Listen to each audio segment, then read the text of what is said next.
Anyway, oh right, I've still got the...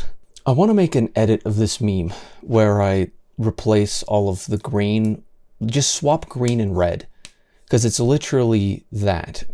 Like, I don't know what the perception was to include red rather than green in this equation, but it was certainly a mistake of some kind.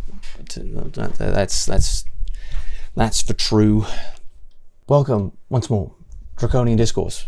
Heading back into it.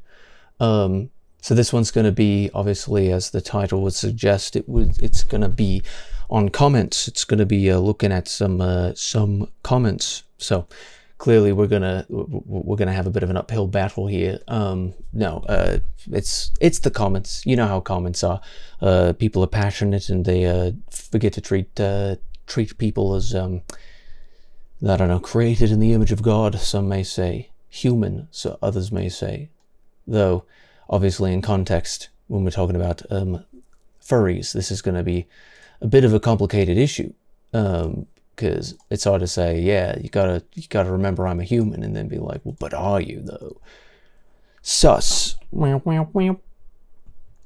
Anyhow, I just want to make sure I'm in the right configuration here, but I believe I am. I believe we're all set up. Give me audio. I want to ensure that I can be heard. When did you last bit my... what is taking up CPU resources here? Because I just wanted to test out to see if... Wait, why are you streaming as well? Piss off. That had better not, like, override stuff. I didn't tell it to stream. That is obnoxious. That is just straight up obnoxious. I can't tell you why that was happening that way. I should be able to be heard. I can see that it's saying mic aux right there, but for some reason, it appears as though the PC is having trouble. And it seems like the streaming PC is fine, but for some reason the main one's freaking the crap out. So that's really cool. I suppose I should be ready. I'm not going to restart. I'll probably restart if I have to go and like do any gaming or anything like that. But yeah, that was stupid. I have no idea what's going on with it. But I suppose we can progress regardless of that, I suppose. So yeah, all right. So last time on Draconian Discourse, I had been dealing with or the source material, as it were, was this this video where we were discussing effectively gatekeeping, the systematic gatekeeping of conservatives from the furry community, as it were. And in this entire context here, what the bloody... Oh, right. Sorry, I'm just getting bloody distracted with stuff at this point. But yes, that was the topic of discussion, was gatekeeping in the furry community of conservatives. Now, obviously, it tends to be something that can be controversial, obviously, because it's, you know, getting political, and nobody likes getting political because that's scary. But you know, is there any context that I need to supply to this? I suppose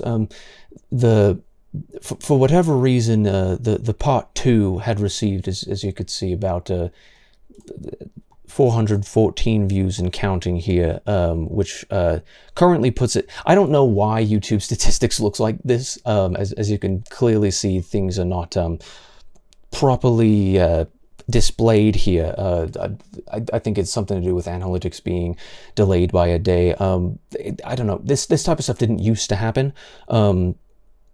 But clearly there's sort of a strange aspect to why this stuff... I don't know, the stuff just doesn't function quite properly, but I didn't even see earlier that this had gone more than 100 views, but yeah, so the part one, I don't know if it's been because I've seen it happen before where it'll sort of censor the views in a way, or it'll add up views and it'll remove it. So I'm not certain because it says 419 here, but then it says 414 here. So I don't know if that is some sort of a systematic issue, or if that's something a little more malicious on the side of YouTube. Not in the sense that I'm like being censored or anything, but I think the algorithm kind of runs away, but like it sort of runs in front of other people, or not other people, the people who are supposed to, you know, be in charge of it. It sort of seems to run away from it to a certain degree, and so sometimes it gets a little bit confusing. I have on all of my channels, all of the comments are like, I have the automatic censorship. I've got all of that turned off. Just because I don't really like silencing free and open debate, free exchange of ideas, and I like to sort of be able to see all of that. But as you can see, for some reason, top comments just removes almost everything here, which is quite interesting. I'm not at all certain as to why that occurs in this comment section here, but I don't know, it is what it is. Maybe it's just that now the way that the site is built, it kind of goes a little bit too fast for things sometimes, and then it has to recorrect for certain data sets. I don't know, but a lot of the time, the way that it seems is as though it the comment section are hidden by you know, the site in and of itself choosing what it wants to be seen based on how controversial it is.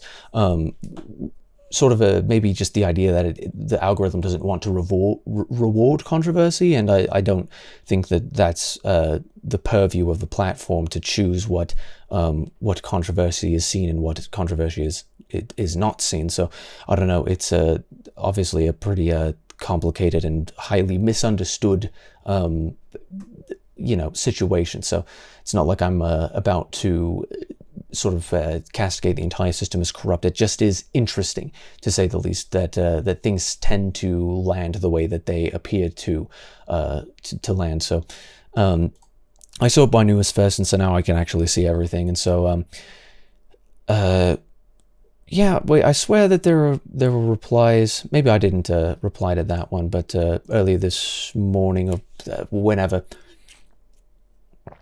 So one of these comments says, didn't realize there was so much drama and divide in the furry community. And my response was, the furries in the US are a microcosm of American culture.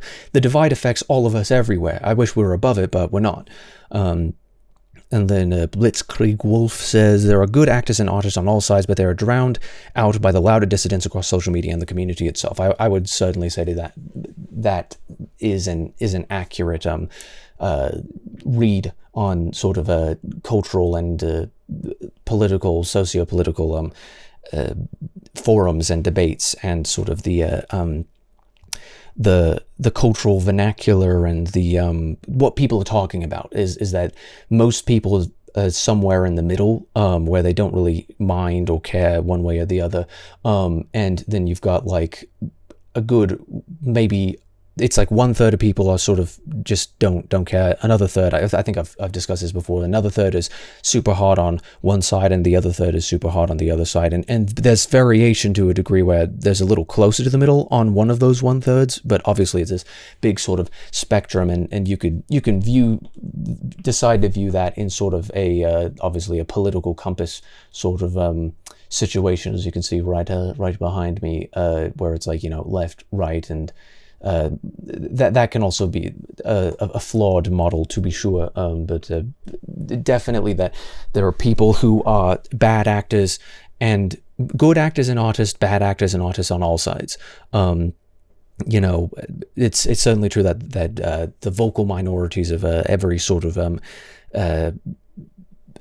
community or demographic is that they are the ones that give this demographic a bad rap, and that, you know, in order to actually get a good view on it, you have to actually take it holistically, where there's one good representation, one bad representation, and that overall, if you're going to divide people into demographics, then you should be viewing those demographics in a way to see truly what lies within it, and that you really ought to be looking at it as a group of individuals and not a collective hive mind.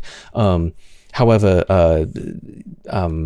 sort of biased towards that sort of view that we may be, that we want to actually to fall into this sort of tribalistic thinking. I do think that is sort of a natural, I suppose, a natural consequence. I'll make myself a little bit bigger here. Sort of a natural consequence of the way that we are all programmed. Our programming kind of glitches out a little bit, and we've got to be able to sort of rise above those glitches and be aware of the biases and everything that plague us.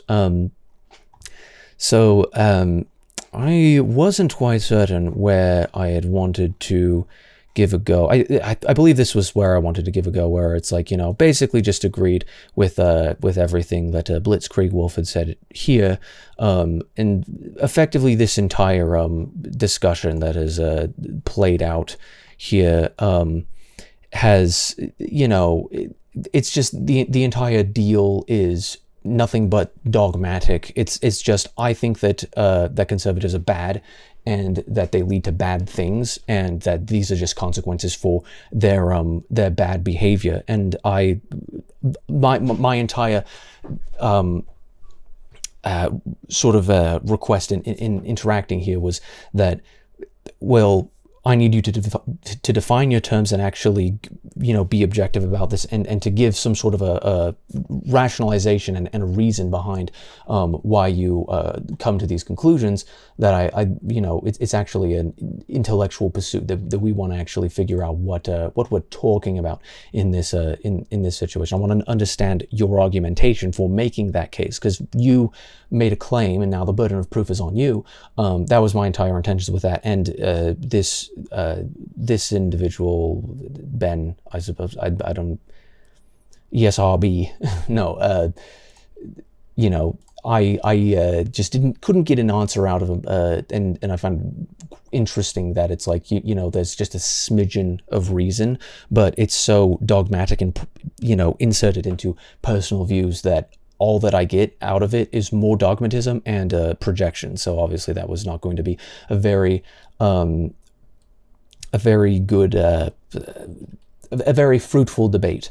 The one thing that I can say with this, about this entire discourse that is useful, is that at least we're not talking about a racial tribalism, because I think a lot of the people who we appear to be discussing with in this context are sort of above that tripe, but we still, for whatever reason, aren't above the ideological tribalism, and that appears to be really what is happening here. Is that I am saying I would like to be allowed the decency, the common courtesy, that you could grant me the common courtesy to actually give me the benefit of the doubt, because you don't actually know me as an individual. So even if you may associate me with a certain group, a certain demographic, a certain style of thinking, that you know, if you could actually define what I believe, then that would actually be a place where we can make some fair criticisms and actually come to some common ground about the principles which I hold and the blind spots that I've got. But there really isn't much room for that when the entire debate appears to be about political tribalism versus wanting to remove that tribalism so that we can actually take each other as individuals and at face value. I'm not a collectivist, I'm an individualist, and I don't think that you should be judging me for anybody else's, for your subjective perception especially, of anybody else's views. And there just really wasn't any ground to be gained here, because all I was trying to say is that just grant me the legitimacy and give me some good faith argumentation with empirical evidence and reasoning for why you believe as you do. You know, essentially just be civil about this. And obviously that's not what this individual is here to do. I did miss this. I did miss this one. It's not with this guy. His profile picture is literally a banner from Ukrainian and anarcho-communist movement from the 1910s to 1920s. Was that during the time of the Holodomor, or however you say it, the Ukrainian famine that ended up killing, obviously, too many people. But obviously real communism and socialism has never been tried, because the unfalsifiability is rampant, strong with this one. The force is strong with this one. He's going to espout his position without guilt or acknowledgement that his ideology killed over 100 million people and will never come to function in reality. He's in his own fantasy realm, thinking everyone that disagrees with him is a Nazi and they're not on the same plane of intelligence as him, quote unquote. I mean, based on what I've seen, that appears to be the case. But obviously, I want to leave the context up and all of the comments up in order for people to come to their own conclusions on the entire discourse here. But it really just wasn't productive, and so I think that's probably a good view on that. Though I don't know, is that I want to see. Oh yeah. I'm not entirely familiar with that iconography, but clearly that's something that. So yeah, I guess I didn't see that one, but yeah, it is interesting to be sure that there are people who, and sort of the major criticism that I make is that every single thing that you accuse me of doing, you are currently in the process of doing. It's hypocrisy and projection to a massive level, and the entire reason that it's happening is because you are siding with your confirmation bias. You're not acknowledging that the confirmation bias exists and that you should seek to fight against it. You are actually siding with it, and in certain contexts, I believe I have actually defined that as evil. From sort of my rule set, I believe I've defined that as evil before. So I mean that really is quite an enlightening and perhaps dismaying perspective, to be sure. That there's just there's no convincing anybody, and there's not even like it's like I'm perfectly fine with not convincing anybody, but you should at least come to the table with enough evidence to rationalize your position, so that you know, at least that you know that you believe why you believe as you do. Because I mean that's just incredibly important. If you don't know why, then you have no reason to. You have to actually know the reason, and so you have to be able to actually back it up with empirical evidence. And there was no evidence presented, just that conservatives are bad. Which I suppose, in context, the irony is stark, considering that this is somebody who is probably a is that actually how you say it? Holodomor? Because I'm not entirely certain. Holodomor. Death by hunger in Ukrainian. The Holodomor. Ironic that you would say that conservatives bring about, and in particular American conservatism, because that's what conservatism means when you're speaking from an American perspective in this situation. Is we are seeking to conserve the American tradition, the American Judeo-Christian values, the values that brought us the nation, the Declaration of Independence as the golden apple, as what is the Republican president? Literally, the Lincoln, as Lincoln said, the golden apple of the Declaration of Independence, and the silver frame around it being the Constitution. That is what we are trying to conserve. So if you really want to dumb it down to conservatism, which I would define more in the sense of rights and responsibility, acts and accountability, at more of a theological perspective. No, not a theological perspective. just looking at the principles thereof, it's not defending how America was, it's defending the ideology behind the American bargain, that the American experiment, that we actually think the experiment went well, and that we shouldn't just tear out the fence, the sort of proverbial in the Chesterton tests, that we shouldn't just tear out the fence without understanding why it is there. And I think there's a lot of clearly the big blind spot for people who don't see it the way that we do is that there's a what's the word? I mean, this is my entire contention, is that these people can't even define what conservatism is, because in the context that we're looking at here, we're going by somebody's subjective perception of conservatism that he doesn't even define what his perception is, other than that they just conserve things, and they conserve old ideas that people didn't like, and that's why they're old, is because they didn't like those ideas. And it's like, okay, that's what you think conservatism is. Did people not like the Declaration of Independence? Did people not like the Constitution and any of the amendments thereof? I mean, I think the amendments to the Constitution were a little bit hit and miss. I think it would have been nice if they enumerated instead of implied, because I don't know, obviously they were saying, well, we don't want to actually enumerate rights because that implies certain things about the rights. I think it would have been nice. I don't know.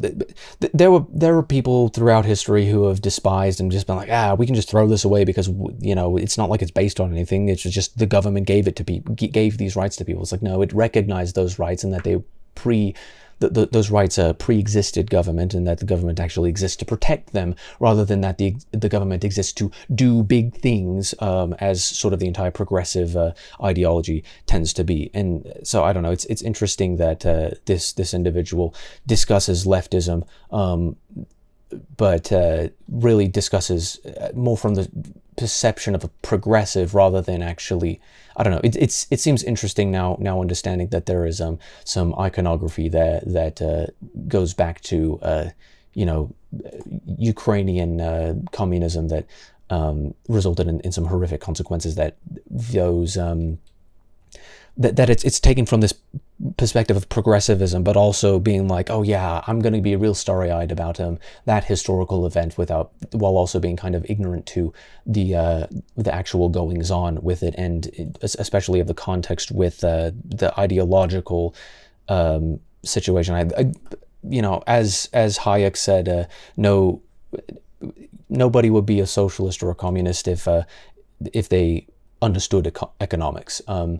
Sort of a interesting perspective where progressivism, as I see it, and this is sort of why I'd like to swap the red and the green in this image back here, is because progressivism is far more socialistic and communistic than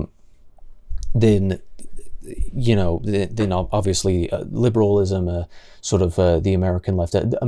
Liberalism was all about rights.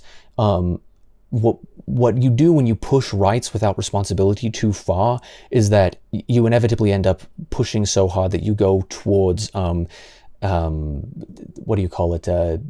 equal outcome rather than equal rights. And so liberals, in the American sense, and rather than just people who like liberty, which is the original sense of what liberals were. I would be considered a classical liberal in many senses of the word, because I care very much, obviously, about rights, but I also understand that there must needs be responsibility, that you can't remove the responsibility from the rights, and therefore that you can't just expect that people do well. But obviously that's something that I've enumerated in much more detail in other streams. So what I really wanted to get to here was this entire thread here was I think your biggest failing here is your failure to, goodness sake, think, slow down a little bit so you can actually speak properly. I think your biggest failing here is your failure to, as a bit redundant, to realize the stakes involved with tolerating conservatives. They may be in a sheep fursuit, but they are undoubtedly wolves. You seem too preoccupied trying to seem above it all, libertarian Lamau, to understand that the predators are the conservatives. And so Blitzkrieg Wolford responded to that. This is just somebody who cropped up in the comment sections who seems to have some arguments that I tend to agree with, some positions that I certainly would agree with. And so my entire response to this, I don't necessarily have to say to read out his comment. My response was, can you name these quote-unquote stakes? The only thing you'd be sacrificing is your ability to be insulated against people who fundamentally disagree with you. That can be emotionally and intellectually challenging, but it's worth it. The temptation to retreat towards less morally heterogeneous grounds is a powerful one, but people who disagree with you exist. You may not like it, but it's a reality that we all must come to terms with. None can remain in the bubble wrap comfort blanket of their ideology forever. We have to accept reality no matter how uncomfortable the truth is. If we are to coexist, we must all learn to take the beliefs of others at face value and to voice disagreement, when appropriate, in a civil manner. I believe in freedom of association. Nobody must associate with people they'd prefer not to, but the ramifications for shunning outgroups are immense. When you unrighteously punish others for their deeply held beliefs, you cede any argument you may have against them. If you believe as you do, you should have complete faith that your ideas are correct and that they will come out on top in a free market of ideas. To force those who disagree into the shadows is to confirm to them that you don't think your ideas could withstand scrutiny, thus the censorship. This only energizes them more. Maybe if you could engage in civil discussions, you'd teach them something and you'd learn something, and the best ideas would bear out without us having to fight dogmatic culture wars. Now, sort of my idea with this is that I don't think that this generally tends to work with people who are so far on the left that they don't even believe in free markets. I think a lot of, at least sort of a ignorant, useful idiot liberal leftism tends to be sort of so hopped up on sort of the Kool-Aid of what do you call it, of equal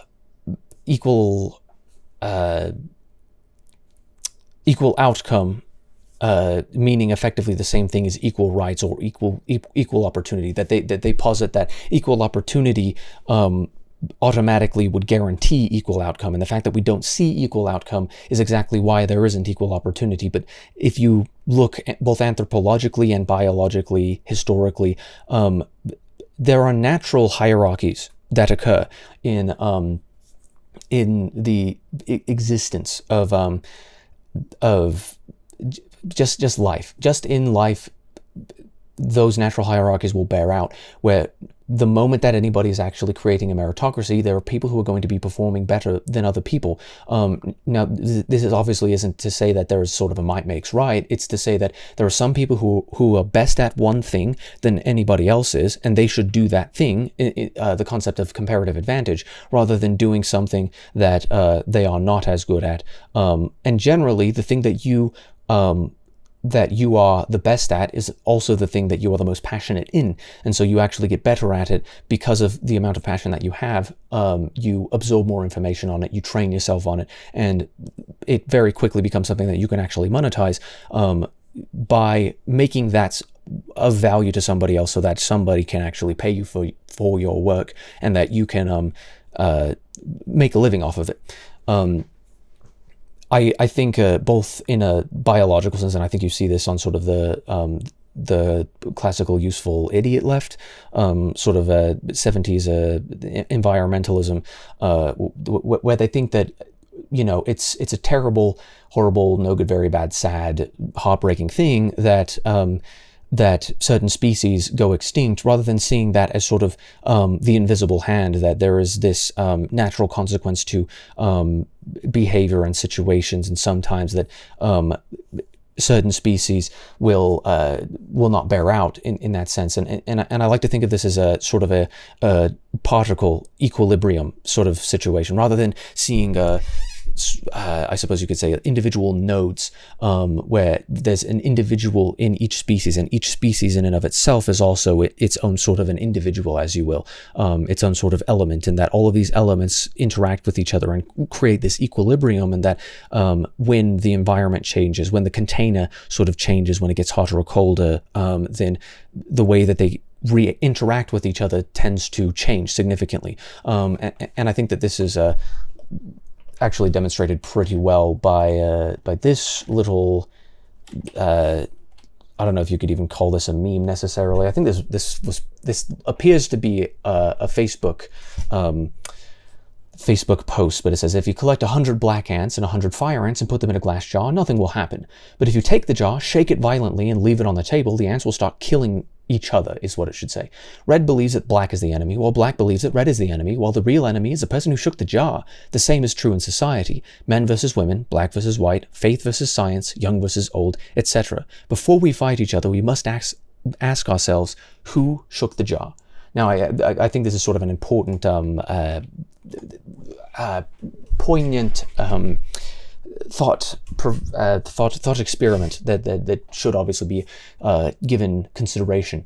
But you know, I think the leftist will see that from a perspective of equal outcome, where one species should never be able to outperform another, that is inherently unjust, which is obviously like the opposite of the objectivist point of view from the Ayn Rand's. Is that the objectivism woman?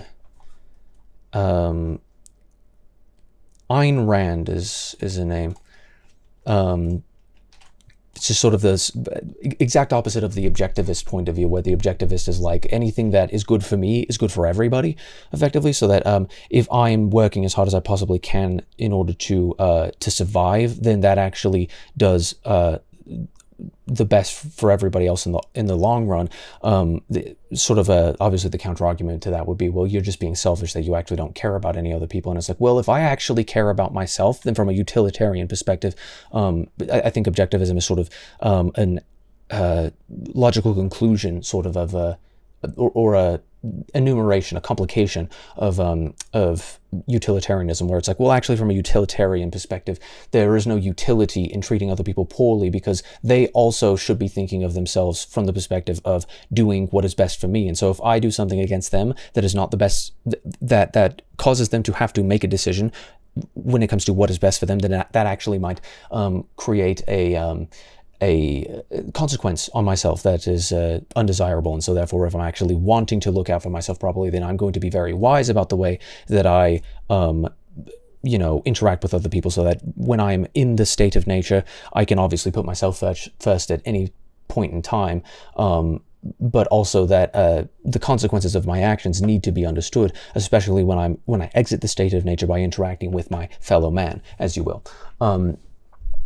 Now, I think sort of the leftist position on that, given that it's sort of an equal outcome, that I'm sort of defining on this dichotomy, that they think there must needs be an equal outcome, that somehow we should be able to force these natural hierarchies from existence and disappear them, just, Thanos snap them out of existence. And so some of them only apply that to humanity, where they say, well, there are human beings that are at differing class levels or racial hierarchies or ideological control, cultural hegemony. And of course, cultural hegemony is a horrible thing unless it's being controlled by the left, as punctuated by one of the memes that I had on one of my previous streams recently.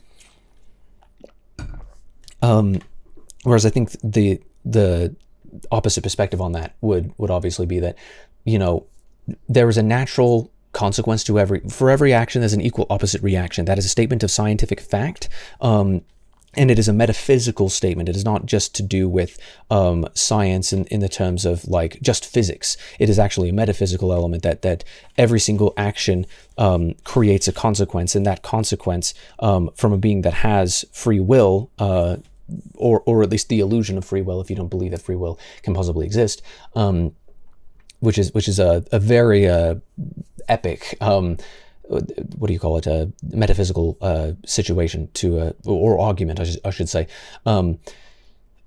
discussion. But, you know, from that perspective, that those hierarchies are actually created by the people who are behaving as well as they possibly can and as not well as they possibly can. Now, this can obviously devolve into sort of a might makes right, where it says, actually, because I've done as well as I can, that gives me ultimate authority to treat other people as the way, and I think that obviously that spits in the face of the objectivist value there. But it you know, obviously from that perspective, you were saying that by acting in a way, in a tyrannical way, let's say, you are actually creating more negative consequences that don't bear out very well for you in the end, as well as for your ideological and your biological offspring. Anyway, to continue, without us having to fight dogmatic culture wars. Conservatives are predators and libertarians are laughable. What you're effectively saying here is that you don't want to take the time to understand why people are who they are and believe what they do. So you're calling them bad because they frustrate you, because that's easier than appreciating that life is complicated. You can't dismiss us because our dissent is emotionally inconvenient to you. The free exchange of ideas will continue to embrace all who are willing to engage in civil, good faith discussions. And if you want your ideas to live on, you must take a seat at the table. But you can't kick anyone else out, maligning them as evil with dogmatic flailings alone. You have to convince people, and that's never going to happen if you can't grant them the most basic of courtesies. This is obviously a very relevant to sort of the rise of the intellectual dark web, and how people actually do want to have these conversations, and people, I don't think people truly want to be at each other's throats all the time. I think the vast majority of people don't want to be in these sort of loud shouting matches. I think people want to actually, if they're going to have discussions, I think people want to have intellectual discussions, and I think they want to sit down and discuss those views and rationalize those positions without actually being at each other's throats all the time. I think sort of most people reject the idea of like politics is because of the tribalism inherent to it, is because they understand that there's uncomfortability in themselves that I have to actually deal with somebody who thinks differently than I do, and that's not exactly the problem, but moreover the problem would be that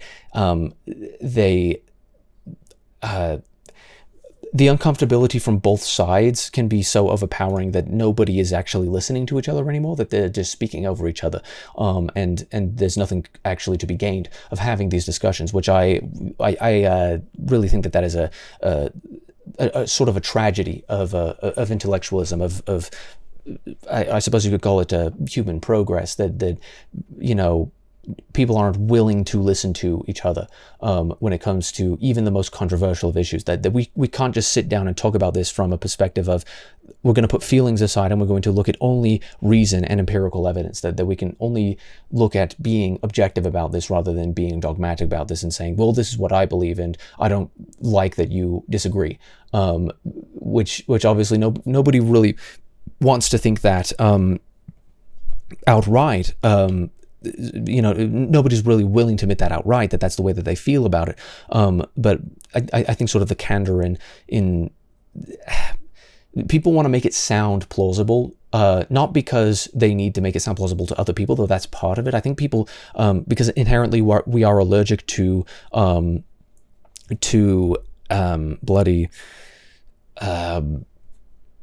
we are allergic to, as you call it, oh goodness sake, my brain is just not finding what the words. We are allergic to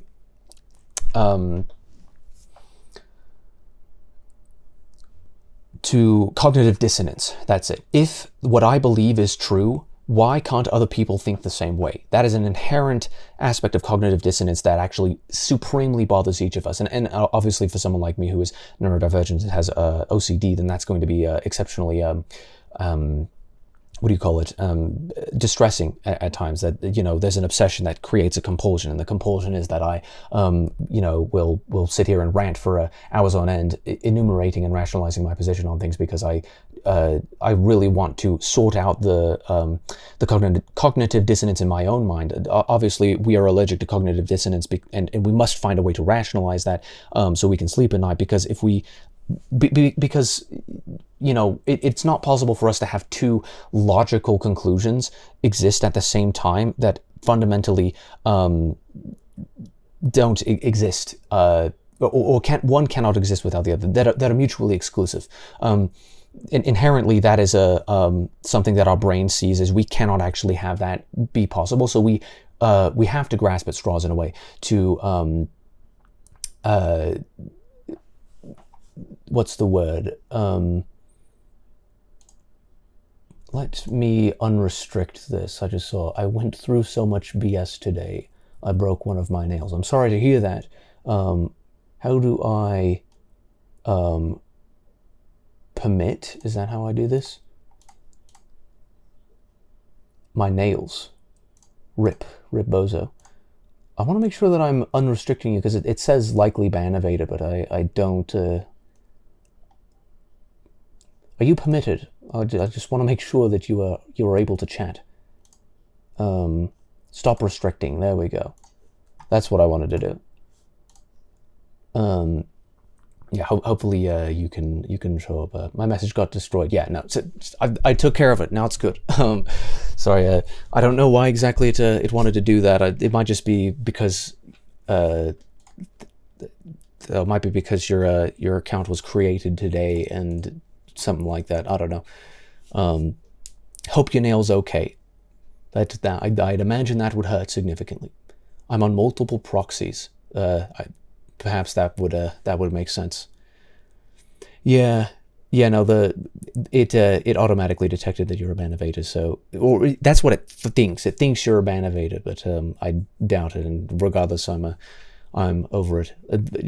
Obviously, if you say something that hurts my feelings, I'm gonna ban you. No. Chat away. The bots shall not harm you. I've protected you from the vicissitudes of the bots.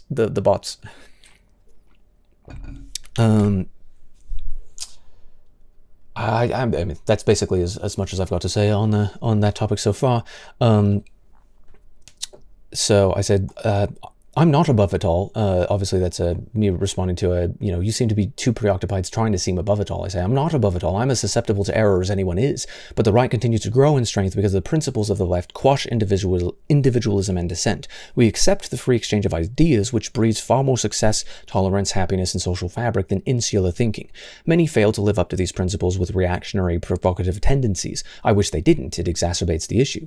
If you wish to change minds, arm yourself with the best information and understand your enemy's strategy, but you don't have to dehumanize them in the process. We can have discussions on a level playing field, but we must agree not to play dirty and to not behave like children. Disagreement does not mean war. War only comes when our principles cannot coexist, and then we seek to draw out borders between each other. Erect that wall if you like. It'll inevitably be torn back down. We'll wait for the ideas of East Berlin to fall and embrace all who are left to value freedom. Now, obviously, I don't think this is going to necessarily convince somebody who is so far to the left, I suppose, that there are a lot of principles, there are a lot of premises that I'm operating off of in this logical structure that I believe that many people on the left either have never heard of sort of that ideological perspective, or that they would just disagree with outright. And I don't know. I've never had these sort of deeper philosophical conversations about at least with the left. I've had these conversations with plenty of people, but I don't think I've ever really had it with the left, that borders are a physical manifestation of shared values. You have your home and your family all share a similar enough amount of values that you can actually coexist within the same home, and you share a lot of values because obviously you grew up together and you're going to be within the context that your moral framework is going to be inherently compatible with each other, but that when you actually leave the boundaries of your own home, that those agreed those common principles may not actually exist outside of that home, and so sort of the idea of my house, my rules, that goes by the wayside when you actually leave, because you are exiting the realm that represents this physical manifestation of shared principles, and you're going out into the rest of the world where maybe you still have enough principles in common that you don't have to erect a wall between you and your neighbor, perhaps because you live in the same city, but you may have to erect a wall or a border in order to say, well, these are the here's another representation of even broader values. So America used to exist as representing the same values of Americanism, and that's what American conservatism seeks to actually conserve, is that we actually want to conserve, as I say, the apple, the golden apple of the Declaration of Independence, and the silver frame of the Constitution, that we actually believe, we do hold these truths to be self-evident, that we want to actually conserve those principles overall, and that's what those borders used to represent, is those principles inherently, and I think we failed to live up to those principles in many situations. But I think the right would disagree, obviously, with the left on how we failed to live up to those principles, or no, rather that the left believes that in different principles in the first place, and that those principles are not actually inherently something to be pursued, that those principles should be cast away because they're too old and the language is old, as Woodrow Wilson, the first truly ideologically fascist president in the United States, and perhaps the only one overall. He was certainly a monarchical figure, as he said, they're too old and the language is old and the principles are outdated, and we just need to be gone with them because those principles stand in the way of the government doing what it's meant to do, and that is to do big things. It is to do big, important things, and I see that as just sort of inherently an aristocratic view, that the government should be controlled from the above by a collection of people who are the elite, rather than government inherently being created to protect the freedoms and the rights of liberties of the people. Rather than to give them free stuff, give them cool stuff, give them stuff that helps them to live well. Because it turns out that you kill the golden goose a lot faster and easier when you tell everybody that they are inherently entitled to its wares. We should say, but we can skip past the conservative politics do material harm by somebody who appears to be a little bit starry-eyed over the Holodomor. Is it the Holodomor or the Holodomor? I literally already forgot. But so we've got a massive essay, and this is probably going to be the vast majority of the response today. So I say, can you name these stakes? The only thing you'd be sacrificing is your ability to be insulated against people who fundamentally disagree with you. Sure, let's do a pros cons list. And obviously this is a very, very unempirical list that is taken from the perspective of somebody who thinks that conservatives are worth absolutely nothing. Like you can already tell. Based off of this, it's just conservatives are the predators, and that's it. Coming from the position of somebody who's saying that, it's going to be very difficult to take everything they've got to say about it with at face value, because this is gonna be a bit of a doozy. So cons to allowing more conservatives in our spaces: more likely to be killed, raped, assaulted, stalked, harassed, trafficked. I have absolutely no idea where any of this the hell comes from. It's just absolutely ridiculous that it's just like, conservatives are somehow more likely to rape people. I don't even know. I don't think you know what conservatism is, but that's not bloody it. Like that is actually like fully insane, and there's no statistical relevance to that. And if anything, I'm going to be a little bit pseudoscientific here, so obviously take it with a grain of salt, but putting my biases up front, I think it's actually the opposite, that when you actually go into far left crowds, you are far more likely to find somebody who believes that it is all right to do any manner of those things, than when you go to the American right, American conservatives. Murder, rape, assault, stalking, harassing, trafficking generally doesn't really jibe very well with a Judeo-Christian American conception that, maybe if you actually understood my moral framework, you would understand, or the moral framework, the general mainstream moral framework of American conservatism, that you would understand that all of those things are fundamentally incompatible with the ideology, with the principles. Even if you do believe that the principles are not lived up to, that we actually account for all of those things, whereas the left doesn't really, the left doesn't care about responsibility. It only cares about rights, and it only cares about rights so long as those rights aren't inconvenient to them. So in the case, this is the example that I want to draw upon. You shoot indiscriminately into a crowd of leftists. And what is the example that I'm going to look at for this?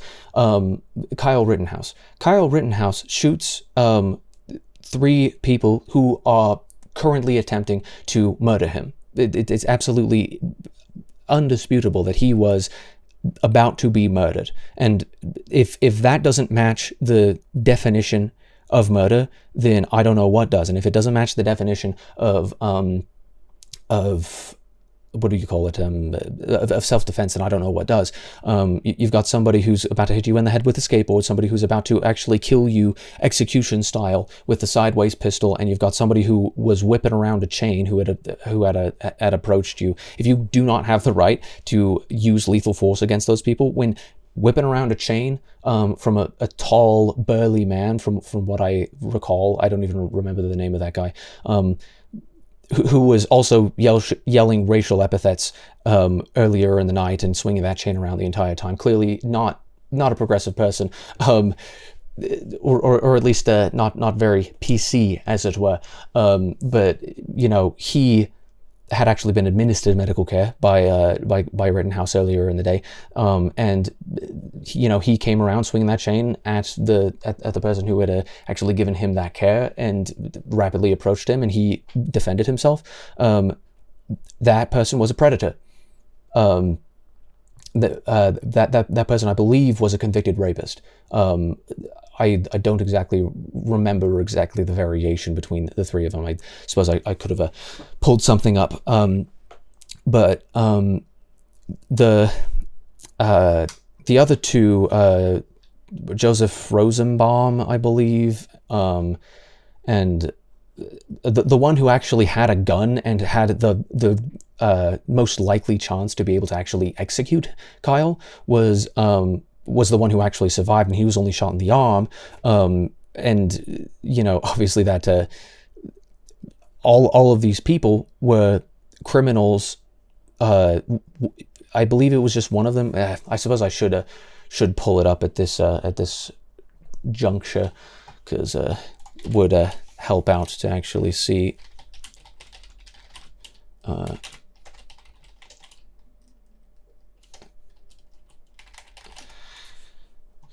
Because it's like, yeah, clearly these are the victims in this situation.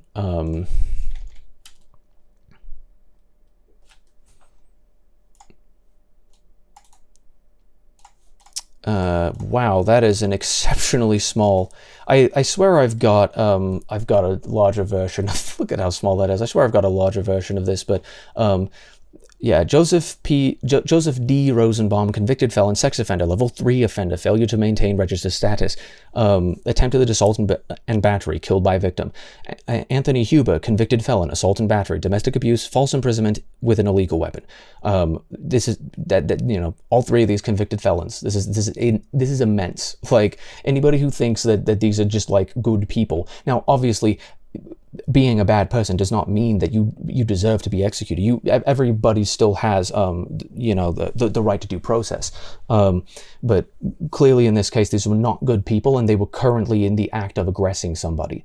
People just don't even really understand the non-aggression principle, and it's like they've never even heard it, which is indicative that there's even more evidence, as the case that I'm probably going to be continually making this entire stream, that people just are completely insulated to anything that isn't strictly left-wing, and it's only getting further and further left. So, assault and battery, killed by victim. Gage P. Grosso, however you say it. Felony battery, probation violation, illegal weapon. Now, obviously, he's not a sex offender like Rosenbaum, but assault with an illegal weapon, neutralized by a victim. He didn't actually kill him in that situation. He could have, but he did not, and so therefore that particular individual got away. This is sort of the fascinating thing, is that these riots were egged on by people. WTH, how did you get my mugshot? I don't know. That's a little bit odd. Hello, Gage. No, but these riots were intensely egged on by the left and anybody who just felt bad for the people who supposedly were aligned with their political agenda that they were rioting with. Sort of the apologia for the terrorism and the lawlessness during that entire situation is very much a left-wing. And that's the thing. I don't think liberals have to own it, because liberals just disagree with my assessment, my risk assessment process, but they would defend my right to say it because they do believe that it is a liberty, and they are a liberal, meaning that they actually agree with liberty. They just care a little bit more about liberties than they do about responsibilities, rights above responsibilities. Now, I think there's a degree of that. I don't know. It makes the political compass here a little bit complicated, because if I want to put equal outcome on the left, then that would mean that a lot of liberals really are more to the right, because they agree more about equal rights than equal outcome. So I don't know, it definitely changes the equation a little bit. But regardless, that is a very much a left-wing political situation where there are anarchists who are taking advantage of it, just people who wanted to frankly just to steal things, people who just wanted to be riotous and loud and raucous and party in the streets with other people's property and other people's money, which is obviously very just frankly morally evil. And then there are the people who were sympathetic to it, where it's like, well, but I feel really bad for them, and I don't think necessarily that liberals who were sort of ignorant to the aspect. Obviously, some people feign ignorance to it, but I don't think the liberals have to own that necessarily, because they're, liberals in the sense of liberty, they're not exactly on the equal outcome side that really plays apologia to this. The people playing apologia to it and owning it and celebrating it, even egging it on constantly, those people absolutely have to own all of what happened in that situation, because they were fully supportive of it. They think it was entirely justified, entirely deserved. That is inherently a very, very left-wing situation, and all the time left-wingers see rights or equal outcome, and they just dislike that some people use their rights in a way that is bad. And for some people, if they use their rights in a way that is bad, that they disagree with them on equal outcome, then they will castigate them as bad guys. But if they do the exact same thing, but they feel bad for them because they think that they've been put upon for whatever reason, because they're not actually part of the equal outcome scenario, then obviously you're going to feel really bad for them. So you end up with a situation, as you see sort of in the video as I responded to it, that this sort of like, I don't know where conservatives get this idea that it's like, why are you so up in arms about wanting to protect kids? It's not like we're actually putting the kids in danger. And it's like, a lot of your principles actually don't focus on, a lot of the principles of the left don't have a limiting principle, in the sense that there is nothing to actually prevent it from cascading all the way down, and it's part of the reason why there's really no true evidence, I believe, for slippery slope truly being a fallacy in so many ways that it applies to the left as a criticism, where it's like the slope is back there.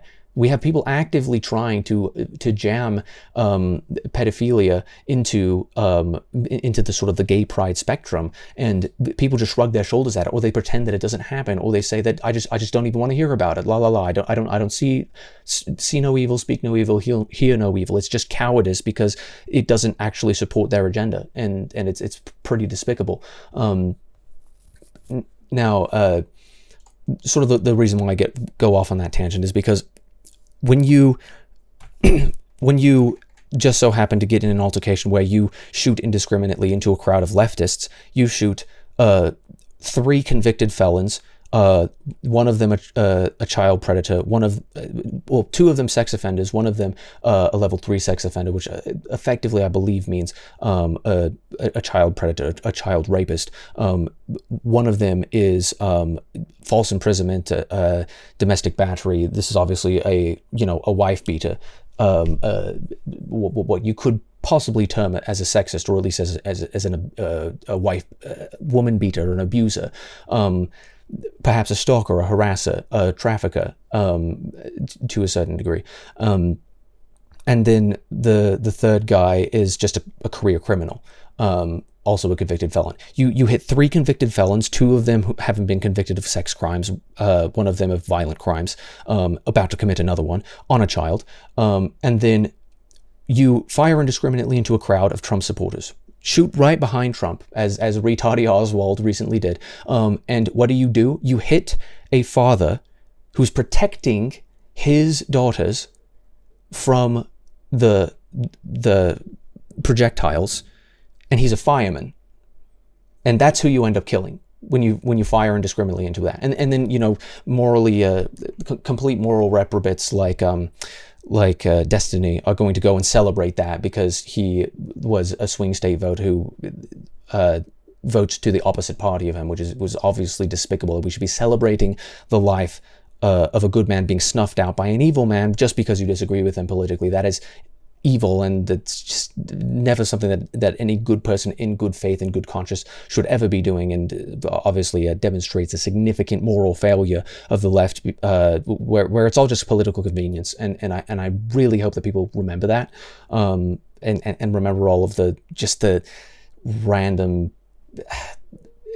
disgusting views that the left really showed them out, the mask, really pulled the mask off when they decided to kind of go off about that.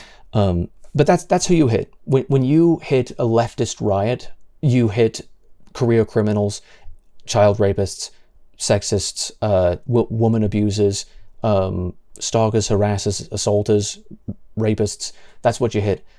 When you do that in a crowd of Trump supporters, then you hit a father who is actively protecting his family, his wife and his daughters from, and he's a fireman, and he's actively protecting them from physical harm, protecting their lives. I just think that's interesting. So I don't know where this insane idea comes from, that conservatives just statistically the likelihood to be killed, raped, assaulted, stalked, harassed, and trafficked increases just from allowing conservatives in our spaces. You are saying that conservatives are murderers, rapists. Like, you were fully insane. You were fully hopped up on the bloody the Kool-Aid here, because what I'm saying is not that all conservatives are good, and not that there's a statistical likelihood necessarily that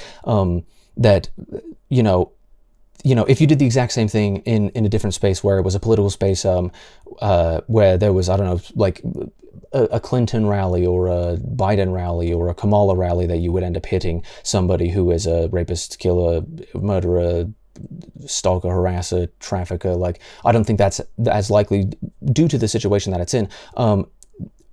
But the left plays apologia to those situations and actually eggs them on that this is actually a leftist riot, and that when it's a riot, you're far more likely to find people who are just career career criminals and opportunists, and those career criminals and opportunists are given a lot of heydays by the left, and the right does not play apologia and give heydays to those to those same sorts of people. We actually believe in discipline. We actually believe in responsibility, and we don't think that we are not just going to stand idly by and allow crime to ravage our cities just because we feel bad for the criminals. That's never going to be a thing that we allow to happen.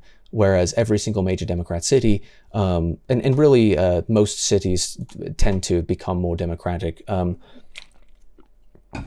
for many factors, many reasons. But they inevitably end up becoming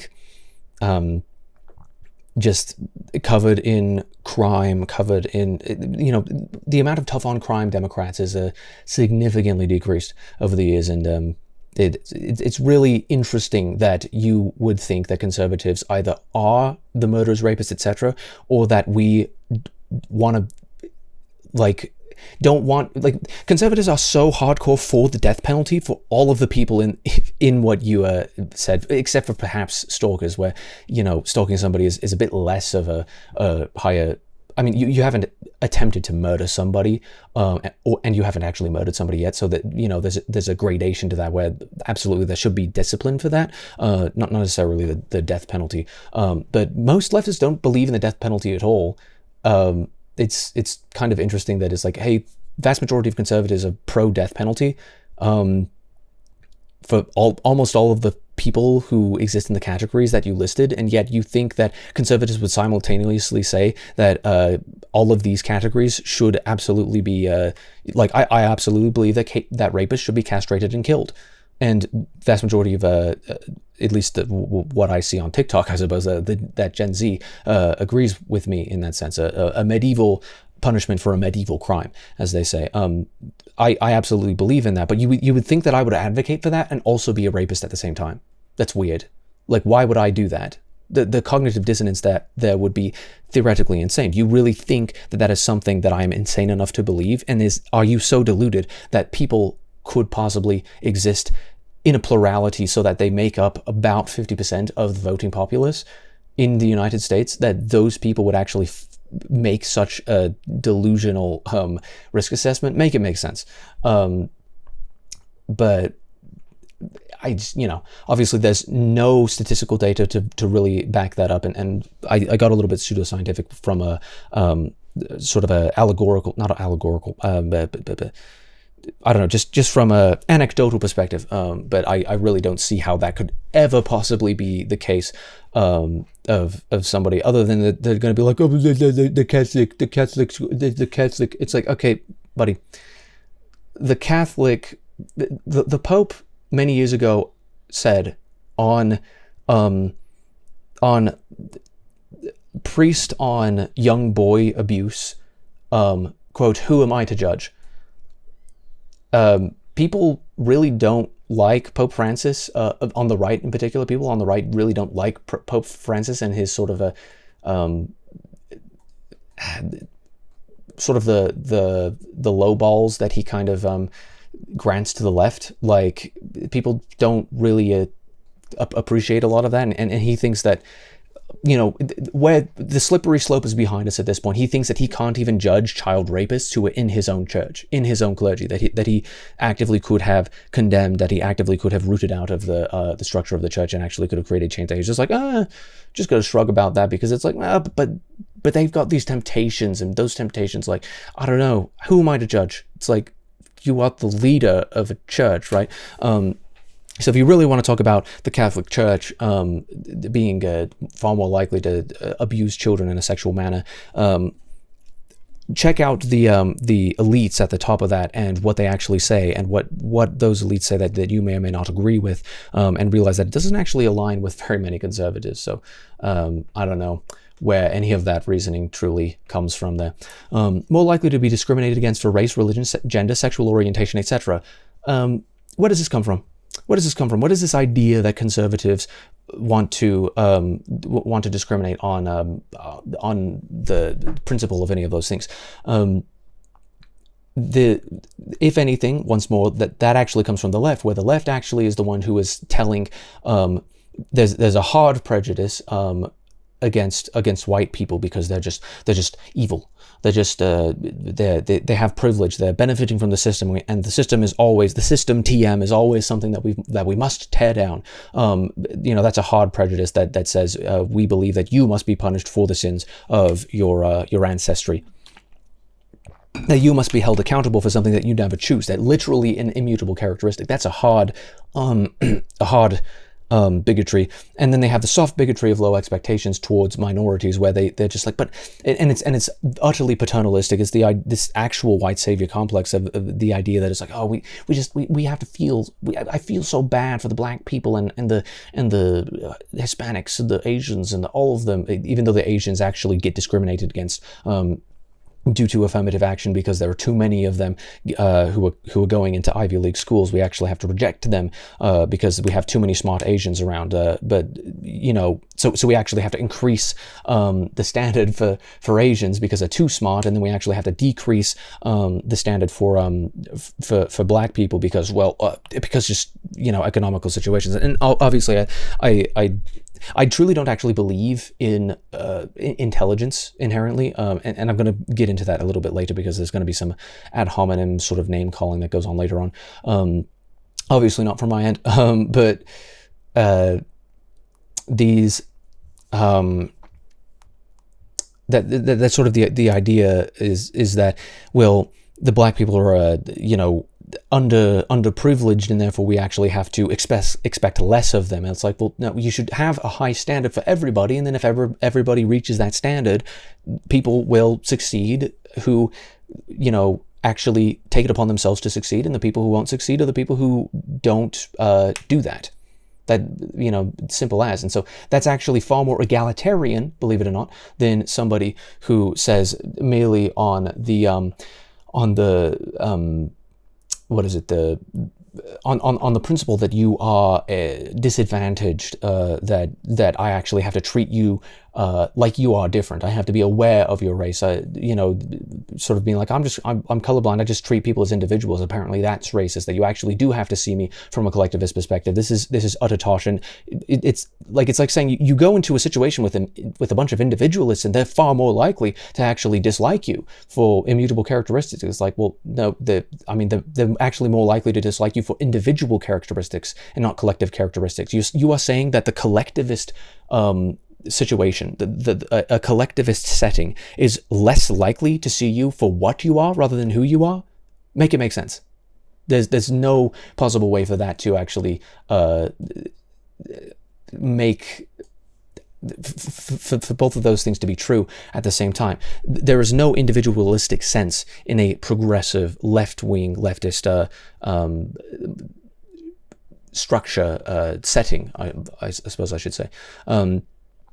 So the vast majority of conservatism, and you can look at people who you could perceive to be on the right, but they're not actually on the right. We actually have to define our terms when it comes to conservatism. You define conservatism as just all of the things that I think are bad. I define conservatism as actually rights and responsibility, acts and accountability, that you have inalienable human rights, and you must use them in a responsible way in order to pursue happiness in the most effective way that is up to you to actually do that, and it is up to nobody else. And if you actually attempt to, from the top down, violate their responsibility and say, actually, no, we're going to take away that accountability, well, then you actually take away their rights in the first place as well. You can't have both of them if you take away one of them.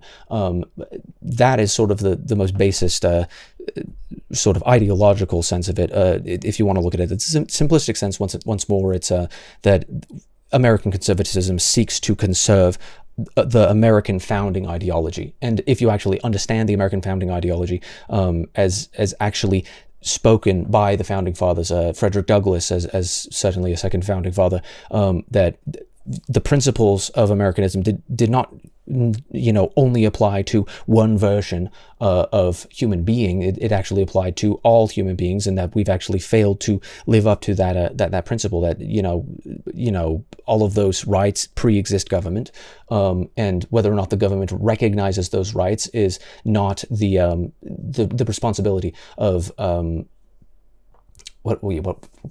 I kind of lost track. Whether or not those rights are recognized by the government does not change the fact that they that they pre-exist the government, that the government actually exists. Government is derived from the consent of the governed. That it actually needs to protect those rights rather than to attempt to exact cosmic justice on everybody by attempting to force equal outcome. Because you can absolutely attempt to force equal outcome, but it naturally impoverishes everybody, and the historical record accounts for that in spades. And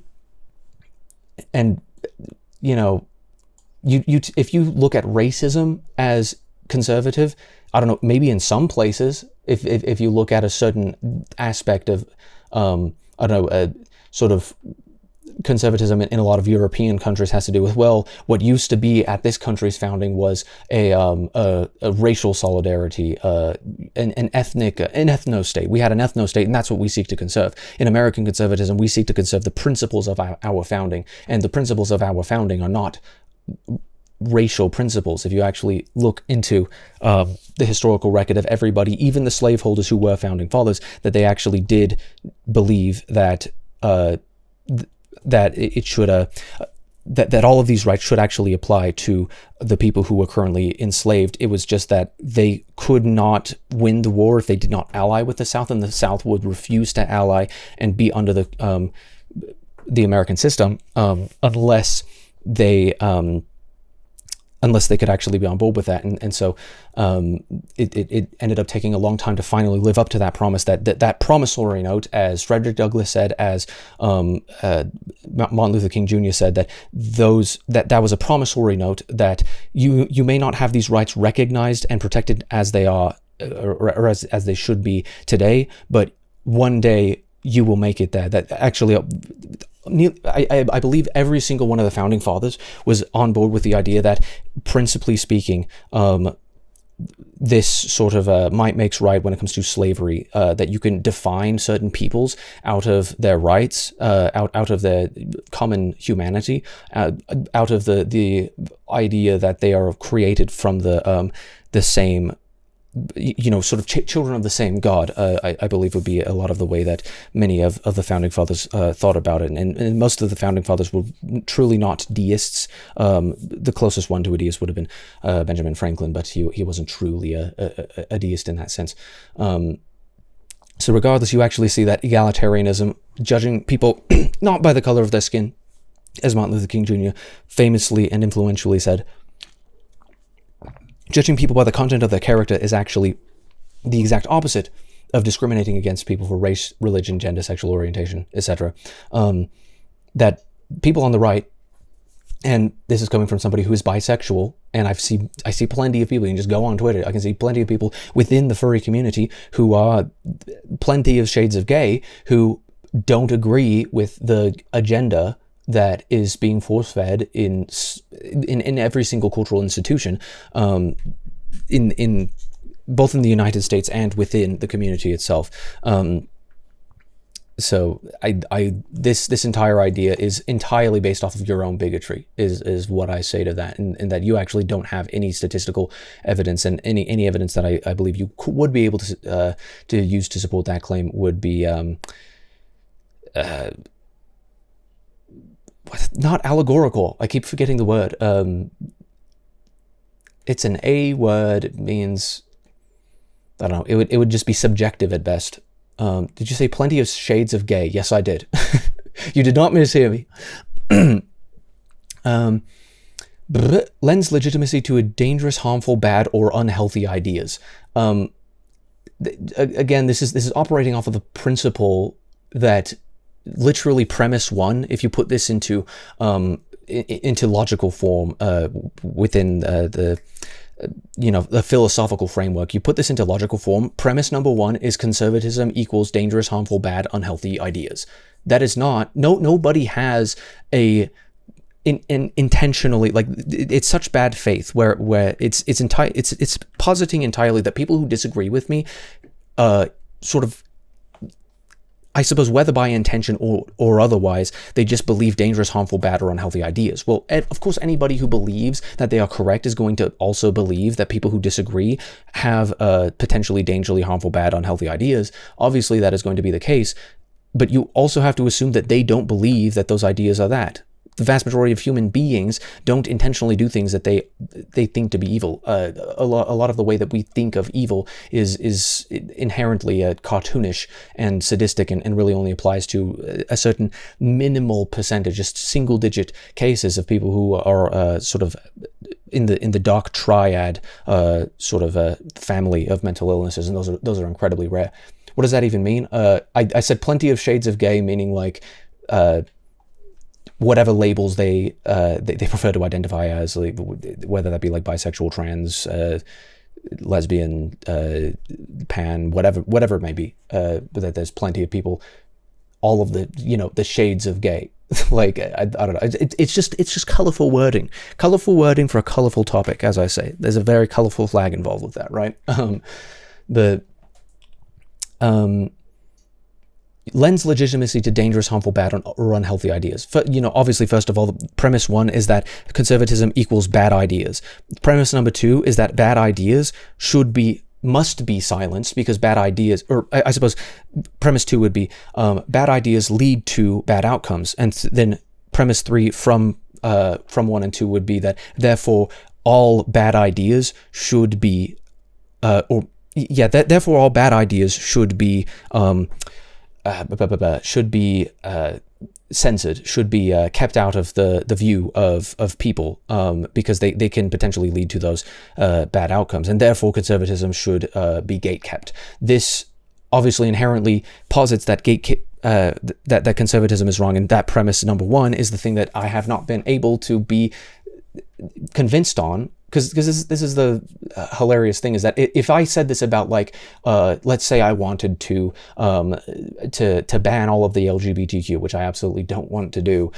I don't have the power to do that, but even if I did have power over whatever situation, that I wanted to ban all of the LGBTQ people, put the ban hammer down on them, that I use the exact same logical structure that LGBTQ equals bad, and bad ideas, bad philosophy, bad ideas lead to bad outcomes. Therefore, bad philosophy and bad ideas should be banned. Therefore, LGBTQ should be banned. Obviously that wouldn't fly. So why do you use it against people who you disagree with? This entire sort of dogmatic idea is very indicative of the fact that they don't actually trust other people to come to a logical conclusion or come to a rational conclusion using their own risk assessment, their own judgment, their own free will, their own risk assessment. They don't actually think. Many of them don't believe in free will whatsoever, which is an entirely different discussion. But they actually don't think that their ideas will work if you don't enforce them. Which means, why do you even think that you should enforce them in the first place? If you think your ideas need enforcement in order to actually function well, then your ideas can only be fabricated out of whole cloth. Like, you should actually be confident in your ideas to function and set out to create that that experiment, and then take down, you've got your hypothesis, you've got your experiment, go and do the experiment, take down the hypothesis, understanding like, okay, this is the way that these are the results. How was I wrong? And then go with the conclusion, and then enact that one into the next experiment and continue on. This is scientific thinking. What inherently is in here is anti-scientific thinking, that, well, we've allowed, and it skips so much logical progression that it's frankly mind-boggling. It automatically thinks, well, we've allowed bad ideas to persist in the first place, and so those bad ideas led to bad things happening. First of all, the idea that those ideas are bad in the first place, which has not been proven already, which means that you actually have to start your argument from why those ideas are bad in the first place. Second of all, that those ideas are actually the cause of the bad outcomes that you posit, which is obviously going to be a never-ending debate. You're never going to truly close the book on that.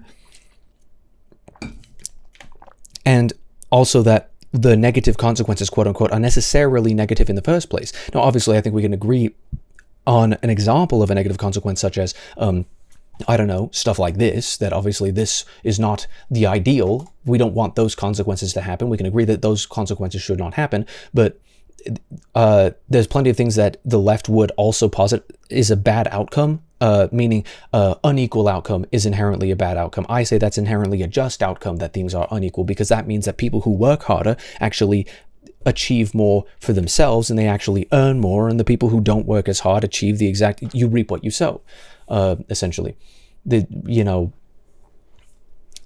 It's skipping all of that just to immediately say, well, I don't know, the mental gymnastics that you have to perform in order to actually get to this point is just nonsense. Low is the average IQ in the room. I would love to see some statistical evidence that isn't cherry-picked by the mainstream media or some other immensely biased leftist institution of some sort, that actually can prove, first of all, that IQ is indicative of, or first of all, that behavior is necessarily indicative of IQ. Second of all, that conservative principles are only held by low IQ individuals. And I would never say this for people who are on the left. I think they just have different ideas. I don't think they're unintelligent. I think they just have different ideas, and that they didn't actually factor in. I think they're missing pieces, absolutely. They're missing pieces of the puzzle that they should actually factor into their worldview, and so that their arguments can actually hold more water, that they didn't actually come into the battle fully clad with everything prepared, which is, I think, part of the reason why they have to enforce it through the mechanisms that they do. It's like, I would never say that those people are low IQ. I just think that they're wrong. Like, intelligent people can come to incorrect propositions. They say a broken clock is right twice a day.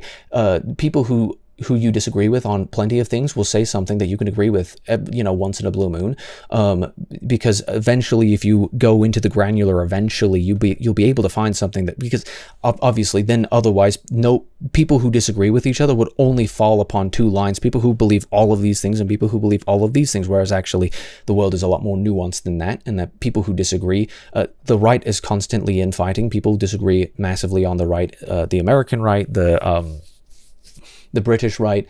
They're constantly disagreeing about things, whereas the left's cannibalism and infighting, well, their infighting inevitably ends in cannibalism, because they actually want to kick out everybody who doesn't want to go along with whatever the agenda is. And the agenda is obviously just tearing down the system, and that is a constant, never-ending revolution that is going to consume itself eventually in the end. That if you become too liberal, liberals make way. Liberals who don't actively push rights and responsibility actively make way, and set the table for leftists who just want to see the world burn, because they hate what the status quo is by virtue of hating the status quo. That's inevitably where it ends up. And Robespierre was the one who was guillotined, because that's the way it goes when you bow to the mob, when the mob is in control of things. A dictatorship of democracy is inherently a mob rule. It's a dictatorship of the populace, and I absolutely believe that the vast majority of people cannot be 100% right at any given point in time. That objectivity actually it exists in the sense of, we need to discover what is objective, and to intuit and to reason and to discuss and to judge what is objective and what is not, rather than just taking a poll of everybody and going along with what everybody says, bar none. I suppose that's not exactly the best way to structure the sentence, but either way, I think there are people who align with the conservative view because of the situation that they're in. And so some of those people may read as low IQ to the elites who look down their nose quite literally at flyover country, as they call it.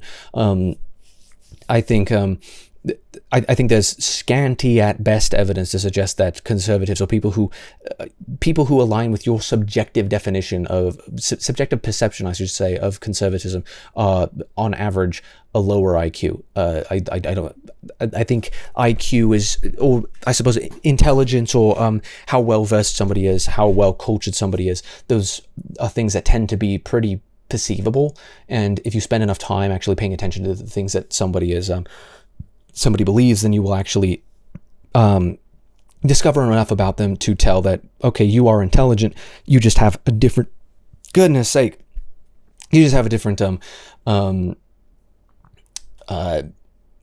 rule. You have different coding in your brain that makes your machine, your risk assessment rationalization machine, spit out a different answer than mine. I think mine is correct because my machine was nature and nurture. It was designed by the situation that I grew up in, and then edited and perfected by me, or it wasn't perfected at all. I think the people who appear the most intelligent are the people who generally tend to be the most mindful about themselves, and to be as rational about their own thoughts and feelings and whatnot, and to be candid about all of that. And they tend to be the people who appear most intelligent. But people can absolutely say just not very many things at all, and just appear to be unintelligent because they're being dismissive. People can talk a whole lot and still appear to be unintelligent or whatnot. I inherently, as I say, I don't believe in intelligence inherently. I don't believe that intelligence can be accurately measured, because I think that actually leads to significant moral quandaries that might actually pave the way for a slippery slope towards eugenics, and obviously I don't agree with eugenics, though. The left can certainly be persuaded, what with Margaret Sanger and other more left-wing individuals. So I think we can trust everybody, no matter where they're at, to be able to use their risk assessment to get to the most logical conclusion, and may the best idea win. This entire idea that people are too stupid in order to make decisions for themselves, so we have to enact and force down our beliefs on them from above, is exactly the reason why we're in this situation. This is exactly the situation that we're in. That conservatives are just inherently stupid, and that's the reason they disagree with us. And this is how we dealt with our with our cognitive dissonance, is that we decided one day that, well, conservatives can't be correct, and my philosophy be correct, and so therefore and conservatives can't be intelligent, or I suppose anyone who's intelligent would see that I am correct about this, which I think nobody should ever really believe, because that extends itself logically to ideological tyranny in many ways. So I think we should all be very cautious of thinking that way. In the very least, that we should be entertaining at the back of our minds at every single available opportunity that with more information should come some sort of a change in our beliefs. That at least I understand more about why I believe what I believe, rather than just that rejecting everything due to confirmation bias. But that's how they ended up to this confirmation bias situation, where we actually think that low IQ people can't choose for themselves, so we actually have to choose for them by saying, if you do not believe as we do, or at least pretend to believe as we do, then we are going to silence you. We are going to cancel you. We are going to ruin your livelihoods, which effectively is trying to take your food off the table, which effectively means we want you to die because you disagree with us. Logically speaking, that's the logical conclusion of this. That's why we're in the situation where we're at now, where people who disagree with me, I don't want to be in the same room as, and that type of division, that type of dealing with people, is inevitably causes people to say, well, fuck you too. I don't want to deal with you either.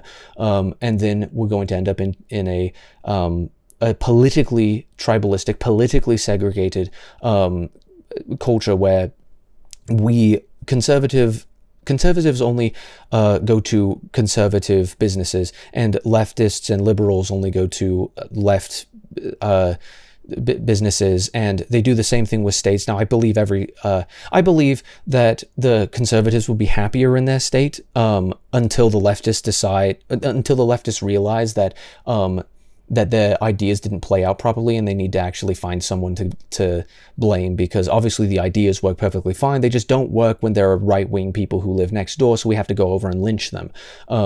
This is an idea that has pervaded the socialist, communist left. Not necessarily that we have to like go and kill them, but that communism and capitalism cannot exist at the same time. Because capitalism will only prevail, or communism will only not prevail when capitalism exists, which is ironic, because capitalism has almost always existed, and you can absolutely see it within the furry community, and we may see that play out a little bit later. So those were all of the cons. Pros to allowing conservatives in our spaces: prevents a quote-unquote echo chamber.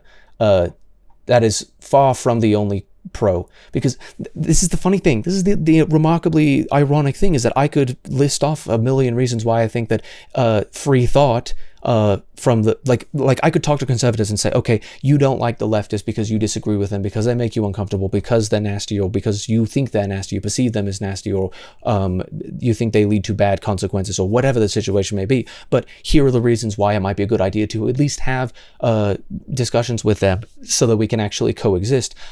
Because inevitably, when you lose so much in common with somebody that you have to draw up physical boundaries where you cannot come to my convention, you cannot be in my community. We will set up Gestapo at the front gates and prevent you from coming in.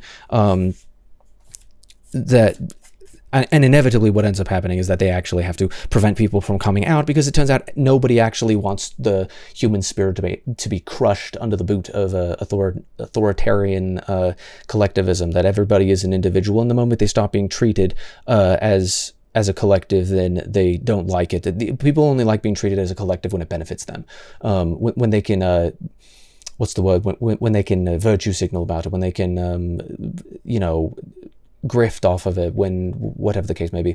So let's get this straight. We should, according to you, allow people, regardless of their individual beliefs, who identify with a system of beliefs that are unacceptable. So I was with you up until here, but then they identify with a system of beliefs that are unacceptable. I don't think really any system of beliefs is unacceptable in the sense that we should be able to entertain those beliefs and actually rationalize as to why, especially from the sort of devil's advocate point of view. Now, obviously, I passionately responded to this video, but previously I responded to the antinatalism sort of argumentation that we should be able to actually discuss these points of view, regardless of how much we may feel as though they are morally repugnant, that we should actually be able to explain why we believe as we believe, and why we believe that other people have it wrong. But you have not actually you haven't proven this. Once again, going with premise one, conservatism equals bad, and not backing it up with literally anything whatsoever.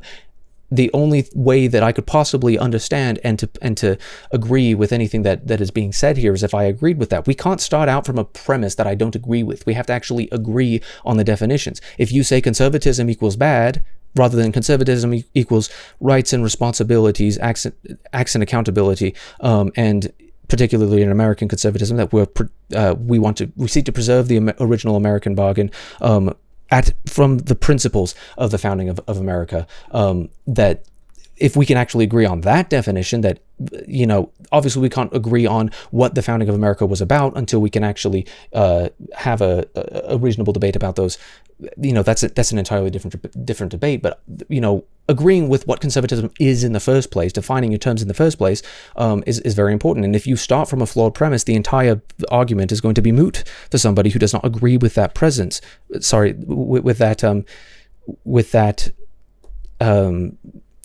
So it's hilarious. It's like, according to you, we should allow people who identify with the system of beliefs that are unacceptable, because it's such a psychological tell here that you think that other people's other people disagreeing means that they should not have the right to say something that you disagree with, because you think if you believe it, then you should actually extend that towards an authoritarian tendency and crush their free thought. Like, that is an incredible tell, that you think that if I believe as I believe, then I want to force that on you because that's what you believe in this situation. Like, that is really intensely despicable. Like, it's not according to me. According to me, the system of beliefs is perfectly acceptable. It's perfectly within the pale, especially if we are attempting to coexist with one another. That if we are attempting to everybody seek further truth and be as scientific as possible, that we can actually get over a lot of our subjective ideas that, subjective fallacies and subjective flaws within our thinking, that we can actually edit the code upon which we operate. You can't just delete it and then replace it entirely. Most people who kind of overhaul their own sort of moral system don't even necessarily do that. Everybody has to build upon the existing code that's there. This is how everybody is convinced. So it's such a tell that you think that my views are unacceptable. Like, it's kind of a self-fulfilling argument here, where it's just like, you think I should accept unacceptable views? It's like, well, no, I'm saying that you should look at other people's views and stop viewing them as unacceptable, unless they're like literally so far out of the pale that you can't possibly coexist with them. But you actually have to understand why they believe what they believe. In order for you to understand that, you actually have to look into the individuals that are discussing on these things, look into the way that other people are discussing these things, that so that you can actually come to a rational conclusion. Like, what are we even arguing about when you like I'm arguing about my perception of conservatism and you're arguing from your perception of conservatism, where we should actually be agreeing on that. If we cannot define the terms in the very first place, then we can't actually have a conversation here. This conversation is completely untenable because you inherently are defining my entire philosophy and the philosophy of at least 50%, maybe more, of Americans as just completely unacceptable. Maybe you would be more successful, maybe you would get less pushback if you actually put your ideas out there and allowed your ideas to integrate themselves into the system, into the cultural vernacular, into the intellectual vernacular, rather than forcing people in an inherently anti-intellectual way to only believe what you believe from this authoritarian tendency. Because the group is obligated to deconstruct their unacceptable beliefs and educate them properly. Which group is obligated? You're saying the good guys are obligated to deconstruct the beliefs of the bad guys and then to educate the bad guys? I mean, to a certain degree, I suppose, if that's what you're saying, then yeah, because if you want to actually convince people, then you actually have to make an attempt to convince them. If you don't make an attempt to convince them, then you are actually proving to just, to anybody who is viewing, who is in good conscience, that you aren't actually making any sort of a good faith attempt at this, that you actually don't believe that your thoughts can work in the free and open market of ideas, that bad ideas will take hold of people regardless of their truth. I think ideas only take hold of populations when either the truth is obfuscated from them. I should say, bad ideas only take hold in populations when either the truth is obfuscated from them or the population themselves is raised from a certain perspective that doesn't actually ingrain in them the ability to understand or to go about logically why they believe what they believe, and they fail to rationalize, and they actually end up siding, as I say, with their subjective biases, the confirmation biases, selection biases, and whatnot, and they can't just be honest about that. They can't just be objective about that. Being unobjective and being authoritarian in this way inevitably creates this situation. Do you realize how ridiculous this is? Yes, but not in the way you think. You wouldn't hold this standard for anything else. I absolutely do hold this standard for everything else. Everything else. This is the standard that I hold for. And I don't know what you're drawing upon other than your own subjective perception of who you think I am rather than who I actually am, because apparently all of these leftists are just mind readers, and they can just, they know exactly what's in here and what's in here, what's in my mind and what's in my heart, that you can just magically understand, like, everything about somebody who disagrees with you. Maybe if you actually understood why I believed what I believed, you would have some empathy for me, and then maybe through that empathy you could actually weaponize that in order to say, to appeal to my better nature, because you can go right up against somebody who disagrees, right? You go right up against them who disagrees and point blank and say, I disagree with you on this, and you need to rewrite your entire most basic level of code in order to accept what I believe. And they're going to reject that outright because their code does not actually take that. They will say, here's the input, and you will always come out with the opposite answer. And a lot of the time your code will be edited to even further commit your priors, or not commit your priors, but confirm your priors. It's just sort of an inevitability, that when you try to force down these beliefs on other people, that they are not going to actually play out. That it actually, every single human being inherently has a spirit, the sort of the human spirit, as you will, that they don't want to, what's the word? People just don't want to be told what to do. Simple as, people don't want to be told what to do.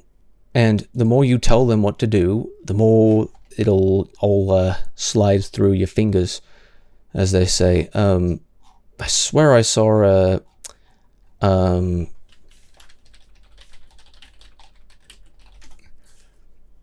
yeah, this one. Here it is. Here's this deeply held beliefs. It's like, oh, you believe this? You're a terrible person. Then they just preach at them, and they preach at them, and they preach at them, and it ends up actually doing the opposite of what they intend to do. This is inherently not a utilitarian thing to do. If you want people to agree with what you believe, then and if you want to convince them outside of that, then what you shouldn't do is take that and attack them head on for that belief.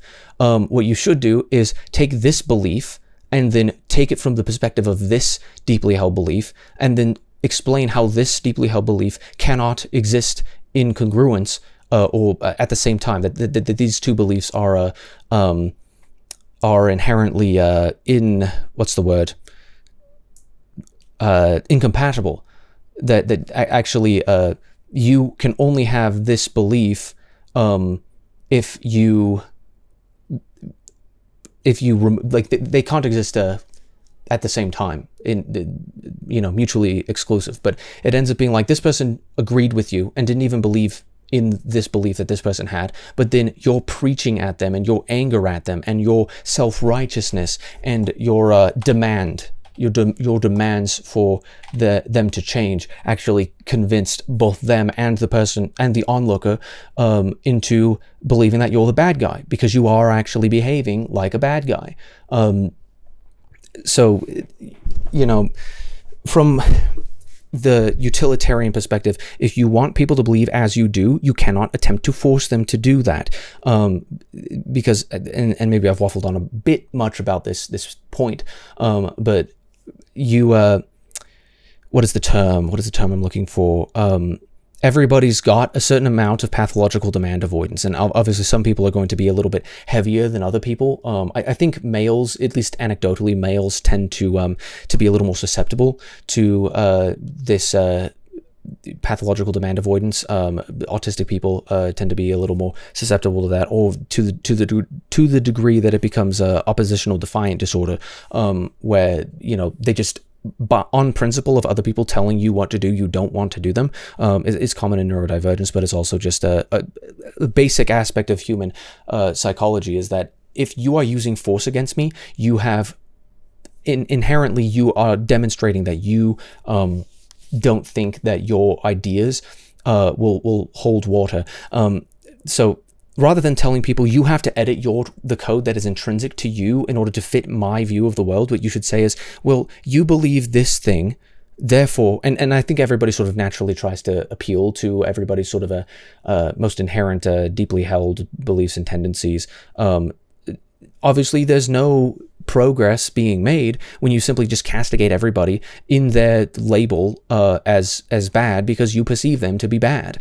You actually have to give an explanation for that and make your case for that. You provided, you made the claim, you have to, the burden of proof is on you to prove it. Make your case, and people really can't do that. And even if they type up all of this this mess, people really can't actually make that case because they have to enforce it. I believe in free speech, so I believe that my ideas will actually outlive the ideas of others, and that actually those ideas will bring about great things. Whereas somebody who's sort of from this frankly disintegrationist side believes that bad ideas must be quenched. And my question is, what is the limiting principle to this? If you think bad ideas must be stomped out, do you also think that bad people must be stomped out? And if you define bad people as people who believe things that you believe to be bad ideas, that sounds like tyranny. And that should be immensely concerning, because if everybody thought that, then nobody would be able to coexist. So this is what I'm trying to get people to realize, is that you must be able to exist with your neighbors. Otherwise, this means war.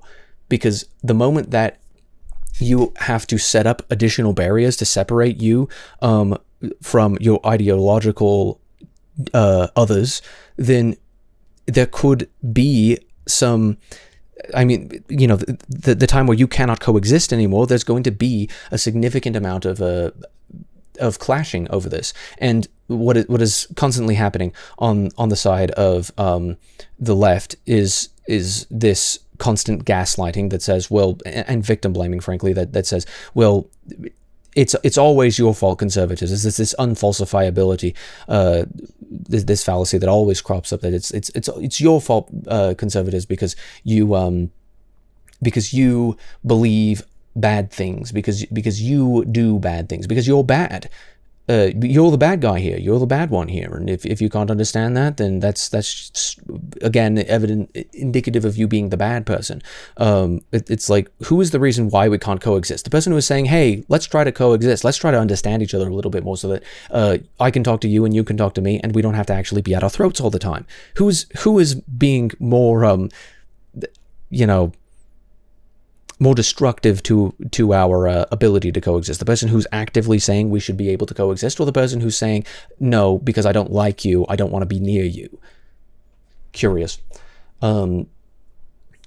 The group is obligated to deconstruct their unacceptable beliefs and educate them properly. Obviously there's stories of a black man walking into a KKK meeting and actually lying or entering into discussions with these people at this KKK meeting, and in a polite way, where everybody in this meeting, all of them say,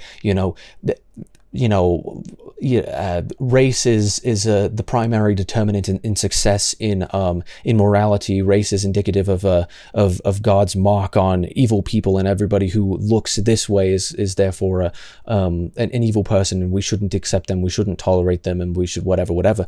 And then you actually can, the best, as they say, sunlight is the best disinfectant. You walk in and you say, howdy folks, I just wanted to introduce myself. I just wanted to discuss with y'all how things are going, and eventually, if they get to know each other well enough, so long as they can agree that we're not going to run out and lynch this guy, because obviously that's a very brave thing to do, because the KKK used to be a very significant force for domestic terrorism in the United States. you know, so long as they can agree that we will actually speak to each other and listen to each other, and that we can both seek truth, you can actually change a significant amount of minds. Because, you know, one racist might think, oh, I just don't like those people. They just bother me because I associate them with a bad experience I had with another member of their race, or whatever it may be, whatever biases they've got. And then all you do to disprove those biases is best to be the best person that you can be. And then it reflects well. And then they say, well, you know, they actually re-examine, and cognitive dissonance, they say, well, if rule number one is that, you know, let's say black people equal bad, but rule number two, or premise number two, is that, however, this particular black person is not bad. Therefore, can premise number one be true at the same time? This obviously can't be true. So maybe if one person from this group says, can display to others that they're not so bad, then everybody who has a bias about that group can actually think about it more and think, well, maybe I'm wrong about that. Maybe they are just like me, because when I interact with them, it appears to be clearly so that these people are just like me. That is actually how you change minds. I think it's one of the most, the biggest flaws in sort of scientific materialism and the leftist sort of ideology is that there is never any room for forgiveness. They think that they can remove religiosity and supplant it with other things, whatever those things might be, and simultaneously, you know, you're not even going to keep a single brick of that wall that you tore down. You don't even know what the Chesterton test is. You know, we're going to tear down the wall, and we're not even going to we're not going to even leave a single brick of it behind. But you know, no room for forgiveness whatsoever. If you did wrong, then you must die, unless, of course, you did any of these things. Then we're not willing to give the death penalty. I really do want to understand where the limiting principle is with this, and so maybe it would serve me well to invite a leftist on and have some discussions. I'll see if I can find anybody who's willing to come on. I've been intending to do so for a while. But it's like, yeah, you wouldn't hold the standard for anything else. I would hold it for plenty of things, that we should actually be looking at each other and taking each other at face value, that we both want what is best. We want to maximize pleasure and minimize pain. That is sort of some of the most basic philosophical ideas, that everybody wants to maximize pleasure and minimize pain. Everybody just has a different machine, and a different thought process, a different equation that they run in order to get there. And so, you know, we should be able to actually talk to each other, and, you know, I'm working on my machine at my table, and we discuss, oh yeah, this is how the machine works, and this is what I put in, and as you can see, it's clearly functioning, and it spits out this. And they say, well, I actually think if you moved around this and this way, then your result will be different, because the result that you desire, because we clearly desire the exact same result. It's just your design doesn't work well for this, and obviously there would be counter arguments, and there's an entire discussion on it. No single person can ever close the book on any of these things. These things have been discussed for the entirety of human history, prehistory, and will be continually discussed, as beyond, years into the future. But yes, I would absolutely hold that standard for everything else. Like anyone else and everything else. I think people who are religious bigots ought to be listening to other people, especially if you consider much of the principles that they believe in. You can certainly frame it from the perspective of, well, why would God make some people inherently bad? Let's say they're racist. Why would God make some people inherently bad and cursed to do so? And why would he make some people inherently judgmental, or ability to be judged, where they're imperfect, but they can, there's a lot of things where it's like, well, does God love all of his children? Yes. Why does God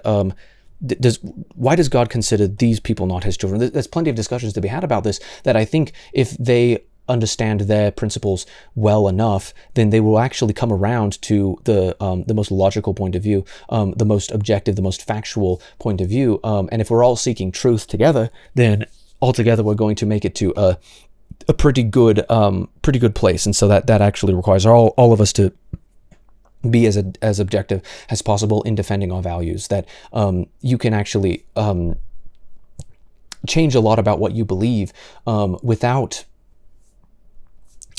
like doing it all in one fell swoop. You don't have to sit in with a discussion with somebody and immediately be convinced by anybody. You can put up a fair fight, but it has to be fair. That's what I'm saying. And these people don't even want to actually have a discussion about it because they think the book is closed, and they want to force other people to close those books and burn them as well.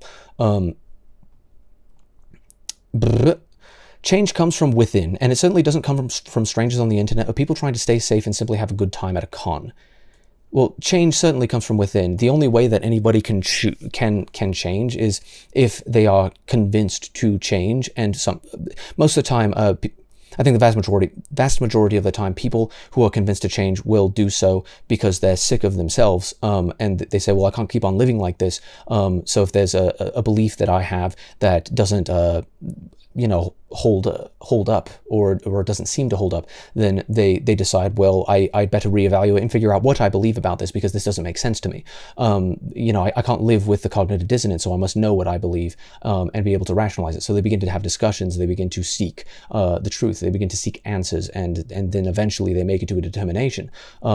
Now, plenty of the time when people make it to determinations that, they'll cling on to those beliefs, obviously, that leads you towards confirmation bias and whatnot. But it's such a pessimistic view that you can never convince a single person, and therefore everybody who believes differently must be forced to believe what you believe, or they must be castigated from your, cast out from your society. I think that's inherently a cowardly and ideologically unsure position that, well, the people shouldn't be able to, it's based off of emotions entirely. These people make me uncomfortable because I don't want to put up with the fact that they disagree with me, because it's inconvenient to me that I have to actually change my views to account for other people's disagreement. This is something that everybody feels innately on a certain level. It's just most of the time we don't rationalize that, we don't think of that, and most people don't. I truly believe that most people fall into that trap and they don't actually try to fight it, which is the importance of actually discussing it. That you need to attempt to understand, you need to entertain the possibility that you may be wrong, and therefore have discussions with people who believe differently, so that you can actually come to the greatest determination. You don't have to change, but you have to actually entertain so that you can actually increase your abilities, so that you can know for a surety that you were correct about something, or that you were incorrect about something, and that you have now come around, because that inherently solves issues in the brain that inherently make you happier on a psychological level. It's part of the reason why I don't see too many cheerful leftists. I think they are unwilling to change, and they want the world to change, and they're inherently pessimistic about that. That it's an outer what is the term? It's an outer an external locus of control. That the entire reason that my life is going bad is because other people treat me poorly, and the entire reason why my life isn't going good is because other people haven't done it for me. That inherently surrenders your responsibility, and in the process your rights, and it is not a way to live. It is a guarantee for misery. You have to accept reality, and you have to go forward with the determination to seek the highest truth possible, so that you can live the highest truth possible, objectively speaking. And I don't think that discussion is being had, clearly, because people want to shut that down.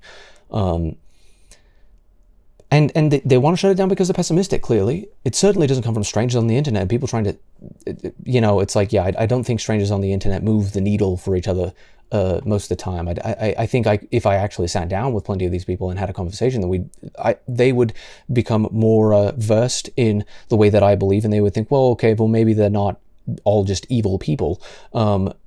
obviously so long as everybody involved can not be emotional and offended about things. But it's like change doesn't come from people trying to stay safe and simply have a good time at a con. This is the confusing thing, that you think that you can't be safe and have a good time if conservatives show up. This is very indicative of your bigotry. Replace conservative with anything else, with any other demographic, be it immutable or otherwise, and this clearly reads as immensely intolerant, that you don't think you can be safe around conservatives. You don't think you can have a good time around conservatives.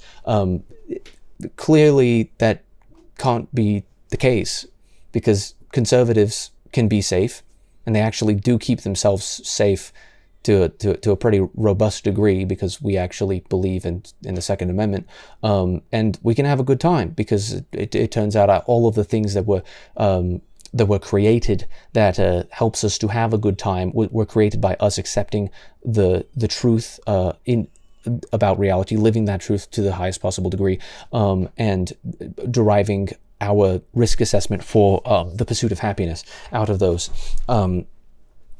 conclusions that we've drawn, and attempting to be as scientific as possible. All of the things that allow you to have a quote unquote good time, rather than having to beat each other with rocks in order to bloody. I mean, literally bloody, but in order just to survive, is the fact that people actually recognize that, both in a utilitarian sense and in a moral sense, that you cannot violate other people's rights, and that there's a bubble of rights surrounding me and a bubble of rights surrounding you, and the moment we get close to each other, we have to be very careful so that those bubbles don't kind of cram each other out. What is that horror game noise? There is an infant in the background, so apologies for that. I didn't even realize the chat was kind of maybe I should just put it up here temporarily. It's actually quite loud, isn't it? You have a kid? No, not mine. Oh, my Adam's apple is not feeling good. My throat. What is the sort of the next thing here? What you're doing by placing the imperative of de-radicalization on other people. This is also coming from the flawed perspective. From the subjective perception. There's another sort of hidden premise, I suppose. It goes right along with number one, that inherently the people that they disagree with are radicalized, and that they're not responsible for de-radicalizing them, that they're actually responsible for like shunning them, like that they should actually thrust them outside, kick them out, so that, I don't know. I don't think people have actually thought about what happens when you do this. It's like, how would you feel if this happened to you, and what do you think this actually causes in other people's behaviors? It's like the responsibility is on other people, is deflecting from their responsibility to reflect, think, research, and create connections with people who actually will take them through that process of healing. It's funny because I'm saying that you are responsible for the consequences of your actions and nobody else's, so that you should be able to, you can absolutely judge and say that this person is making some poor decisions that do not result in positive consequences, and this is something that that they shouldn't do, or not to do. That is one thing that you absolutely can do, but I'm saying that it's far more profitable for you to actually focus on what you can do about other people, about what can I do to move the needle on somebody else. And if you are looking at this from a purely utilitarian perspective, you are not going to convince anybody to stop believing things that you believe to be morally repugnant by rejecting them, and by harassing them, and by gaslighting them, and just treating them in such a way. It's not going to actually move the needle for them. That doesn't convince anybody. If anything, it only convinces them to be more, quote unquote, radicalized. And I don't think that the conservative right, in the American conservative right, is radicalized. obviously, from my perspective, it will be the left that is radicalized, and part of the reason that is because they continue to shut the what do you call it? The window. The bloody, I don't know why I can't bring myself to just remember words. They continue to cram that window in closer and closer and closer the wall. I don't know about like the Chesterton test.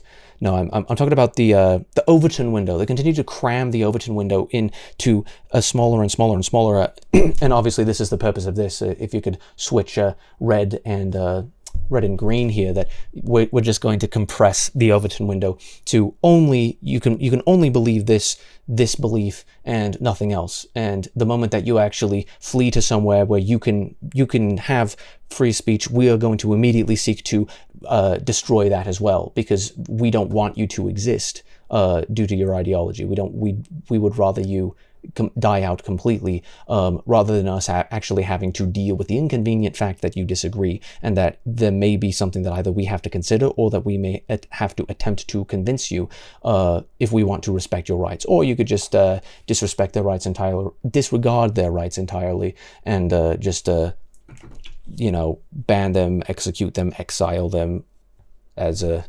authoritarian regimes tend to do. I'm not saying that it's not anybody else's responsibility to. It's every individual's responsibility to do their best in order to do what is objectively correct. And if their beliefs are not correct, if they cannot rationalize why they believe what they believe, and at least I'm getting some sort of reasoning here, rather than just saying, well, I just believe they're really bad. Just dogma in response. Obviously, I still am disagreeing with a significant portion of it, but at least there's an exchange of information here. Obviously, the entire idea is that they don't want to exchange information in the future, and that they would rather me be relegated to the darkest corners of the internet. But generally, things in the darkest corners of the internet and the darkest corners of black markets. It's funny, they'll make this argument for abortion, where well, if you ban abortion, then they'll still go out and get it. But they don't apply that to gun rights, where well if you ban guns, they're still going to go out and get them. It's like, if you ban bad opinions, are they still going to go out and get them? Are they still going to discuss them in private? I think they are. Like, you should actually use the same logic, rather than just using logic as a principle that you can that you can wield when it's convenient to do so.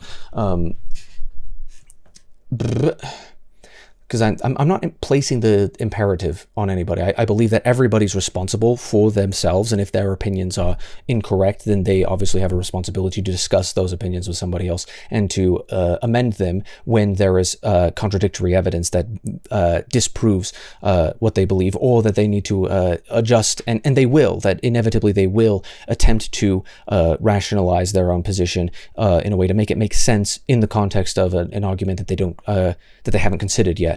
That maybe I could still think that this is true, but I do have to actually amend my belief as I first presented it.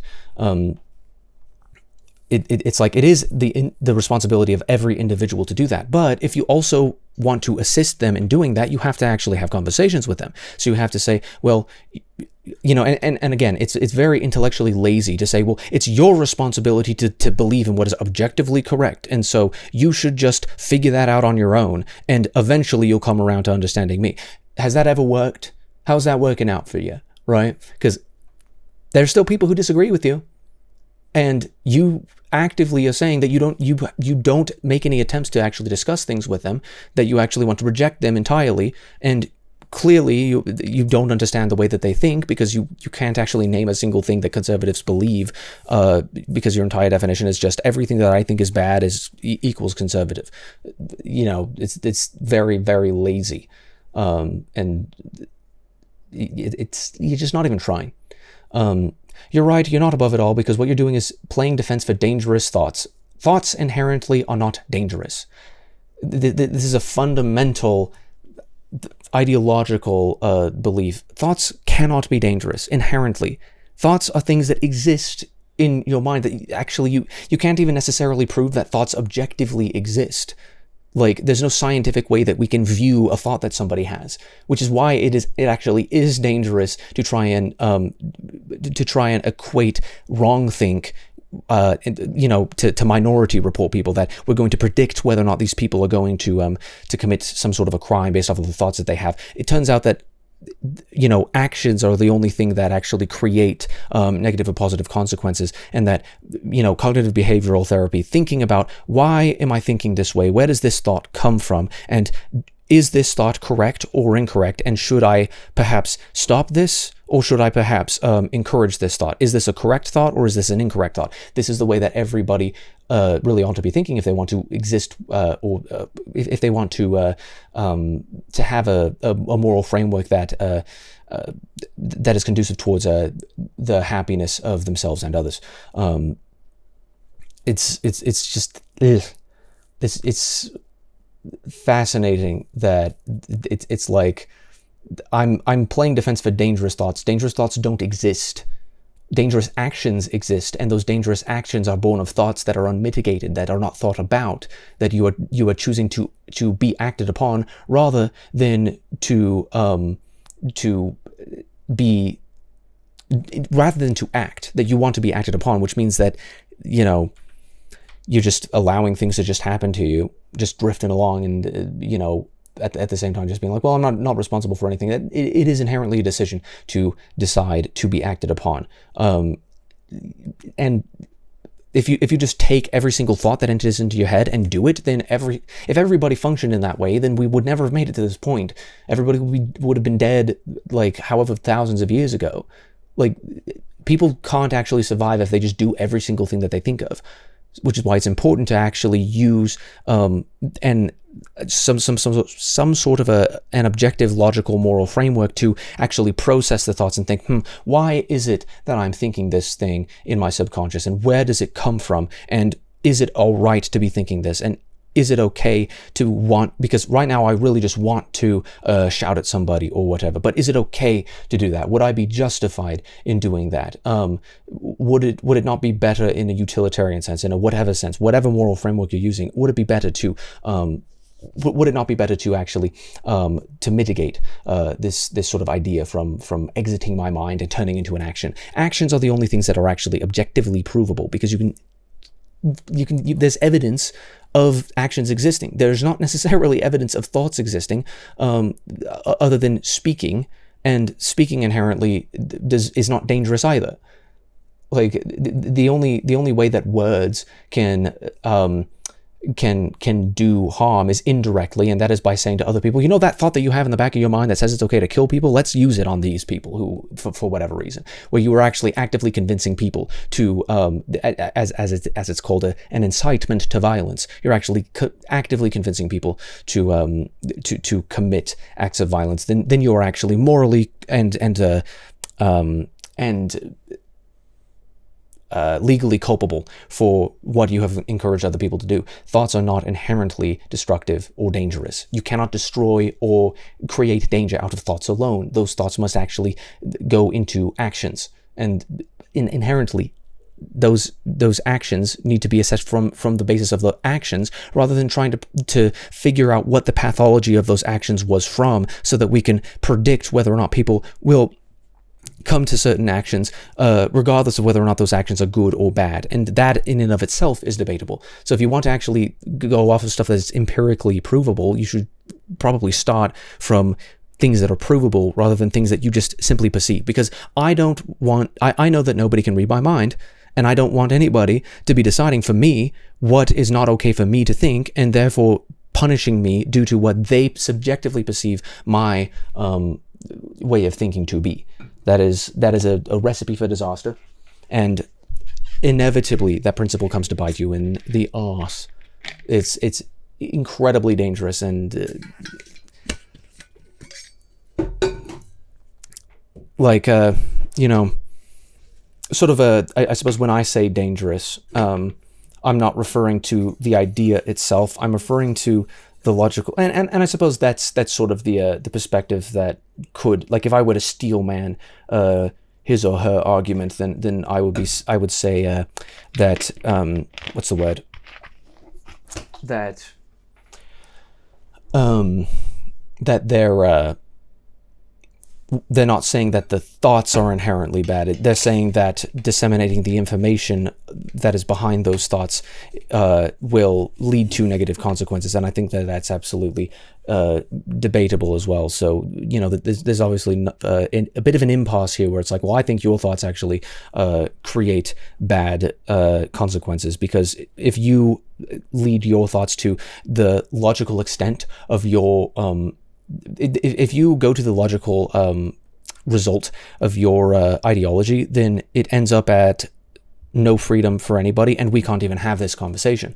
If you take mine to the logical extent, bad people get to speak, and good people get to chide them for their bad ideas and say, I disagree and here's why, and the bad ideas die out because those ideas are disproven, and the good ideas get to live on because those ideas are proven, at least to the degree that you can actually manage to convince a plurality of people to understand your perspective.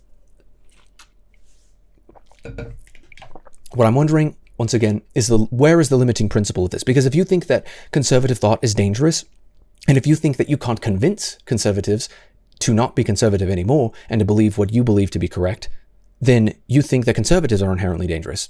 And if, therefore, you think that conservatives are inherently dangerous, then it must needs be that they be eliminated.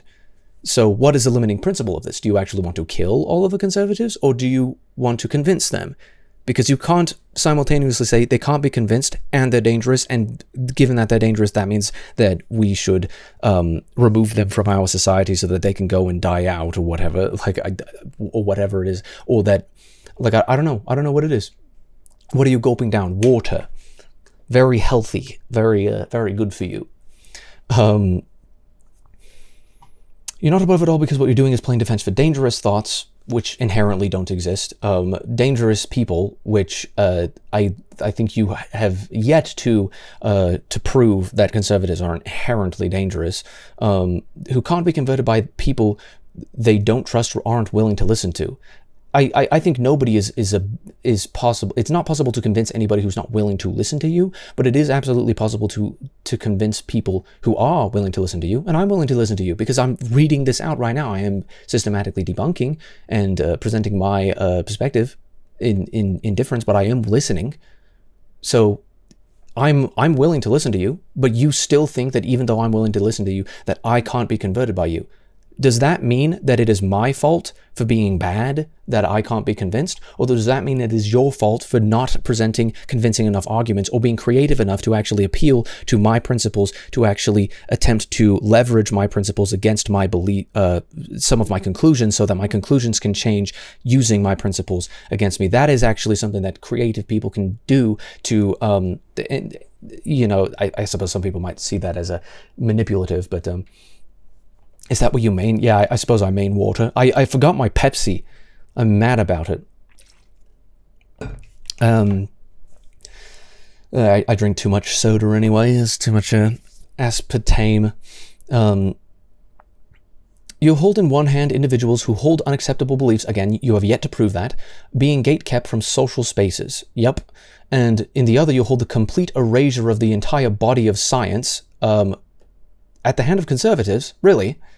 Because what leftists do is they erase the parts of or the parts of science that are inconvenient to the narrative, and then they twist and weaponize the parts of science that are convenient to the narrative, and then after they've twisted that and fashioned that into a weapon, they use it to beat other people into submission, and then they get to call them science deniers, despite the fact that they've actually they're not even being scientific anymore.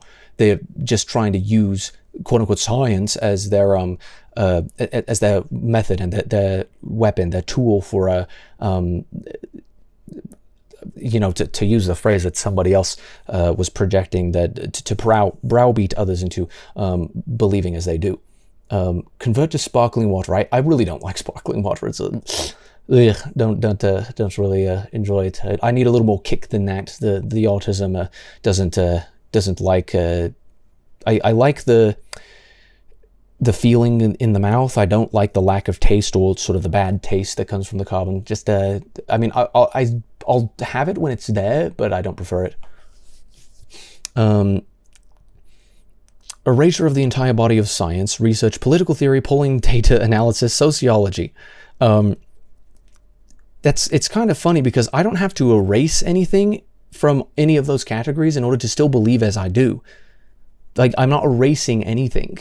Like, I've looked into a significant amount of sociology, polling, data analysis, political theory, research, bodies of science, multiple different persuasions within science. Like, I've looked at all of those things and I still believe the way that I believe. You just don't think that I do because you think if I did look in that, then I would believe as you do. Turns out that I wasn't actually convinced by anything. In fact, I was convinced of the opposite. Now, a certain amount of that could absolutely be the result of confirmation bias, but how can that only be true when it's on my side? It's only true that I suffer from confirmation bias when I review evidence and say, actually, this only bolsters my claim. Especially when you are not actually providing evidence and proofs in opposition to mine that are convincing and hold water. And obviously, what is convincing is pretty subjective, but you have to have it cold.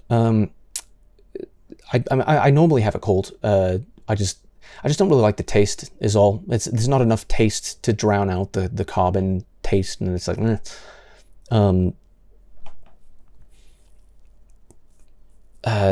you claim these two things are the same. So conservatives and the erasure of the entire body of science are the same thing? Oh, social spaces, like conservatives being gatekept, is the same thing as erasing all of those things? I mean, I think it's absolutely indicative of an ignorance to a lot of those things, or at least a cherry picking of the data from a lot of those things.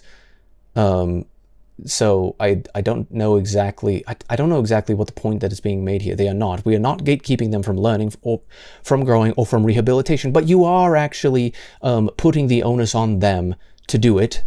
But also not putting any effort in to actually help them in the process of doing so. Because right now, if I want you to understand the way that I think, then I'm going to actually rationalize my position to you. If you want me to think the way that you think, or at least to understand the way that you think, you should do the same to me. This is how we should actually be able to understand each other and to go forward. From this perspective. What you are saying is that, well, I don't stop you from learning, and this is the exact same logic that the other bloke said, just with a couple extra steps, a couple additional unnecessary words. That because people believe differently than what I believe, then I have no responsibility to actually present my own arguments. Like, well, if you actually want to know why you believe as you do, then maybe you should be able to rationalize that position. Maybe you should be able to actually have those conversations with people. It is lazy for you to suggest that you have absolutely no responsibility in actually explaining and rationalizing your position to somebody who wants to understand where you're coming from with it and wants to actually engage in the free and open thought. Because it's never your fault. You are never responsible for the fact that other people believe differently. Because I truly believe that the fact that I mean, just because it's difficult to convince other people who believe differently does not mean that it is impossible. And I would say that the biggest reason that people believe that people don't believe in American conservatism is because American conservatives have over time, in whatever ways, through whatever actions, failed to actually convince people of it. But I think there's no greater force for to convince people to become conservatives than this authoritarian nonsense. that you actually believe that thoughts are dangerous, and that you will actually, who gets to decide that? You actually believe that there is somebody who gets to decide that like who? Some sort of aristocratic figure, some sort of a godlike God among man who can magically just know what people are good and what people are bad, and that can snap their fingers or thumbs up or thumbs down like Caesar to have them executed if they have a bad thought. I don't want to live in a world where somebody else gets to choose that for me. I want to live in a world where where everybody assumes the best in other people until they prove otherwise. I want to live in an optimistic world that believes that people can actually get over their biases and their flaws and can actually be forgiven for those flaws, because all of us are imperfect. And if we don't have, if there is no recompense, no accountability, no form of accountability that doesn't inevitably end in you just being, just burning in hellfire for eternity, then we have no point in living. The entire point in living is that we can do as good as we possibly can, so that the people who come after us can do as good as they possibly can, and we need to arm them with the information in order to do so. And if you want to be armed with the information to do so, you need to first, as I say, devote yourself to the truth, to figuring out what the truth is, and therefore, once you can figure out what the truth is, derive your sense of morality, as in what is the right way to act and the wrong way to act, from that, so that you can act in the way that is the most moral way that also results in the greatest of consequences, which I think a lot of people on the left may actually disagree, or maybe on the right, that just because it is the right thing to do does not mean that you automatically will prosper, both in the short term or in the long term, or perhaps it's different. I don't know. It's lazy. Do you want people to think the way that you do or not? Because if you want them to think the way that you do, then you can't trust anybody else. You can't trust them to think, to just like automatically like realize it for themselves. And you can't trust anybody else because you're not in control of anybody else, however much you may pretend to try, or however much you would love to be. You're not in control of anybody else, so you can't expect anybody else to convince them for you. So you must, therefore, attempt to convince them. And if you don't make any attempts at convincing them, then why are you going? Then you have really no room to be upset that they don't believe, that they don't agree with you in the end, because you didn't do anything to try and convince them. All you did would actually confirm their priors, because you used it as a way to persecute them. And people, when they are persecuted, tend to confirm all of their priors. I think the thing with conservatives is that they tend to see contradiction as, and obviously this is a fundamental principle. Was it Mark Twain who said it? Let me never fall into the vulgar mistake of thinking that I am persecuted whenever I am contradicted. When somebody says to you, I disagree and here's why, if you start crying about that, or if you get immensely angry about that in a way that causes you to act out in ways that victimize them, or that you think instant ban or instant just kill that guy, that's actually not going to play out well in the long run, because inherently the human psyche, if you want to talk about sociology, here's a sociological study for you.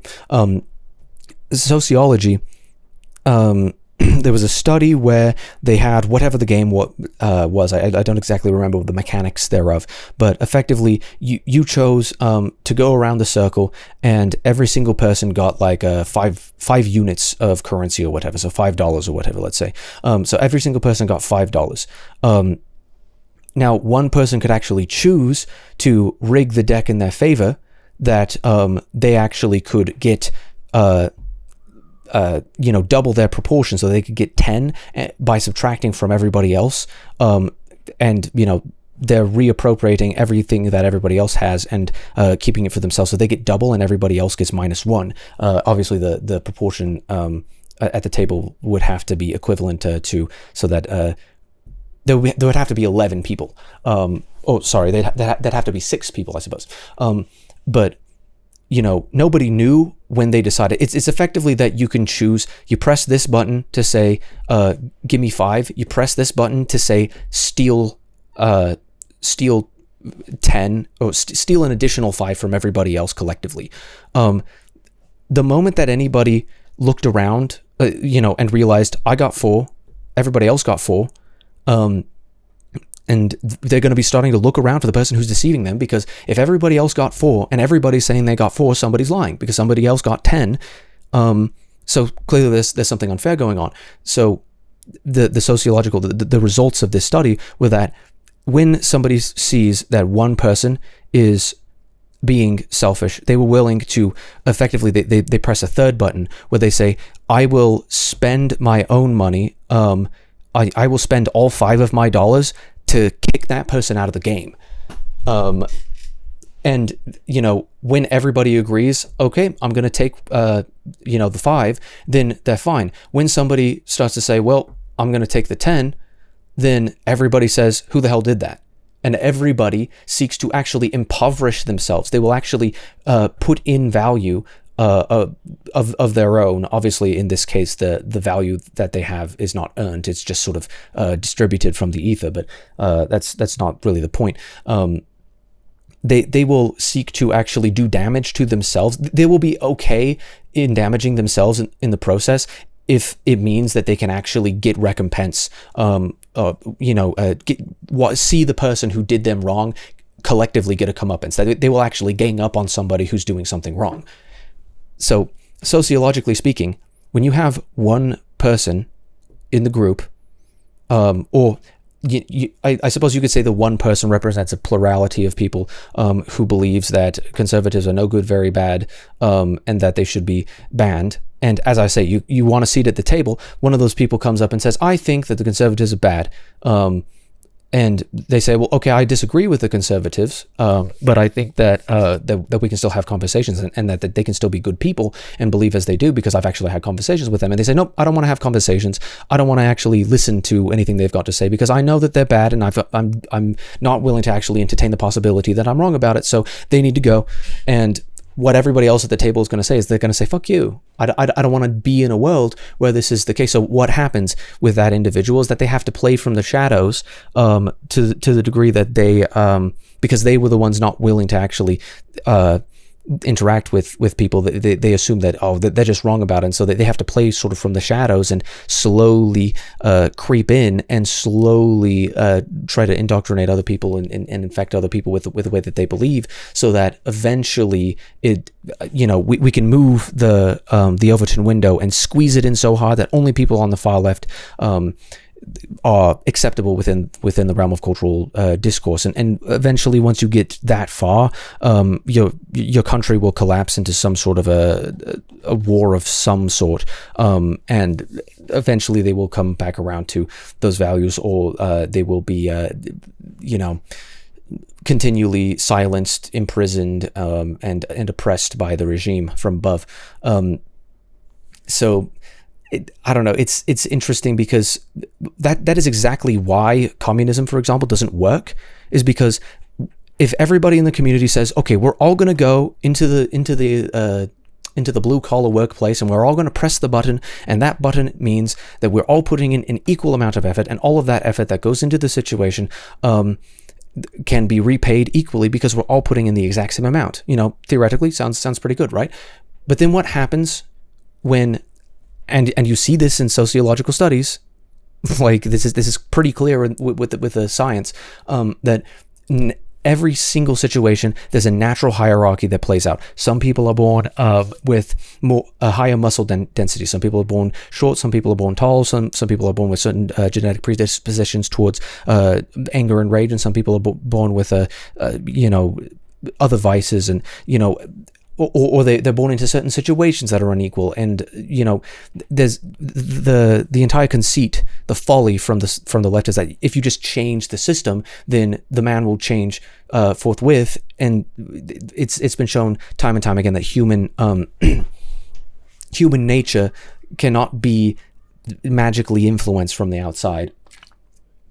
There's no amount of changing the rules that will stop people from performing at different levels. So if somebody's really good at their job at the factory and they can press that button better than anybody else can press the button, obviously there's nothing but pressing a button, then we could have chimps do it. But even the chimps would have to be incentivized through payment. You'd have to say, you have to press the button to get a banana, and then you actually have to put them on a timer where, either way, if one person is the best button presser there, then that person is automatically going to be like, well, I'm putting in a lot of effort and I'm really good at this and I'm better than anybody else is.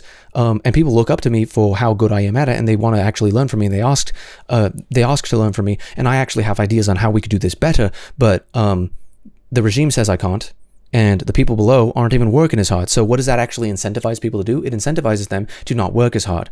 They say, well, screw this. I'm going to be paid the exact same amount as everybody else, so I'm not actually going to attempt to innovate at all. I'm not going to invent a machine that presses the button for me. I'm not going to, figure out a way to make it better for me. I'm not going to, do anything really at all, because I have no incentive to work. Because if nobody else can actually perform to the standard that I can, then I'm going to immediately go directly to the bare minimum. And once everybody's at the bare minimum, there's going to be even lazier people or incapable people. Every single regime has detected or taken a certain amount of people and categorized them as undesirables, and then said, well, we got to get rid of all these people. So it's over, because they're of no value to us. So, the disabled people, no value to us, because they can't work, and so they're actually more of a cost, and we can't afford to pay them. So their rights actually go to the wayside. And nobody who wants to take care of them should be able to, because that actually requires them to do something that is not for the collective but for the individual, and that is wrong. So bye-bye to that person. To the gulag you go, where you shall inevitably starve because you can't walk. What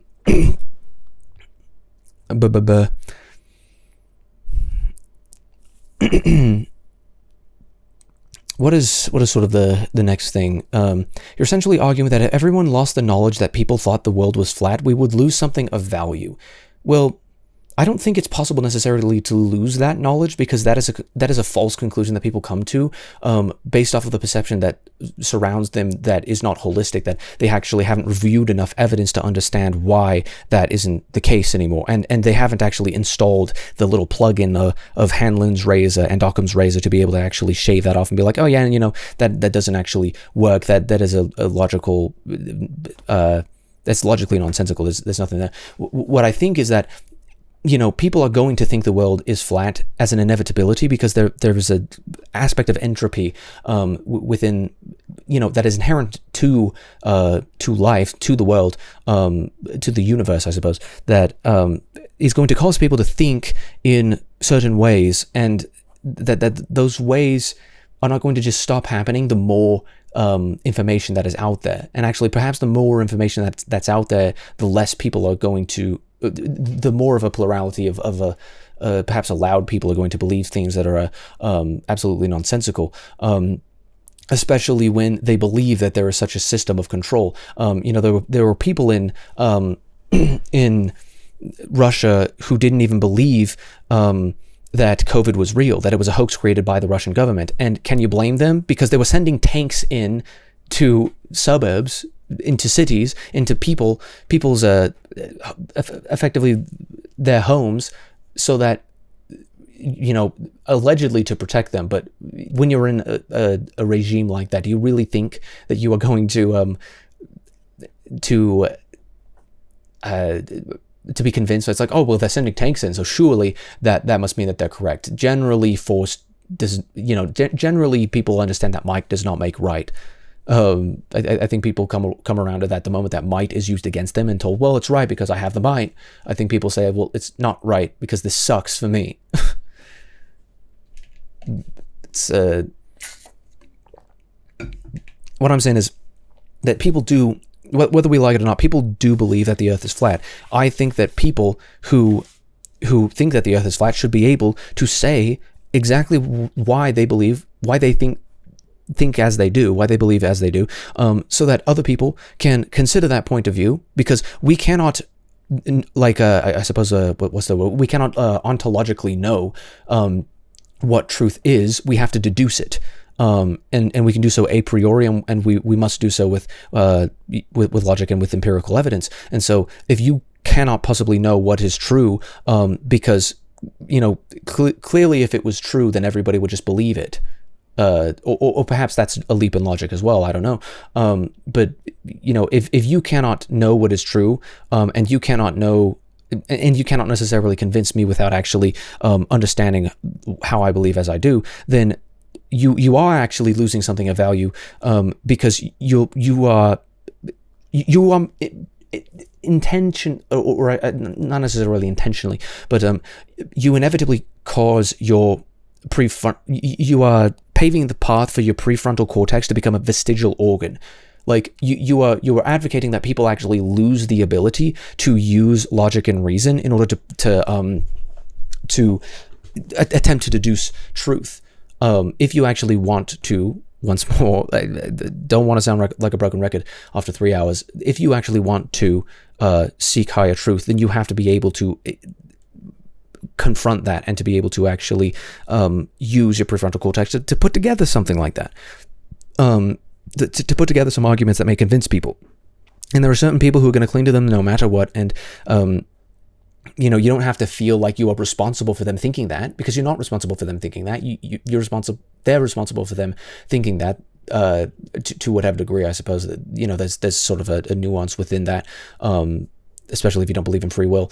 But the way that you should attempt to convince people is through logic and empirical reasoning. And if they don't actually see that, then you probably have to assume that either you didn't, because what's more useful, saying, oh, you're just a lost cause, I'm not going to try, or to say to them,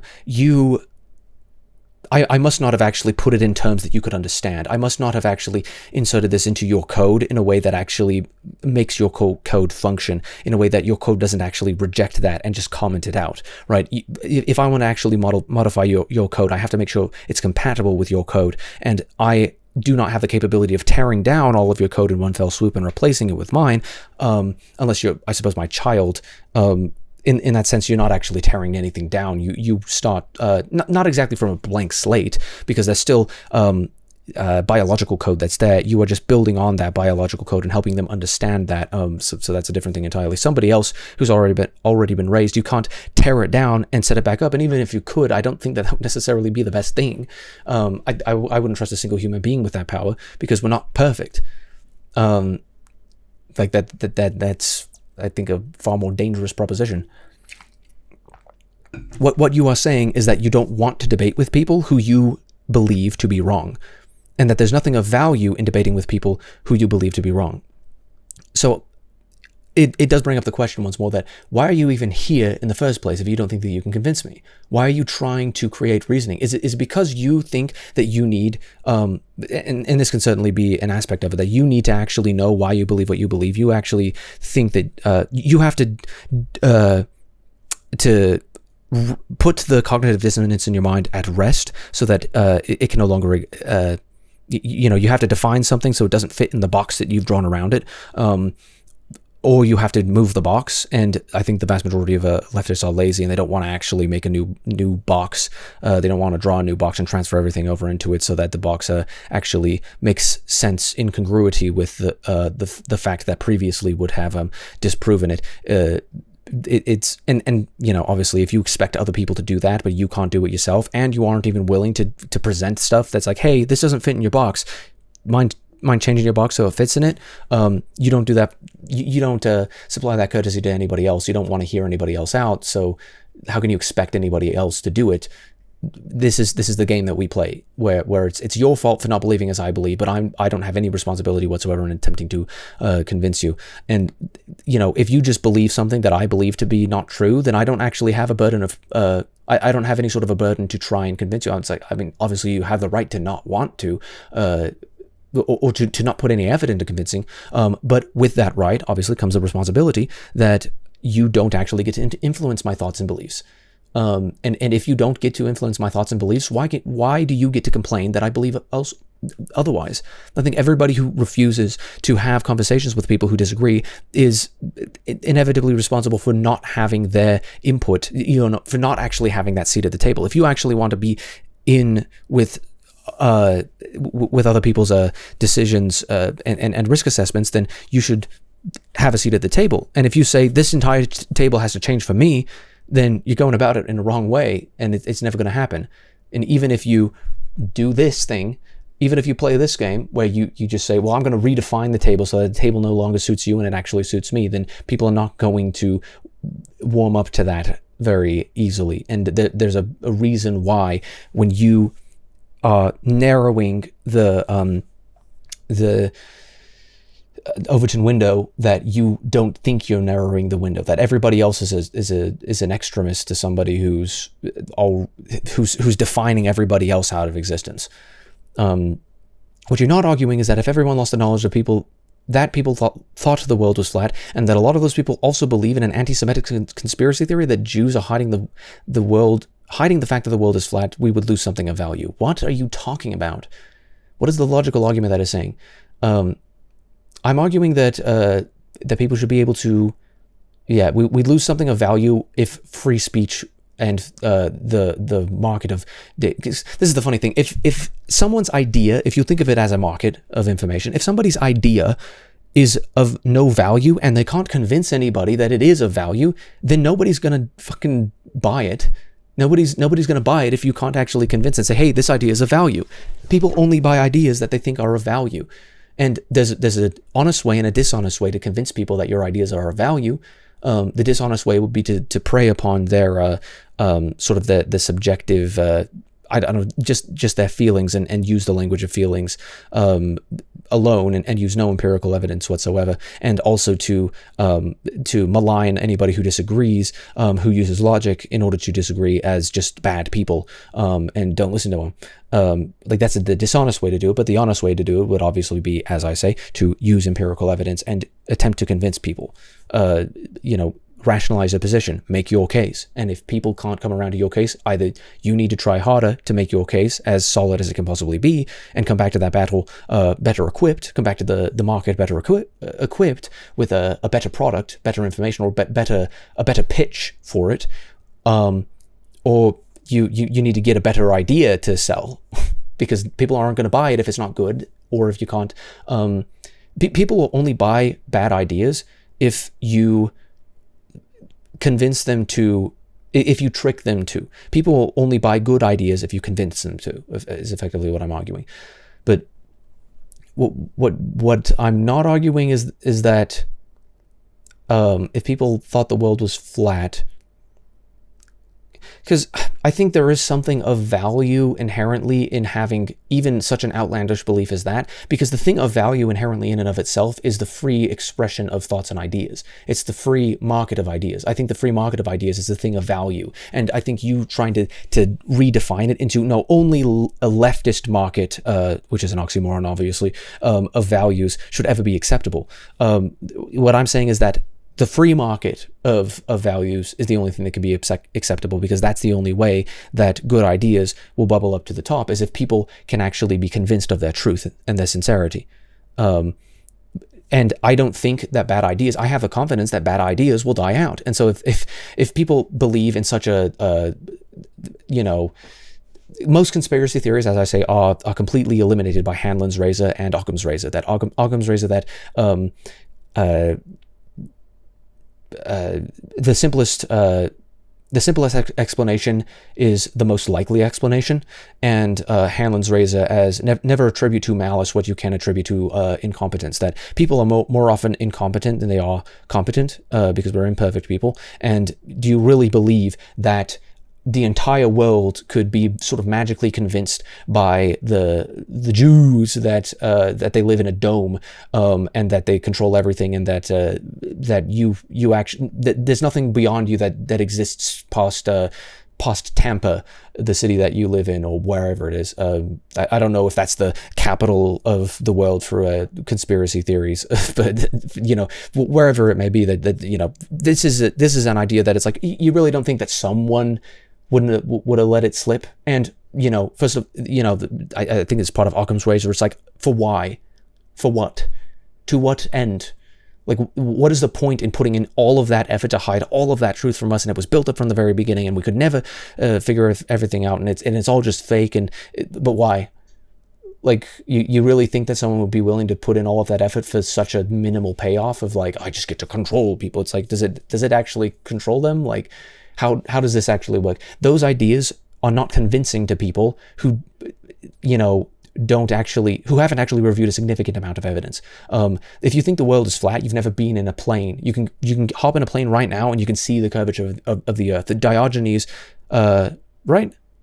It might not have been Diogenes.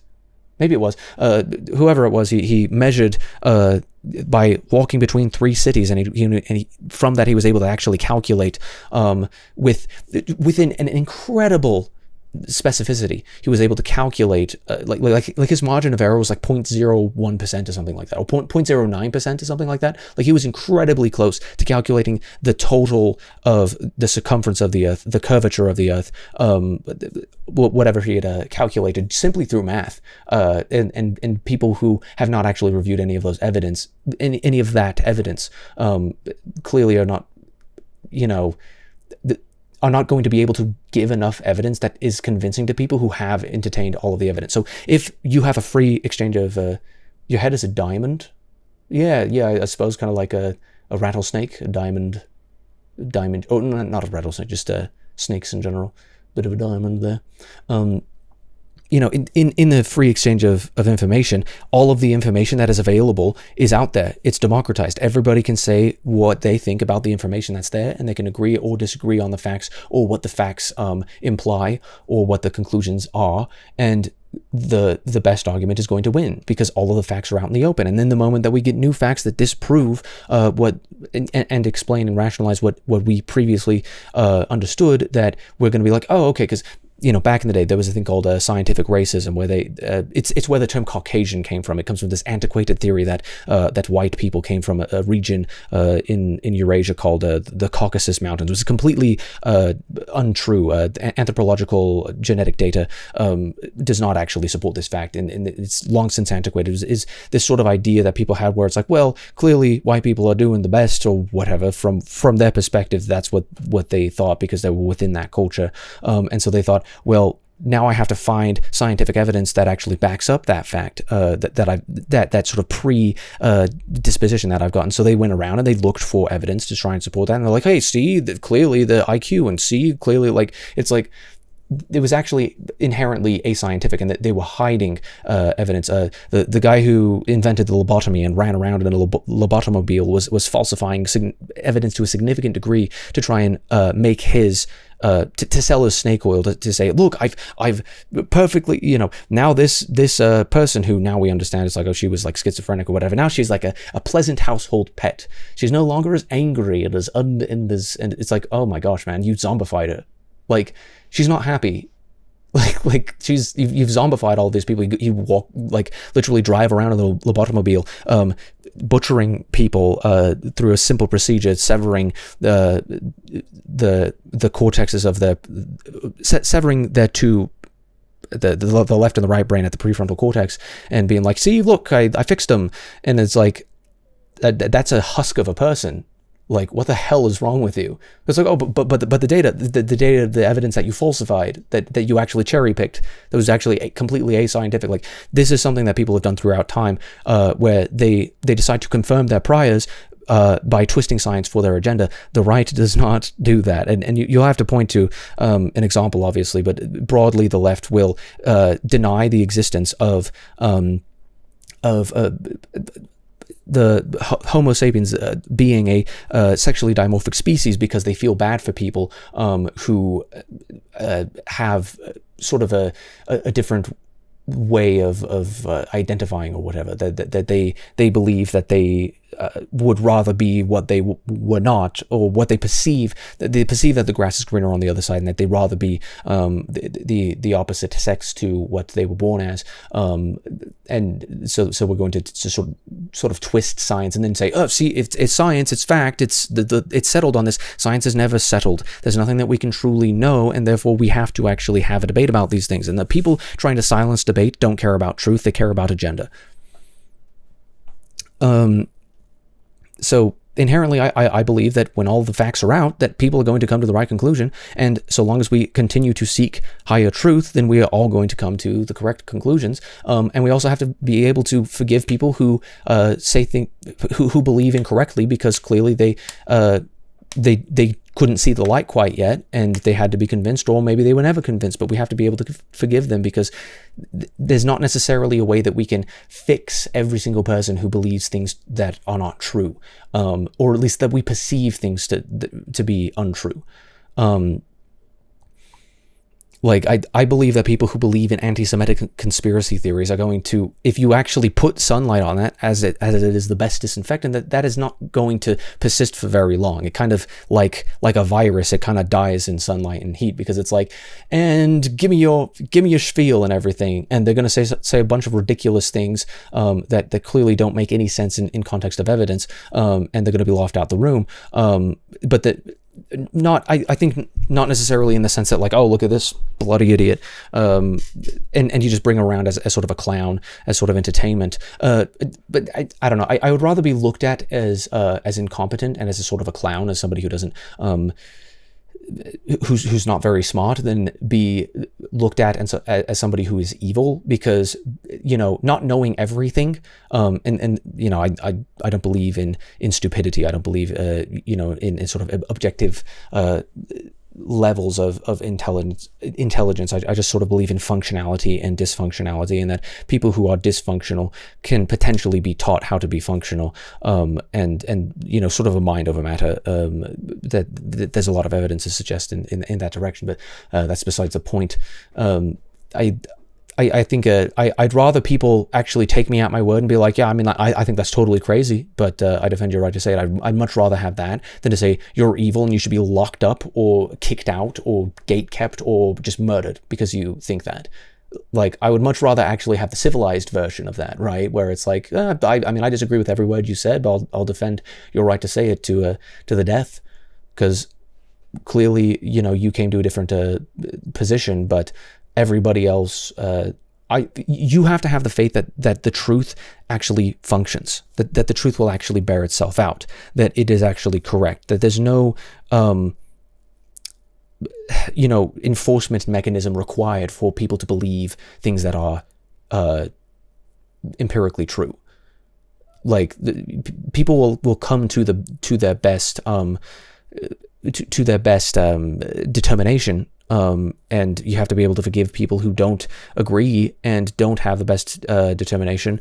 You know, so long as all they have done is something as anodyne as disagree. It's like, my disagreement does not necessarily destroy you. Like, the only time where a disagreement should show up for I don't know, where I should be setting up boundaries between me and people with which I disagree is obviously when I can't coexist with them, and I can't coexist with somebody who votes to steal my money because I have more than them. That is not charitable. Now, you know, that's an argument for federalism. That's an argument that says, well, in this state, we are all going to be capitalist, and if you want to be redistributionist, you can go to a blue state for that. And I think the vast majority of people, I think the vast majority of conservatives will be okay with that. Once again, this is why this happens, is because leftists are lazy, and inherently they want things that they have not earned because they don't understand deserving. Obviously, this is not necessarily going to be convincing to people, but it is what I believe to be self-evident, that they don't want to get up and move somewhere. When is it that leftists have ever moved? You know, got up, moved all of their livelihoods and gone somewhere, and put all that work in and risk their lives to go somewhere where they can just be given free shit. Like, or go into a communist dictatorship, and the people who do, I want to know, how's that working out for you? Because then once you enter, you can never leave. Obviously, unless you're Bernie Sanders and you're just doing your honeymoon there, shirtless, singing communist anthems. Do you see the difference? Historians do. Yeah. I'm sure that's the case. I think this is again this sort of dogmatic principle that the book has been closed on it because I found people who have evidence that that I believe to be supportive of my beliefs.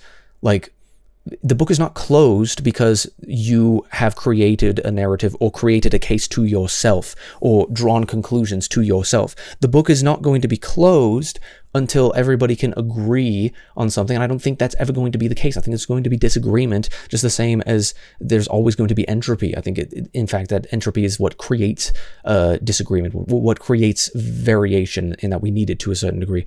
But we also need sort of this concept of negative entropy that I've been toying around with in thought experiments. But no, scientists, historians, sociologists, political theorists, like all of these people are just the aristocracy that know better about everybody, about everything, and I can just defer to them at any single time. It's okay. Can you cite a single person?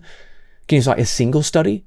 Can you actually cite a single fact within that study that actually isn't dispositive of like just present something rather than just saying, but the science believes. It's like, no, you are just articulating a religious principle that I should take on faith, because this is the thing, everybody relies on faith eventually, which is part of why they like you have to rely on the faith that your eyes are working, right? This is why you can't remove religion.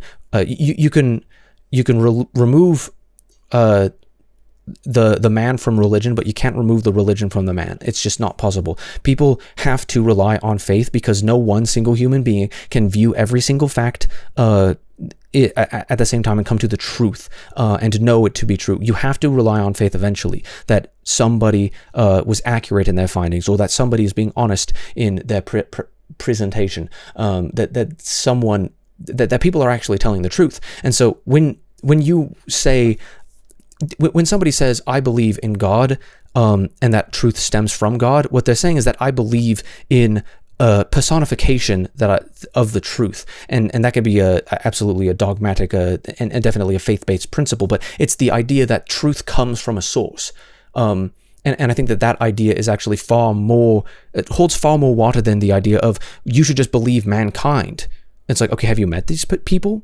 Were you there when they conducted the studies? Were you there when they potentially removed the parts of the studies that weren't useful? Were you there for the selection bias of the media that selected which stories they were going to run? Were you there for? Do you know any of these people? Are you in their hearts and are you in their minds? Can you read their minds? Do you know what's going on behind the scenes?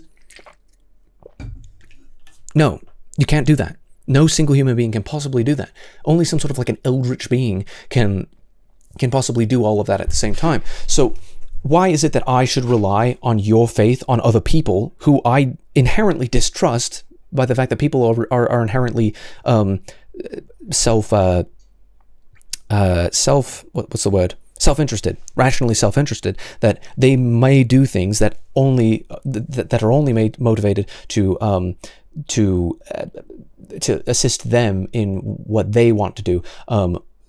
You expect me to trust other people more than I trust what I believe to be is truth in and of itself.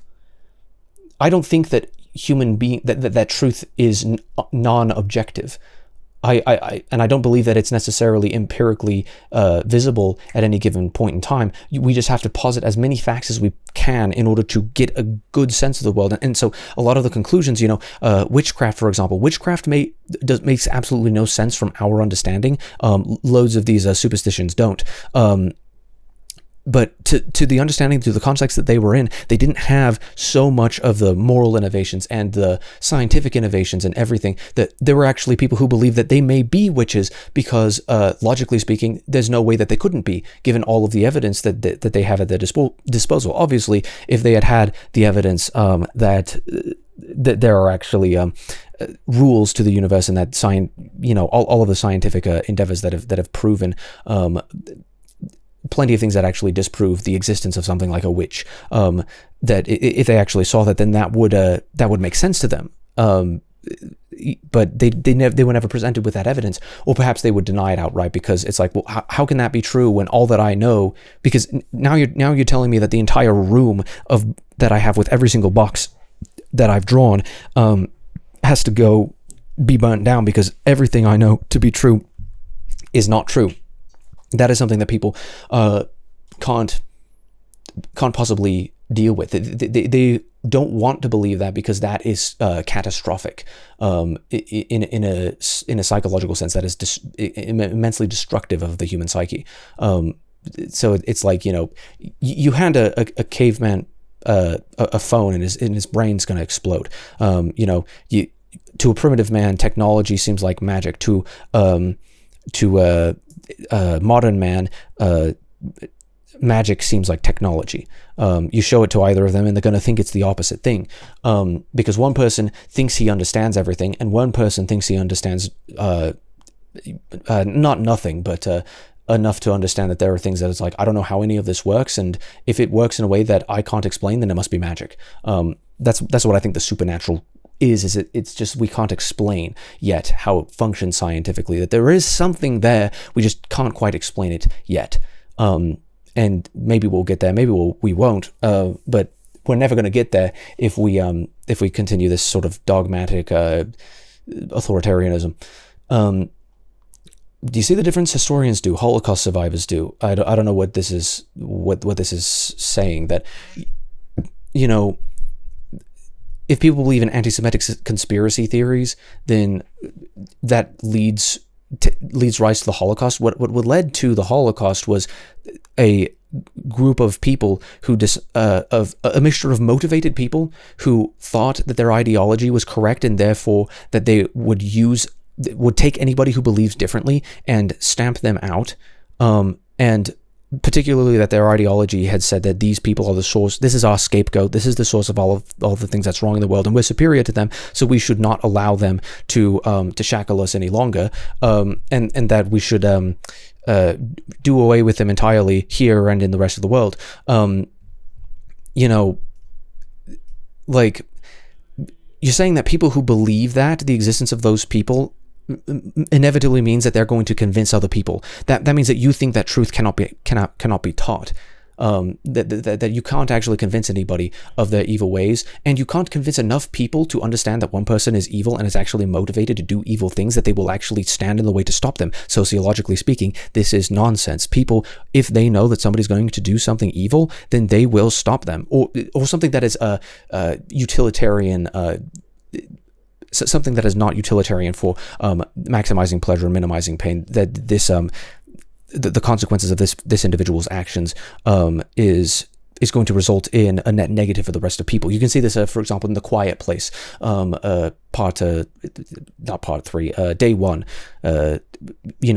This story that there's many circumstances where people start to make noise, and people immediately go to silence them, and when someone's out of control, they say, you're going to get us all killed. And so people actually looked at, there was a guy who effectively, he like snapped his neck or something like that. But if that guy was going to make sound, all of the people were going to be at risk of death. So obviously it's like, I want to be able to calm you down, but there's not much that I can do at this point without sacrificing the lives of everybody else. And so everybody said, none of us think that you should have had to do that. But none of us also think that that it's a choice that that could have been made without that it's trade-off. That you are saying, I actually have to sacrifice the life of this person because they are putting the rest of us in danger by doing something that puts us in danger. People understand that intuitively. They're like, I wish there was something that could have been done. And I think a lot of the time people are just like, but he shouldn't have died though. It's like, well, yes, he shouldn't have died, but does that mean that realistically you could actually, like, would it be a better thing for you to, trolley problem, for you to say this person gets to live for a couple more seconds so that they speak and then they die and then everybody else here dies, or that this person must die and the rest of us, so that the rest of us may be saved. Most people understand that even if they are like, I wish it didn't have to happen. It's like, hey, I'm with you. I wish that didn't have to happen. But sometimes you have to make a choice, and your hand is going to be forced, and you may regret having to make that choice, or you may think you may make the wrong choice. But you have to be able to be prepared to make those choices, because every single life depends on a risk assessment that involves morality inherently in it. So it's like saying you think that sociologically speaking that nobody is ever going to say, hey, that guy's kind of evil. And when all of the data is out, because obviously this is obviously true, especially now when all of the data is out there, and somebody says Jews bad, let's kill them all or something like that, then everyone is like, hi, genocide is kind of bad. That didn't work out very well last time. Last time you did that, the Jews got their own state. Clearly you've actually empowered Jewish people by threatening them so much, by threatening their existence. You've actually, and I think that's a very good example where it's like, okay, you can exist, you have a right to exist, I just don't want you around here, or it's like, that's the limiting principle. It's like, you can exist, just exist far away from me, which honestly the feeling is mutual for a fair amount of people, for ideological reasons, not for any other immutable characteristic whatsoever. It's for ideological reasons. It's like, yeah, I kind of can't stand people who tell me that I'm evil, and they can't even tell me what I believe without putting words in my mouth and without presenting straw men constantly. It's like, wow, you really beat up that guy, that straw man, really nicely. It's like, I'd rather not talk to people who wish I didn't exist. The feeling is mutual for the vast majority of people who don't know how to coexist, which is why borders are created. It's like, okay, you go over there, I draw this line, you go over on that side of the line, this is my side of the line, you cannot cross the line. Some Michael Rosen for you there. But it's like you don't actually think that when all of the evidence and all of the data is out there, the people will believe that people won't be able to see the error of somebody else's thinking when all of the evidence, all of the data is presented, and they're being as objective as possible to go to and find the truth as much as possible. You don't think that the truth actually is going to convince people, which I think is part of the reason that many leftists and sort of the postmodernist left don't even believe that truth exists at all. It's honestly quite fascinating. But I think the reason why the Holocaust happened is because there were motivated people who took control, who propagandized, who put out all of their statements that, and this is what fascism does. This is the irony of being like, oh, fascism was so bad. You were doing exactly what is at the root of fascism, and that is rooting out all of the people who disagree with you, rather than actually having the challenging discussions with those people, so that your ideas can potentially play out. If you believe your ideas to be true, you believe they are going to play out. If you don't believe your ideas to be true, then you have to enforce them. And that's what the fascists did. They killed all the people who disagreed with them, and they killed all the people who they thought were undesirables. Many groups of people that they believed to be undesirables. If they had actually had all of the evidence created, the only way that regime was ever able to be to exist is when people were stripped of their rights and stripped of all of the information to come to a different belief, so that the people who were good people weren't armed with the truth to actually understand that this was wrong, and all of the people who were armed with the truth were in such short supply that they were easy to get rid of. And all of the people who were left, who were neutral in the fight, just like, I don't really care, I'm just doing my job. All of those people who were shrugging, the vast majority of the time, and this is another sociological study, the vast majority of the time, human beings aren't evil. They just kind of shrug their shoulders. And this is what the left does vast majority of the time. They just shrug their shoulders. I don't know, man. I just do my job. I don't know. And I don't shrug my shoulders when I see bad things happening on either side. Like, you can go into the previous episodes of Draconian Discourse where I actually responded to these racist memes that I was like, hey, there's actually not a lot of facts here, and I don't appreciate that this sort of a religious, not religious bigotry, but like religious in the sense that like there's no official religion behind it, but just sort of the idea that it's just like, well, clearly black people just can't invent things or whatever the crap it is. Like, you know, these are not objective ideas. These are bad ideas, and I call them out. And just because you perceive racism to be a uniquely right-wing thing, which is au contraire, but just because you view that to be the case doesn't mean that I don't call out people who I view to be racist, whether they be right on the right or on the left, on principle that racism is inherently evil.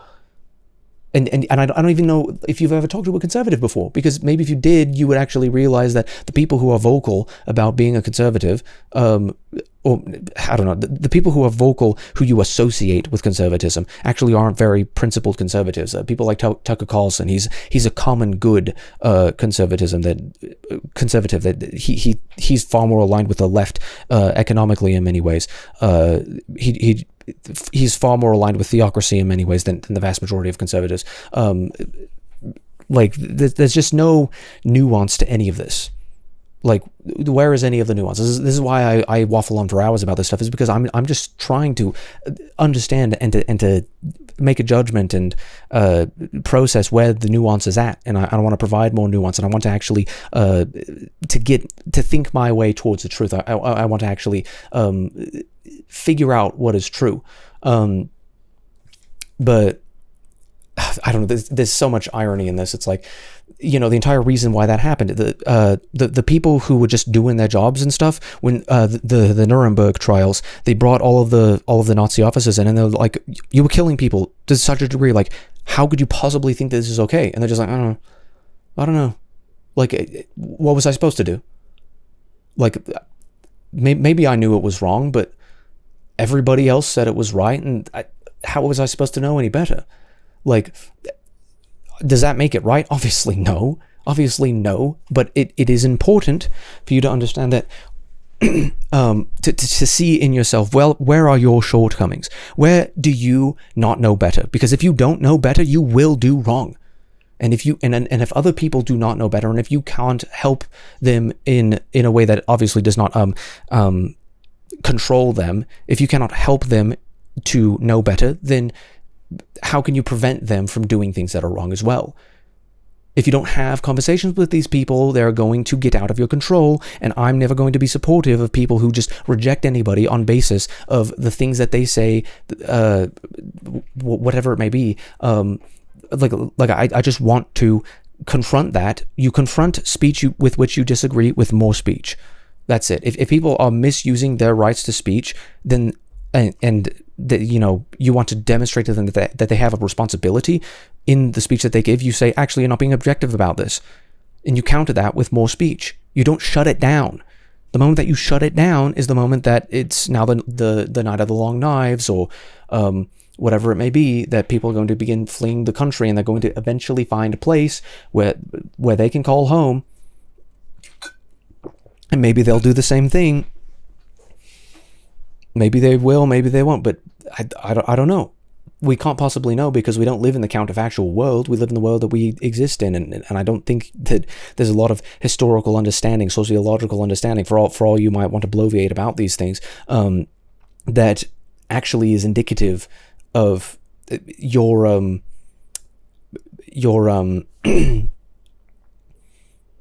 the case that you're trying to make here. Not many people know that the Irish potato famine was manufactured by landlords and capital owners, but that added bit of context changes what people take away from that knowledge. Is that even true? Like, I've never heard that was what manufactured is, as in landlords and capital owners. That's an interesting way to put it, because you're not talking about landlords, you're talking about lords, and you're talking about the aristocracy or the oligarchy, I suppose you could say. You're talking about people, a government where people control the strings from above in order to benefit themselves at the expense of other people, without actually allowing those people to finally come wise to it, and eventually say, hey, you're oppressing me, get your boot off of me. Like, you're talking about it's weird for you to frame that as landlords and capital owners, but manufactured as in, like, there were intentionally people in the oligarchy or the aristocracy who said, we're going to starve our people, all of these people who work and who actually provide for this economy, and we're just going to starve them by poisoning the potatoes. And then it's literally like the stupid Fallout show where it's like, we're going to win the game by being the only people alive. And it's like, you realize you just sacrificed, like nobody thinks this way. People are far more likely to enslave others, and if you don't think that's true, then that's historically ignorant. People are far more likely to put efforts into enslaving others than they are to trying to eradicate others. Like, the only case people think that they can eradicate people is if they don't think they have any more use for them. Like, surely that's the case, and that's exactly what you think about conservatives. You don't have any use for conservatives, so you must eradicate them from your safe space. Like, it's strange. I don't need my kin to be equipped with the ability to educate people. Why the hell not? What's the alternative? That they're not going to be equipped with the ability to, like, they don't need to be equipped with the ability to attempt to perceive truth, or to be able to be in enough emotional control that they can actually interact with their fellow man without causing a scene and shouting down everybody because they believe that they're inherently evil for believing things differently, because they match up a couple of perceptions that they have recorded in their amygdala, that they said, well, you just remind me of a teacher that I had back in the day who said a lot of things that made me angry and uncomfortable, and that I felt bad about, and so you remind me of him, and therefore I'm going to shout you down because I believe you're evil just like he was. It's like, maybe if you actually used empirical reasoning, then you would come to truth rather than dogma. So do you want us to come to truth or dogma? Because what I'm seeing is you don't really like the idea of a theocracy, surely. You don't want people who believe in God to be dictating from above what you should and shouldn't believe. But you don't even believe in a God. You believe in the uncorruptible. You believe that the system is the only source of the corruption of mankind, which is total nonsense, by the way. But so you believe that it's not, like I said, that's just so strange. Like, oh yeah, and here's the aristocracy in motion. Here's the dictatorship of the wise from Aristotle. I don't need my kin to be equipped with the ability to educate people. I don't know why you wouldn't want that. You don't want your ideological kin or genetic kin, or I don't know what he exactly means by that. I generally don't. I would say I would call that my peers. I wouldn't call that my kin. It's not a family. Like, you think that you have a family because other people also believe that it's cool to discriminate from other people who aren't like you. Like, effectively, that you're a family with people for the sake of them being like you. Like, that's interesting. That's kind of indicative that you haven't really thought about sort of the element of the human imperfection that goes into that. It's like that's very instinctive, and the rationalizing that in a way that really makes that a tenable position is I don't know, that's telling. I don't need my kin to be equipped with the ability to educate people because we don't want more truth. We don't want more truth. None of that. No truth is necessary.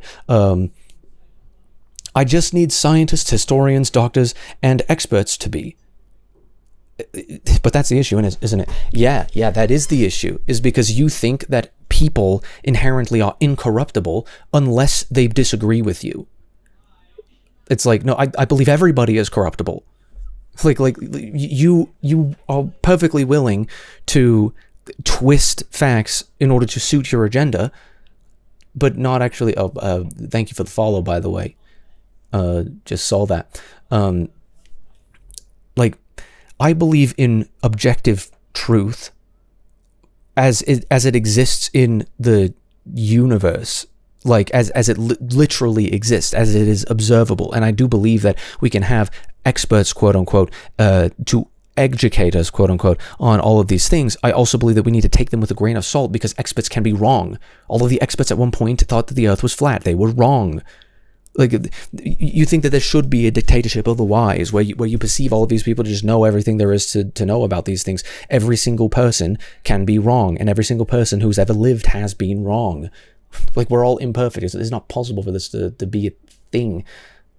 Wrinkler, can you swear I diddy that you are the greatest Rizzler that has ever lived on planet Earth? ? Bruh. What is I diddy? What does that mean? Who is this? I don't know. But welcome regardless. Greatest Rizzler. I don't know. I don't know if I'm the greatest Rizzler that's ever lived on planet Earth. I don't know. I think I'm like fairly decent at it, I suppose. I'm okay at Riz. My Riz game is it exists. I don't know. Thanks for the follow. Thanks for the laughs here.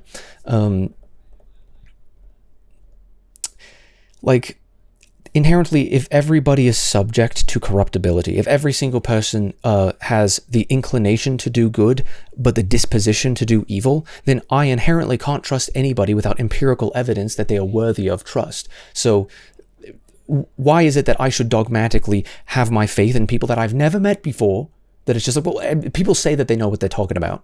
Why should I believe that they actually have my best interests at heart? Politicians. Like, apply this to politicians. Well, they just know better. We should just trust the experts, all right? Joe Biden's been the one who's been in public service all his life, right? Whomever else. It's like, they're a politician. That's their job. Their job is to know how policy works and how to do it best. And so you should just trust them on that. Nobody bloody believes that. Nobody trusts politicians, because it's a game of deception. It's a game of convincing, and a lot of the time people have to lie in order to serve their own interests. Why would you apply this to a group of people you've never met before? This is totally insane. Where it's like, well, yeah, I can just no.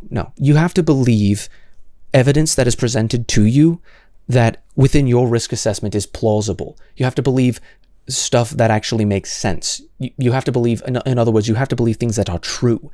And you shouldn't believe something that other people tell you are true. You should believe things that are true. And so you actually have to do research. You actually have to attempt to find nuance. And you inherently don't want nuance, because nuance means that you have to challenge, you have to put up with the fact that there's a challenge, in that there are facts that will stand against your narrative, and that there are people who will disagree with you and stand against you in either an ideological or in an actual forceful fashion. This is like, I really don't understand how anybody can be I don't know, to use your phrase here, to be so blind as to say, like, oh, I don't know any of these people, but I mean, they're scientists, they're historians, they're doctors, they're experts, so surely they're they know what they're doing. And it's like, you're actually attributing to them a level of perfection and malice, or lack of self-interest, lack of rational self-interest, that is actually delusional. That is actually a very dogmatic religious principle. Does Reynaldo watch Queso? Reynaldo. I've seen a couple clips. Yeah, I don't watch him religiously, but I think he's pretty funny. I think he's a pretty funny guy, a funny big guy, the big man. Yeah, that's just utterly bizarre. Like, sort of. inherently most people who are religious believe, or within the sort of the Judeo-Christian framework, believe that sort of God is just or maybe I'll just speak for myself here. I believe that what we believe to be God is we need to mythologize things because it helps us make more sense of it. Is it true versus what does it mean? And what does it mean is a far more important question. So from my perspective, do I know that God exists? No, not inherently, because I've never seen him. I have no proof that he does. But the way that things work out do lead me in the direction to think that there's an objective truth to the universe, and that there is an objective way to behave correctly in the universe, and that those things were set in motion, and that even if you cannot necessarily prove that where there is design, there is a designer, that we have mythologized a personification of the literal, a personification of truth in and of itself. And then I believe in truth in and of itself. That's effectively what you mean when you say that you believe in God, whether or not that you believe that that's a personification or not, and whether you believe that that is sort of a subjective. Well, I like to believe it's someone who cares about me, because I need that sort of human connection. And goodness sake, versus sort of the idea of where there is a design, there is a designer. It's actually impossible for the world to exist without any sort of a designer, because there is design in every single thing around us. That's an entirely different sort of perspective. But apparently that's insane to think that I actually just believe in truth rather than... it's totally plausible to believe that people aren't selfish. Why would people ever lie? People don't have their own interests and their own agendas to actually put more money in their own pockets and to gain more power so that they can actually control other people, or so that, frankly, they can just feel better about themselves, and so they'll lie about things, or they'll cherry pick data. It's like, I don't need a group of elites, and this is inherently elitism, that I just need a group of elites above me to make every single decision for me. It's like, you don't actually have... okay, I can't get distracted by any of the future issues that come, to come. But like, you don't have any evidence whatsoever to suggest that these people aren't going to lie in for their own agenda, and that they aren't going to be corruptible. That's part of the reason why I believe in small government in the first place. Is that people generally tend to act in their own interests, and that is immensely susceptible to corruption, and that if you don't actually attempt to fight that corruption and to create a system that sustains itself in a way that's that limits the power of government, so that people don't actually try to grab more power for themselves to promote their own interests. Like what you are really saying is that you don't actually trust anybody to be able to do what is best for them. You paternalistically want to make all of their choices for them, and if they don't accept that you want to make them for them, then you either eradicate them or you thrust them out. And I can't get on that path, because you would inherently think that because other people can't decide, then we actually have to put other people in charge. But it's like, how do you know, when you haven't been in their head, that they aren't going to do things in their own rational self-interest in a way that actually says, well, maybe it's okay because I'm in a position of such power for me to just take a little bit more. Maybe it's okay because I'm in a position of power to just sort of fudge them just a little bit so that it serves the agenda. Maybe I should ignore this piece of, maybe I should bury this study. Maybe I should actually say that this scientist shouldn't have a career because they don't actually agree with the agenda, even though the data actually disproves or creates a significant argument against the data. That's inconvenient to the narrative. So you really don't think that people were going to do that? Do you genuinely think that people are generally good? Because this is a fallacious idea, frankly an insane idea, a sociologically ignorant idea, a historically ignorant idea, that people are just going to, like, why would anybody ever lie? Why would anybody ever do that? Because only bad people lie, and clearly the people who believe as I do never do. It's like, no, people lie. People are susceptible to corruption. People are susceptible to falling to whatever temptations that they stand to gain currency from, in a psychological sense, currency, but maybe also in other senses. Like, there's such a dogmatic faith-based idea behind.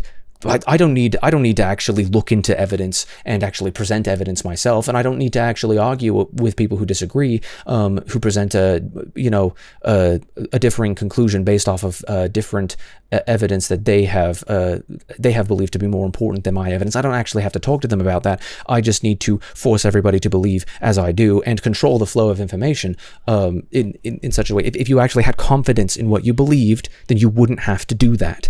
You believe that truth. That sunlight would be the best disinfectant, and that truth would reveal all. But you don't even necessarily believe in objective truth, for all I know. I don't know. You must believe in at least one objective truth, and that's premise one that I've been railing so hard against this entire time. It's just insane. It's just completely bereft of any awareness to the inherent corruptibilities of mankind. Like, this is actually very, very mind-boggling. Like, you think I should just trust people that I've never met? Would you do that? Would you do that? Like, you wouldn't do that with me, because you perceive me to be a bad person, or just a bad person, just evil. Yes, I'm just evil person. I'm plotting to steal all. I don't bloody know where any of this comes from. You wouldn't trust me as a stranger, but you would trust strangers you've never met before, because they apparently have the credentials, and that those credentials somehow make them immune to bias. No, nobody is immune to bias. Nobody is above it all. And that's the irony here, is that I said, I'm not pretending to be above it all. And it's like, no, you're not above it all. And it's like, but you are, though. That's what you think. You are above it all. It's like, no, I'm susceptible to bias, but I'm certainly not susceptible to not wanting to talk to people about this stuff. Like, I want to talk to people about this. This is why I'm involved in this entire thing. But you don't even want to have these conversations unless it can be on the keyboard, where you can just label and dismiss every single time. Lazy, intellectually dishonest, morally bereft, frankly.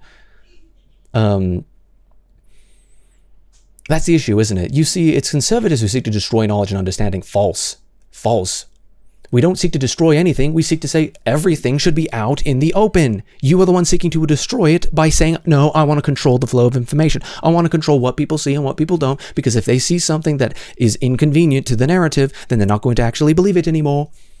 And oopsie, we can't have that, because I don't actually trust people to come around to my way of thinking, because I'm inherently an authoritarian. I need to control other people. You are the ones destroying the pursuit of truth. If you are in the pursuit of truth, you would not behave in this way. You are only in the pursuit of your own self-interest. That is what this is.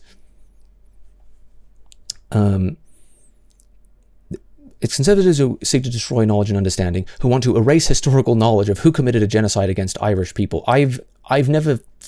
Is there any evidence that evidence that has been destroyed? And this is the funny thing about it, is that there is no such thing as history. There is histories. There are many histories where there are perspectives, and people fall into it. There's never going to be a closed book on all of this. People are going to look and assess at the evidence that we've got, but we weren't there, so we can't possibly know definitively 100% of what's going on. We can only derive a certain aspect of the truth and craft a certain narrative from the facts. And those, we have to at least be able to agree on the facts. It's really easy for anybody to state, well, this is just the way that history was, and it's like, obviously I believe that history was a certain way, but I stated to be a certain way, and I want to try to back this up with evidence, but you state that they just all of these people committed a genocide against Irish people. Like, where the hell is the evidence for that?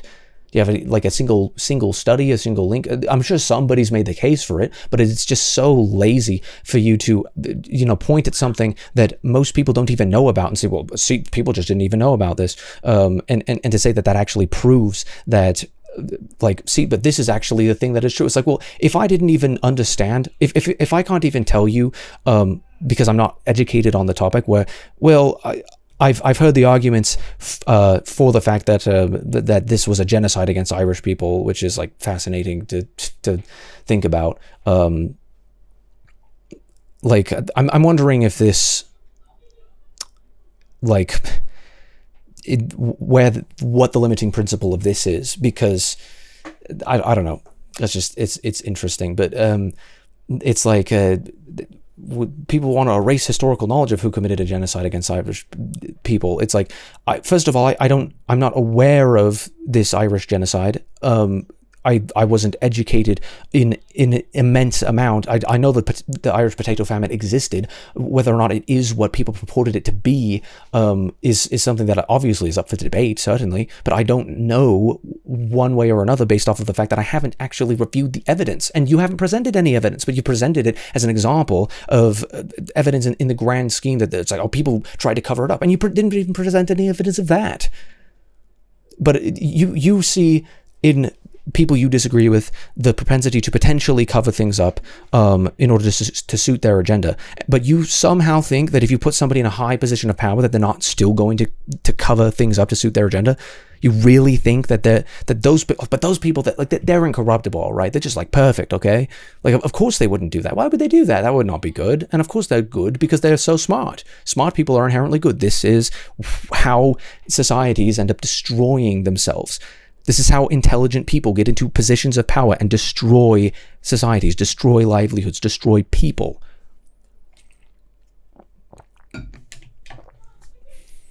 Or hold back their anti-Semitism until someone is primed to believe that twisted conspiracy.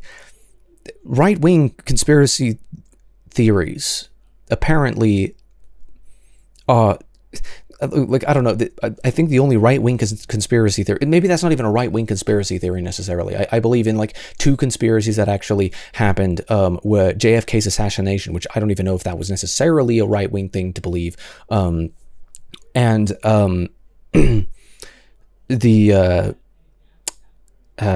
Jeffrey Epstein didn't kill himself, where actually Hanlon's razor and Occam's razor actually don't disprove it in these cases, because there's a significant propensity of evidence that actually suggests that there was some sort of an attempt to obfuscate the truth. And it came from the government down. So if you want to hand all of the government all of that power, don't be my guest, but leave me out of it. You can do that in your own state. I would actually not really want that to happen here in my red state. I kind of like it red, like the way that it is. I don't know, but the idea that, like, anti-Semitic conspiracy theories are inherently right-wing. What about Ilhan Omar saying that it's all for the Benjamins? What about everybody? Like, I wonder what this person thinks about Palestine. I wonder what I wonder, like, and I'm not saying this facetiously. I wonder what this person thinks about the right of Israel to exist and the right of the Jewish state to actually exist. That there is a state in the classical Jewish homeland that actually says, we're not going to kill Jews for existing, because born out of the Holocaust, we wanted to go back to the Jewish homeland and establish a state here and, actually make sure that there's going to be at least one state that isn't going to commit genocide, so that if a genocide begins somewhere, that there's a state that's going to actually say, our doors are open to the Jews, because that's actually what happened in World War II. Is the entire world closed their doors to Jews. It's part of the entire impetus for for Israel existing as a state. And for a time, the Jews were like, I don't know, should we have done this? Should we have given ourselves our own state? Should we have actually done this? Maybe it wasn't good. And then they started being like, electing more sort of left wing and trying to sort of be apologetic for it. And then they had a massive spike in terrorism and had to fight some wars over it. And they were like, okay, never again, never mind. Maybe we should have meant it when we said never again about the Holocaust. Never mind. We're not going to allow people to just waltz right in like it's October 7th and just go into suburbs and kill innocent civilians. But apparently that pales in comparison to counterattacks, to Israel finally deciding after years that they were going to actually declare war on the terrorist government of Hamas that actually does not care about their people so long, and will sacrifice every single civilian life so long as they can eradicate the Jews. Like, I'm interested into as to which of the conspiracy theories are more inherently right-wing in this case. I certainly think that there are people who you would associate with the right who believe in anti-Semitic conspiracy theories, but I don't think that someone who believes in the inherent worth of every single human being and that, we believe that man must be punished for their own sins is actually someone who is the type of conservatism that I define myself as. And you don't get to define me as having to answer for the sins of other people just because you perceive us to be in the same group because of outgroup homogeneity bias. Maybe you should actually fight that bias instead, so that you can actually treat me as an individual because I am one, and it is your moral obligation to do so. You have a moral obligation to treat other people as individuals because we are individuals. If you treat other people as collectives, you cannot expect to be treated as an individual. Everybody has the inherent right as an individual to protect their individual rights. And if you start treating them as a collective and punishing other people for sins that they have not committed, that is inherently violative of them. And this is what you're doing. It's all just smoke screens. Oh, really? Who's the one doing the gaslighting here? This is kind of a left-wing thing. I don't do a whole lot of gaslighting here. Who's doing the gaslighting? You pretend that we, quote, force those who disagree into the shadows. Yes, you absolutely do. That's what you're doing right now. You are only willing to speak with me so long as you don't have to actually coexist with me. You don't want to coexist with me. You don't want to be in the same space as me. You don't like the idea because it makes you uncomfortable and because you are weak that other people think things that are different to you. You don't like the idea that people like that exist. You would rather they not exist. You'd be tempted if you had the infinity gauntlet to snap your fingers and make those people not exist anymore. Movie Bob. How is this not what you are doing? What you don't understand is when we stand up against conservative thought, we are actively shining a light on the dangerous thoughts and dangerous people. First of all, dangerous thoughts do not exist. It is impossible for a thought to be dangerous. The only time a thought has a potential to be dangerous is when that thought can genuinely lead to actual dangerous action. And I'm the one who's saying here that we should actually discuss these thoughts and rationalize these things out loud, because the more people get used to rationalizing things, the more people will actually, once a thought comes into their mind, they'll actually think, maybe I should challenge that because that doesn't actually make much sense. So maybe I actually have to rationalize that. Where does that come from? Oh, okay, maybe I was wrong about that. You don't actually understand that the consequences of castigating people who have quote unquote dangerous thoughts means that eventually it'll be used against you one day. Do you really think the leaders of the revolution are safe? They never are. Robespierre, once again, heads got on roll, and it's simply for the sake of the revolution, of the regime. The revolution never stops, it never sleeps, it never ends, it marches on continually, no matter how much blood they leave behind in their path. So yeah, dangerous thoughts don't exist. Dangerous people, you think conservatives are inherently dangerous. Again, where is the limiting principle of this? You think that their thoughts are dangerous. You think that those thoughts create dangerous actions, and those actions create dangerous consequences, and it puts other people in danger. So you think conservatives are inherently dangerous. Therefore, why do you even think we should be alive? You think I should be dead. By this logic, you think I should be dead because you think I'm inherently dangerous. I think there's certainly ideas that can lead towards situations like I don't know, the thoughts that were in Hitler's head, for example, had the potential to be dangerous, but it's only potential energy until the rock is rolled down the hill. And we don't want to roll the rock down the hill, but you're the ones who's actually putting soap on it, so it's going to roll a lot easier, so there's less friction going on. You're the ones who's actually dismantling the entire thing that we set up in order to make sure that rock doesn't roll down, but it's going to roll down and it's going to crush our entire village, our entire society. I don't want to stand around and wait for you to destroy everything. And I'm certain that you feel the same way. But you're not even going to listen to my reasoning here, where I'm like, hey, can we stop and think about this for a little bit? And it's like, no, I just don't like you. I think you're dangerous. It's like, why? Why do you think, how can you possibly think that I'm dangerous? I'm a guy who, sits online and, rambles about things and plays some video games while also rambling about things and edits some silly little things and occasionally commissions people when I can make enough money.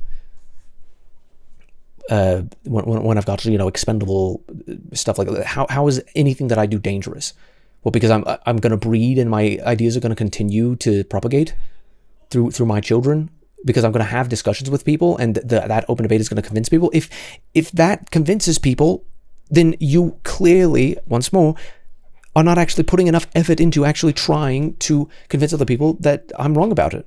Commissions? What do you commission? I've only done 3, I suppose. I've profile pictures and no, maybe I've done more than that. I don't know. Not very much. I've not commissioned people very often, just because I don't make a lot of money.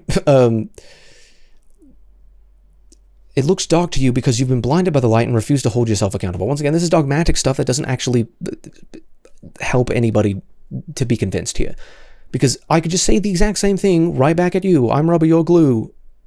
Bounces off me and sticks to you. Buddy, stop projecting here. You have not made a single convincing argument for this. That I've had 4 hours of immense reason here. You don't have to be convinced by it, but you can't say I didn't try. And granted, credit where it's due, this is more effort than just don't play dumb. This is obviously a whole lot more substantive. That it's just we stand up to conservative thought in our art, which most of the time is completely pointless drivel. In our literature, once again, completely pointless drivel, and is most of the time anti-intellectual and anti-factual in just about every single conceivable way, so long as it promotes the narrative. The only reason you don't understand the narrative is because you're on the side of it. And this is the dogmatic stuff. It's like, well, somebody who benefits from the regime doesn't think the regime is bad. Clearly. But you can only see it from your perspective. Why do you not want to see it from mine? How can you expect me to see it from yours if you aren't willing to give me the same courtesy? In our education systems, which you want to control. And this is a big reason why I think government should be completely out of it. Get out of education. Parents have the right to send their children to places that will actually propagate intellectual thought instead of controlling the flow of information. That's what you want to do. That's what you actively are admitting to doing, and what you clearly are doing is you are attempting to control the flow of information. In our movies and television, which you also control, in our everyday lives, when we gatekeep you from our communities, you pretend no one's brave enough to even hear what you people believe. Yeah, you're not brave enough. You're not brave enough, because it makes you just vomit all over the place, and cry and piss about all of this tosh that you've presented. If you want me to believe what you believe, you should sit down with me and we should exchange views. I really don't know how I can put it in a way that actually makes sense to someone who believes as this. You can believe as you do, but you can't know it to be true if you haven't examined it from every single perspective. And so you want me to examine it from your perspective, and you don't want to examine it from mine because you just think I'm bad. I've spoken with leftists, I've spoken with liberals, I've spoken with all sorts of people all over the place who I disagree with on a huge amount of things. But this tribalism doesn't actually allow anybody to seek further truth. Like I don't know how to put it in terms that make sense to these types of people. And it's just hilarious because you are on the side of the regime. You're on the side of the regime. We control the art and the literature. We control the education system, the movies and television, our everyday lives. We gatekeep you from our communities that we also control. And it's just like, and you think we're not brave enough to hear what you believe?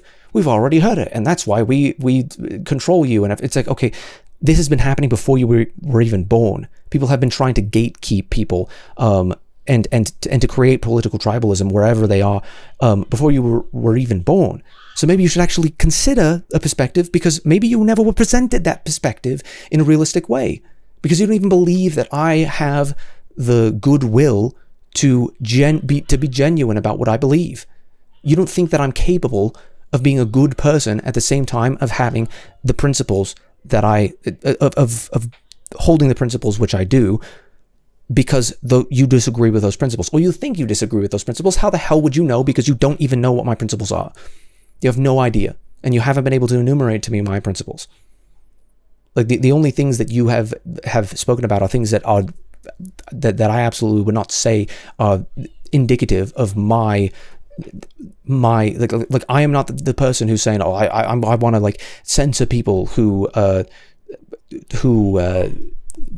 want to promote that the Irish potato famine was manufactured by the people in power. It's like, no, if that was the case, then justice ought to be served and we should have as much sunlight on that as possible. You don't actually believe that, like you were saying, we're actively shining a light on the dangerous thoughts and dangerous people.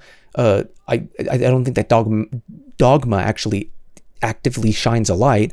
I think it obfuscates the rest of the truth for a tiny little sliver of it, and then it contextualizes it. Like you're effectively taking a picture, editing it out of context entirely, and then saying, look, we're shining a light. No, you are obfuscating the truth.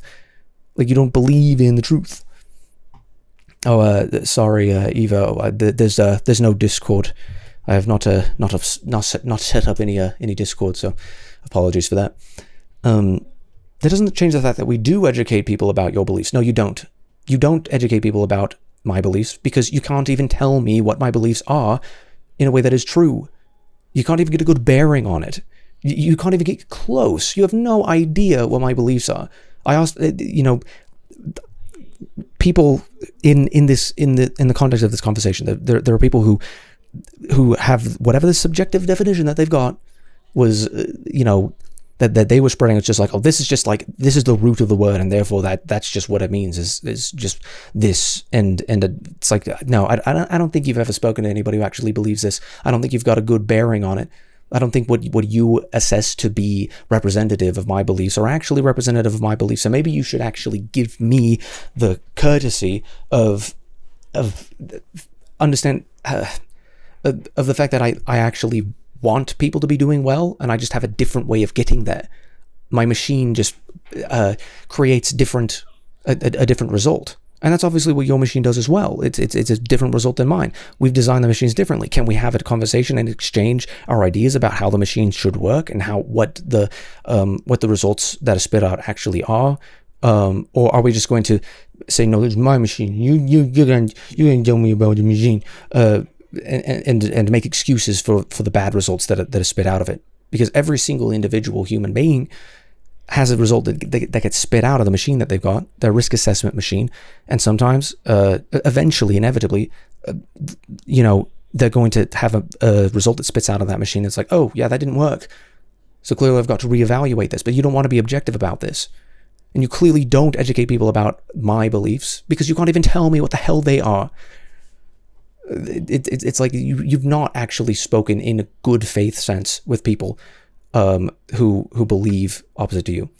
We've been taught all about the acts of terrorism, like fucking what? Like the conservative acts of terrorism. Like what? Because I could point to a billion examples. Well, not a billion. But I could point to numerous examples of left-wing starry-eyedness about terrorism and terrorism that was explicitly egged on by left-wingers, progressive, communist, Marxist, what have you. I could absolutely point to a billion things like this. But is that going to change anything? Because it's never your fault. This unfalsifiable fallacy that's always going on. This catch-22 where it's like, if bad things happen, it's the result of conservatives. If good things happen, it's the result of the left.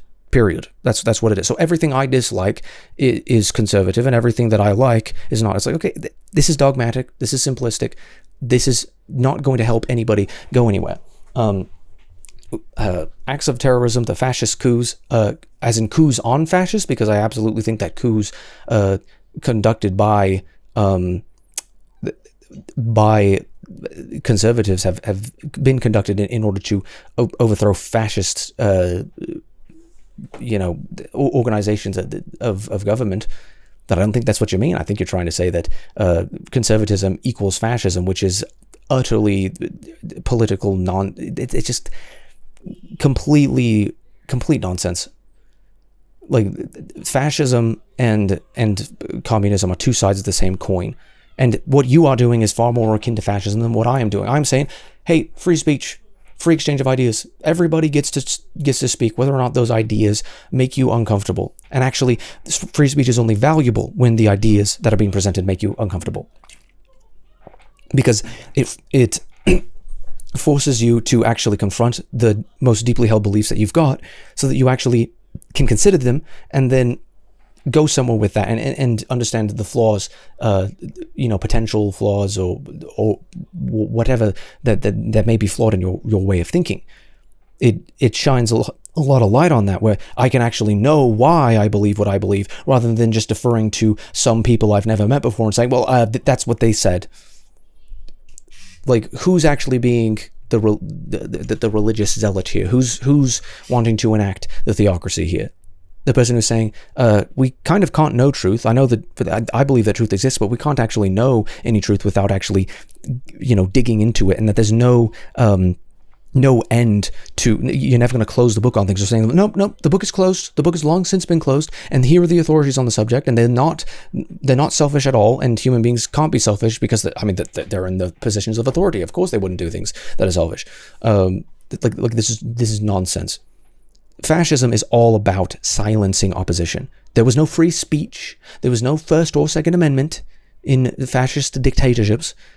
It wasn't in Italy at the origin of fascism, and it wasn't in Germany. There wasn't free speech. There wasn't free exchange of ideas. There wasn't any of that. And you sure as hell couldn't own your rights to defend yourself. Those had to be stripped of you, because if you could defend yourself, you weren't actually a sitting duck. You as a population, you kind of we had to be able to control you, and we can't control you when you actually want to take your lives into your own hands. We actually have to subjugate you to the will, to our will, because we know better about everything, and but that's just the greater good. Like, seriously. You really think that fascism is conservative, when here I am as a conservative being like, hey, I'm kind of championing the free exchange of information. They don't do that. That's kind of the definition of it. It's kind of the entire thing there.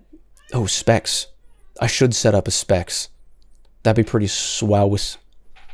That'd be a good idea. I should set that up. Where are we at here? The Holocaust and countless other genocides kind of wasn't a right wing thing. If you define right wing as equal rights over equal opportunity, or no, equal rights over equal outcome, that you actually can't have equal rights without equal outcome, then there's no equal rights in genocides. There's no equal rights in that. The principles that I stand for don't actually give the shrug or the thumbs up to genocide. That's your thing. You give the shrug and the thumbs up, and the starry-eyedness and the apologia to dictatorships and all of these regimes, and you'll deny. I mean, this is the irony here. It's like people want to talk about they want to hide the fact that there was a genocide against Irish people. It's like, what one of the things that Hitler said before he committed a lot of the atrocious acts that he did was that nobody remembers that's ironic. I don't remember the name of it.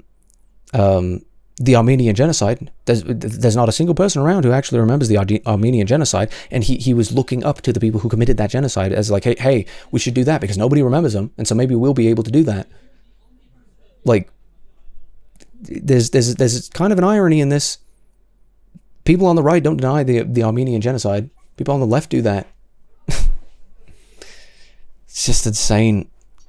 It's countless other genocides, because if a genocide ever happens, it's always the result of a right-wing theocracy or dictatorship. It's like, buddy, do you know anything about genocides?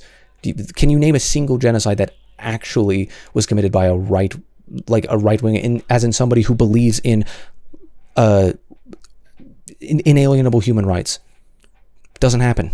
So somebody who actually commits those genocides either thinks, well, I do believe in rights, but not for people who I dislike, which inherently is what you're doing to me right now, which inherently is you don't believe in rights at all, because rights actually only matter when they apply to people who you dislike, when they apply to people who make you uncomfortable, when they apply to principles that make you uncomfortable, that you have to actually learn how to coexist with that.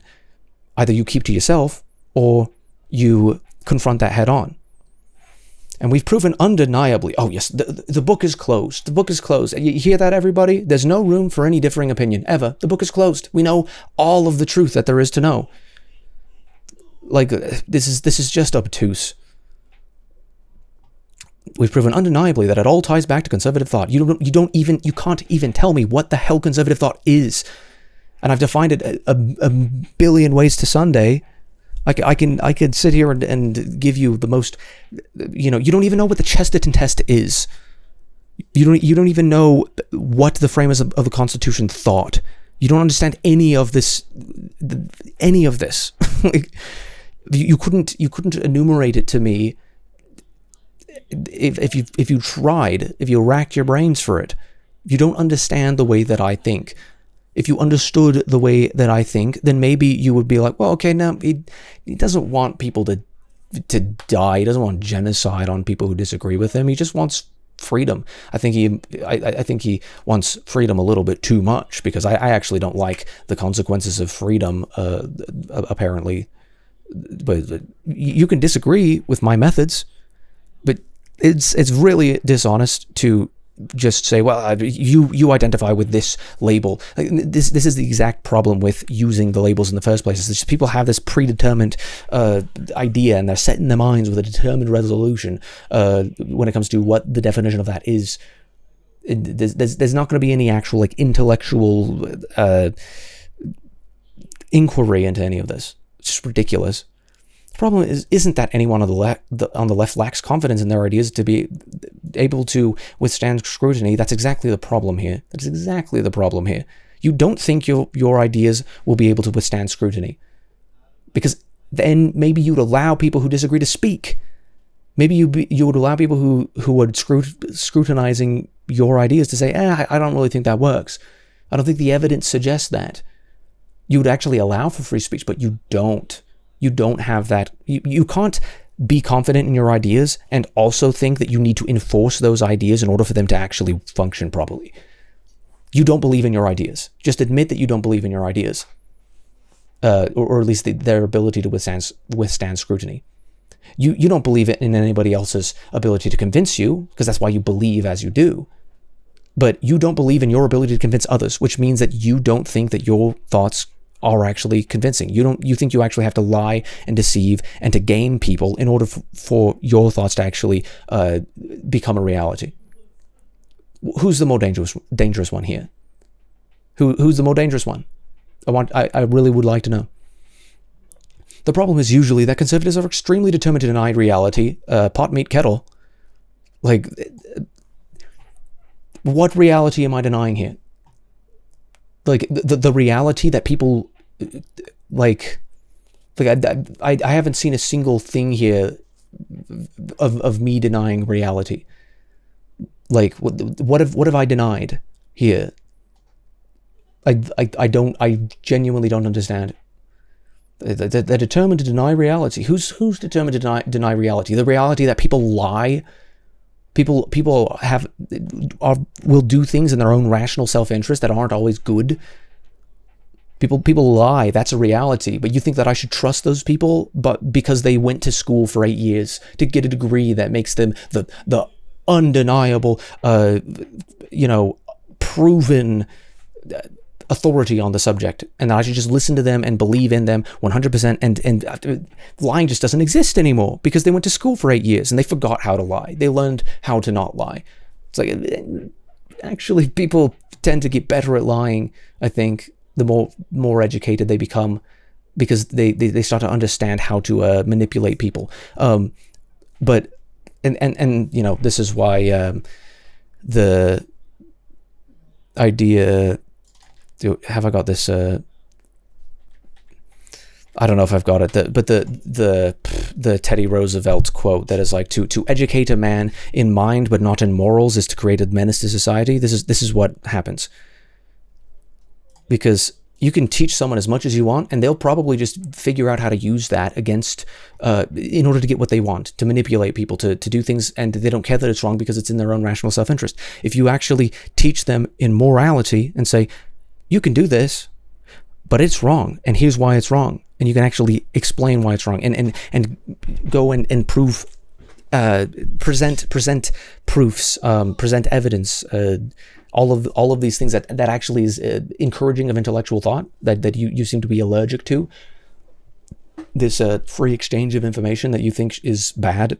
And if it exists, it must exist as far away from you as possible, so you are untouched by the scary opinions of people who don't agree with you. I actively seek out people who disagree with me because I'm interested in learning from them, and I'm interested in seeing if I can convince them, if I can improve them, if I can help them by allowing my perspective. And they have the judgment. I trust them to have the judgment to say, okay, his perspective is good in these ways, and it's not so good in these ways. So I'll take the parts that make sense to me, that I think are good, and I'll be able to combat the parts that I disagree with more. That is beneficial to everybody. It's not this zero-sum game of, like, I don't know, just nobody benefits when people get to like exchange thoughts with each other. It's just wild. Where is it? Something that got them where they are in the first place. I don't think that's why conservatives are in the position that they are. I think there's a certain amount of things that conservatives, if you want to look at it collectively, that were strategic mistakes that ended up like for example, there's a constant strategic mistake where they concede the culture to the left and just be like, oh yeah, that's just totally fine, and they don't actually create art of their own. They just create things that are worth I don't know, they create goods and services that are sort of outside of the cultural sphere a lot of the time, and don't actually hold their ground when it comes to principle. And I think that actually does put them in sort of the predicament of this encroachment that happens, where it's like, we're just going to slowly, this very Marxist view that we're just going to slowly encroach on everything that everybody I disagree with. Is like, we're going to boil the frog. We're just going to slowly turn up the temperature until he's boiled. Corrupt the young, get them away from religion, make them interested in sex, make them superficial, destroy their ruggedness, get control of all means of publicity thereby, get the people's minds off their government by focusing their attention on athletic, sexy books and plays of other trivialities, divide the people into hostile groups by constantly harping on controversial matters of no importance, destroy the people's faith in their natural leaders by holding the latter up to contempt, ridicule, and obloquy. That's a fun word that I don't really understand the definition of. Always preach true democracy, but seize power as fast and as ruthlessly as possible. By encouraging government extravagance, destroy its credit, produce fear of inflation with rising prices and general discontent, foment unnecessary strikes in vital industries. You can look at the bloody animation industry if you need any proof of this. You can look at plenty of industries that have fallen by the wayside in America due to this school of thought and the force that they militarize behind it.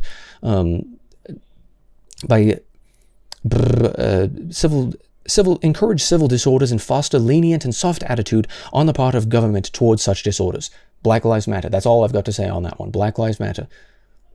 Like, and Antifa, where it's just like, but did they really do anything bad? Like, I haven't seen them in the news in a while. Did they really do anything? Yes, they bloody do, all the bloody time, and they're fascists. They say that they're anti-fascist by twisting language in a way that makes absolutely no sense, where they say fascist is just anything that disagrees with me, and anything that disagrees with me, I must remove from existence. That's kind of the definition of fascism, or at least the strategical definition of fascism.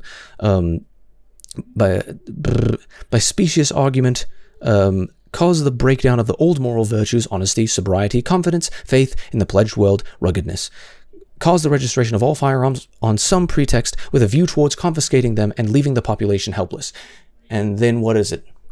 What happens because of that? Everybody is now subject to the vicissitudes of the government. They can control you. They can snap their fingers and you're going to be gone, and nobody's going to be able to do anything about it, because if you report on it, then they can silence you. If you try to shine a light on it, they can silence you. The only thing left is leaving, and if you try to leave, they try to kill you.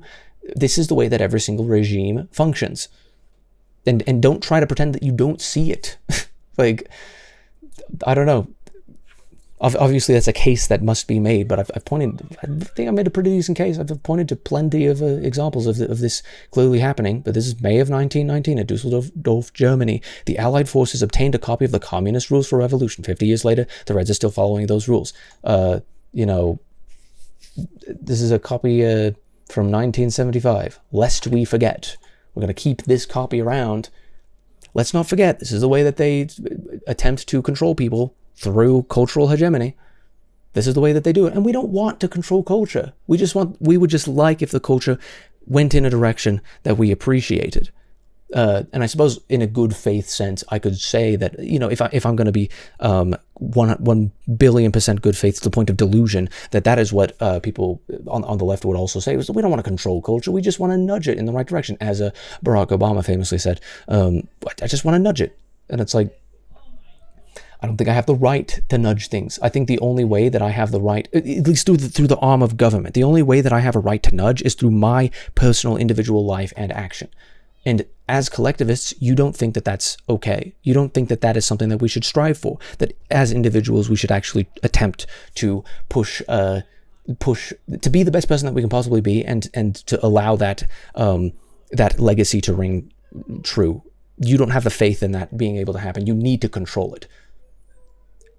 Yeah, but conservatives, they're the ones who want to control you with the ideas that people just didn't like. It's just so tiring. Where were we at? Some people do it out of fear, hate, or paranoia. Some do it out of chemical imbalances, and some have never thought to look at it from every angle. That's so fucking rich. That's so rich. Like, once again, I'm rubber, you're glue. It bounces off me, sticks to you. You can absolutely say this of the left. Some people do it out of fear, hate, or paranoia. Some do it out of chemical imbalances, and some just have never thought to look at it from every angle. The gaslighting here, that just because those are flaws that people can have, that they only apply to conservatives. How is that? How is that ever plausible? How does that pass the sniff test? That fear, hate, paranoia, chemical imbalances, and an unwillingness to actually take an intellectual view from every single angle, like, that only affects the right. Clearly, it only affects the right. The left are just completely impervious to all of those human imperfections. If you believe that, then I've got a bridge in Brooklyn that I want to sell you. Like, you seriously?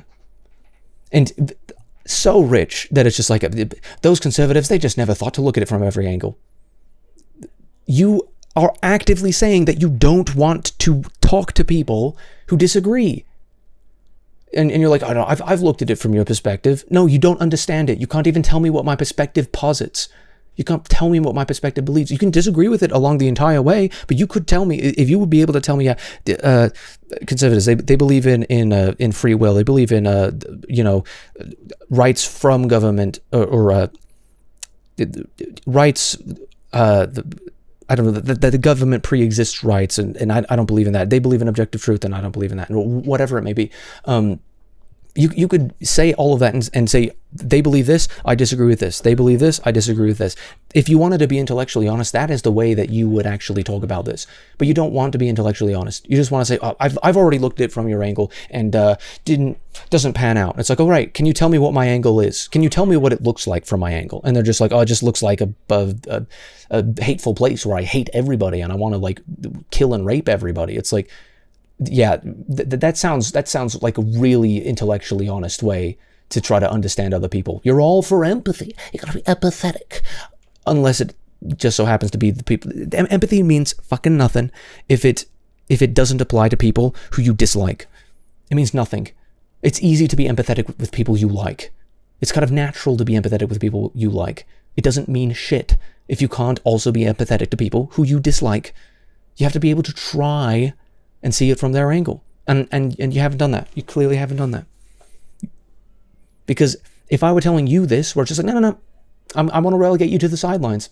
Your thoughts are dangerous, and therefore you are dangerous. And actually, because you are dangerous, do I want to kill you because you're dangerous? Well, I don't know. Maybe you deserve to die because you're so dangerous, and all of those dangerous thoughts in your head are so dangerous, and you can't control yourself, and I can't trust you to control yourself, and so maybe you should just die. Maybe I'd rather you just die. Like, you would hate it if I said that about you, surely. Because nobody likes to be told that they're just intrinsically evil. Nobody really likes that.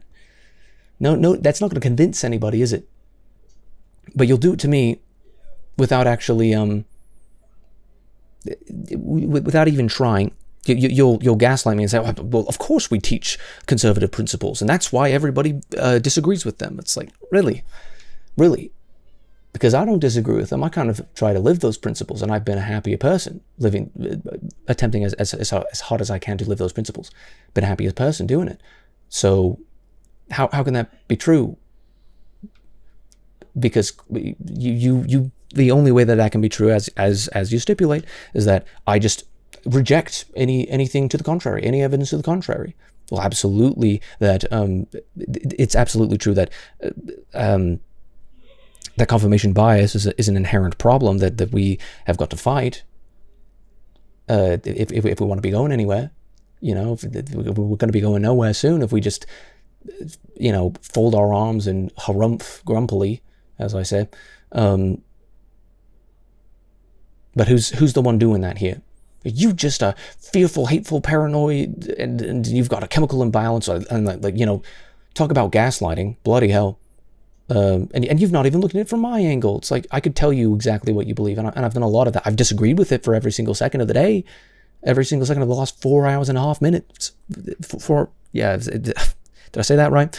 I've disagreed with it for every single second. But I can tell you what you believe. And just because you disagree with my reasoning doesn't mean that you can intellectually say that I haven't considered it from your perspective. I have. I think you're wrong. You haven't considered it from my perspective. You have not demonstrated to me that you've considered it from my perspective. I can think like a leftist. I could write out an argument from a leftist, and I started from a leftist perspective because I'm surrounded by leftism, because it must be enforced in order for people to believe it. People need to actively be told that they're not allowed to entertain other ideas. Otherwise, we've got to control the information, because they might actually come around to thinking bad things. Who's the one who's being the fascist and the intellectually dishonest one here? Who is it? This only energizes them more. No, it doesn't. Where is the data? There's tons of data proving that suppressing misinformation leads to power levels of people believing in that misinformation. No, there's bloody not. No, there's bloody not. Sociological studies absolutely show the opposite. That, well, let me look at what he's saying. Leads to lower levels of people believing in that misinformation. Well, if you suppress the misinformation, there are going to be less people who believe it because they can't fucking see it. Maybe if you actually allowed the information to go out, and this is the authoritarian tendency of somebody to, well, because I disagree with it, and because it threatens my narrative, I must label it as misinformation. And misinformation, of course, as we all know, is very dangerous, and so we have to actually censor it. Because, you know, people won't actually see the misinformation and be like, oh yeah, that's not bloody true at all.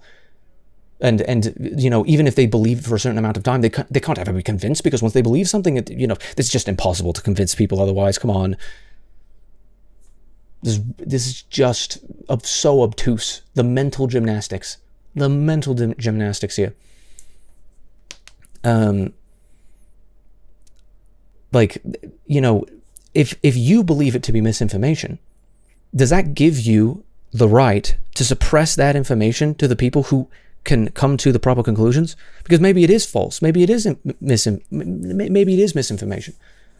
But does that give you the right to not allow people to talk about it? As I say, you know, we lose something of value because if people think the world is flat, and we don't get to talk to those people and actually discuss that idea, then we lose something of value. We absolutely lose something of value. Every single time somebody says something false, we lose.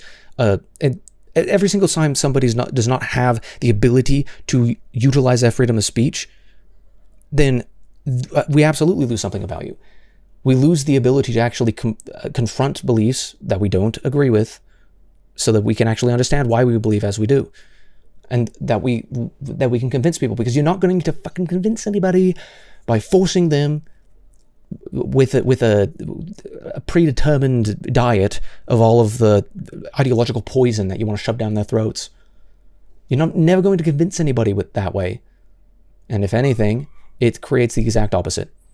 Less people are going to believe in the misinformation that you've termed misinformation. By the way, who gets to decide what... you need to switch to Mad Rainey. Angie. Certainly. Who gets to decide? Who gets to decide what is misinformation and what is not? Because if you don't believe in objective truth and that everything is just subjective, then you were going by a subjective, like just your feelings on whatever the topic is. Do you think that you then deserve to be able to take your subjective values and to force those on other people? You wouldn't like if I did it. You wouldn't like it if I did it to you, right? That wouldn't be very fair, would it? It wouldn't be very nice, very kind to you. It would be kind of violative of you, wouldn't it? It would be kind of a violation of your own rights, wouldn't it? Who gets to decide? Who gets to decide on what the misinformation is?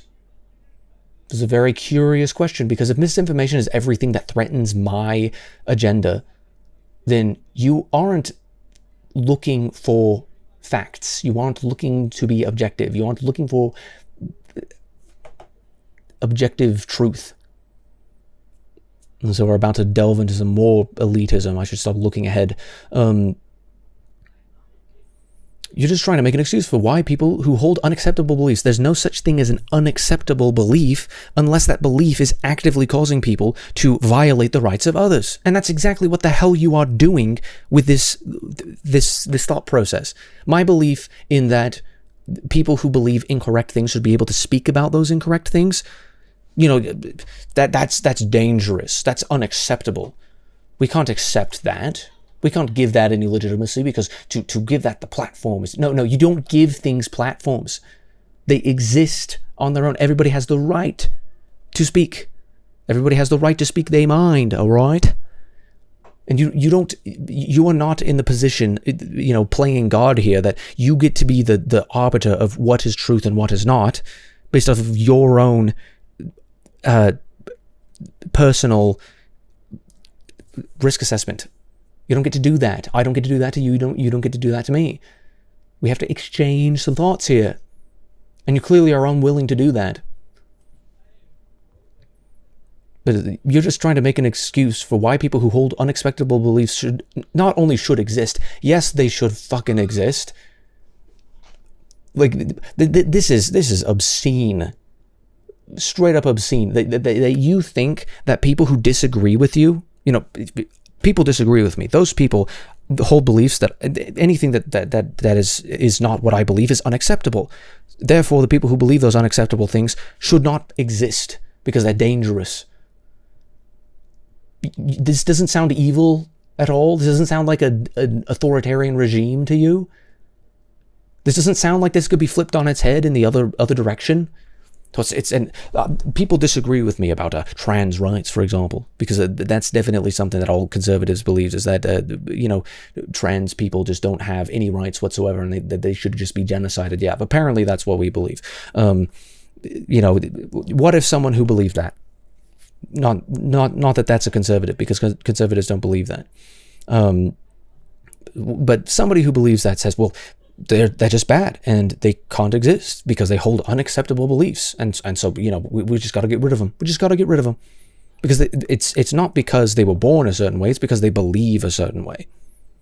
They chose to be trans. But they could have chosen to not do that. They could have chosen otherwise. They chose it. So better just get rid of them. Did you realize how this can be flipped on its head in any single way? You only argue for these principles when they benefit you. You don't give a shit about any other principles. The principle is might makes right. The principle is I am correct at all times. That's fascism. That's inherently fascism. This is inherently a fascistic attitude. I'm just correct about everything, and anybody who doesn't listen to me, right to the camp, sir. To the camps you go. They shouldn't exist. Conservatives should not exist. Like the tacit implication that you're like should not only exist. You think that those people should exist? Have you no heart? Why I can't believe you would think that people who disagree with you shouldn't die. What the hell, dude? What is wrong with you? But I should definitely talk to someone. What? What is wrong with you? But should be allowed to argue the position basically wherever and whenever. Yes, absolutely. I am a free speech absolutist. If they want to say some absolutely repugnant things, such as what you say, that I should not exist because I disagree with you, which is absolutely repugnant. What the hell is wrong with you? That I actually cannot force people to believe otherwise. I can attempt to convince them, but I can only do so indirectly, and that if they are going to be convinced, then that is something that is on their end. That eventually maybe they don't choose, maybe they're sort of forced to reconcile sort of this bias that they've got and say, that clearly doesn't stand to reason here. I actually believe that those people, that bad ideas will cease to exist, because good ideas will trump them out. Good ideas will say, yeah, that's kind of wrong. Little bit wrong there, especially in today. You do not have the right to remove anybody's ability to argue their position basically wherever and whenever. Yes, that is a fundamental human right. You have the right to do it in this comment section, and you have the right to do it on the streets. You have the right to do it on the internet. You have the right to do it wherever you damn so please, and I will defend that right to the death if need be. Even if you are saying such unbelievably evil things as you shouldn't exist because you disagree with me. Even if I think that you are a morally repugnant being, I think that either you will come around or you will die and leave behind a legacy of being wrong. Like when we look through history, I think there's obviously going to be plenty of deliberation about these things, but so long as we are actually educating everybody on what happened, then I don't think that people are just going to be like, oh, well, wait a minute, but like the Nazis though? Like, no, the people who end up thinking that way because they haven't actually reviewed all of the evidence. So why do you want to burn all of the evidence if there isn't something to hide there? People are going to think that if you hide something, there's something worthy of hiding. What do they not want us to know? That is why so many people end up in a reactionary position, because they don't want to be told what to do. And you want to tell them what to do, and you also want to tell them how to bloody think. You are a fascist. Like seriously, how can you ever say that anybody else is a fascist when you want to control their thoughts, not to mention their behavior? And perfectly anodyne behavior, by the way. Behavior where they're just saying things that hurt your feelings. You think that your feelings, your equal outcome, that your feelings are more important. Your want to not be offended is more important than other people's rights to speak the truth, or to speak whatever they believe to be the truth, regardless of anybody else getting offended. You don't like that inconvenience, and you are perfectly willing to quash people who disagree. That's evil. I don't know if anybody's ever told you this, but that's evil. Maybe if you listen to a conservative, maybe if you'd actually, talked to someone as you want to say about me, maybe if you were actually well adjusted, you'd have actually figured that one out on your own, right? Maybe you would have gotten that. Maybe you would have understood, it's not really a well-adjusted thing to say that people who think differently to me should be sent to the gulag. Unbelievable. And it's everyone else's imperative to stop what they're doing, make it all about them, and to talk them out of something society has already tried its best in educating them out of. No, you have not tried your best. You have not tried your best. If you want to educate people, you should actually allow free debate. You should allow the free exchange of ideas. But you don't believe inherently, because you're a pessimist, you don't believe that the people you disagree with can ever be changed to something that is good. Never. You don't have any forgiveness in you for people who disagree with you, because you want them to die for disagreeing with you. Does locking the bank doors on people who have strange devices strapped to their chest make people want to strap strange devices to their chest and try entering banks? Well, okay, this is a completely obtuse idea. Like the idea of peace through strength, where you want to, it's like you can recognize that there's an incentive system, one way or the other. You can absolutely recognize that there's an incentive system, but you only want to recognize it when it benefits you. You don't want to recognize it when it comes to economic policy, because everybody should be equal. Everybody should just be earning their fair share, and their fair share is complete equal outcome, isn't it?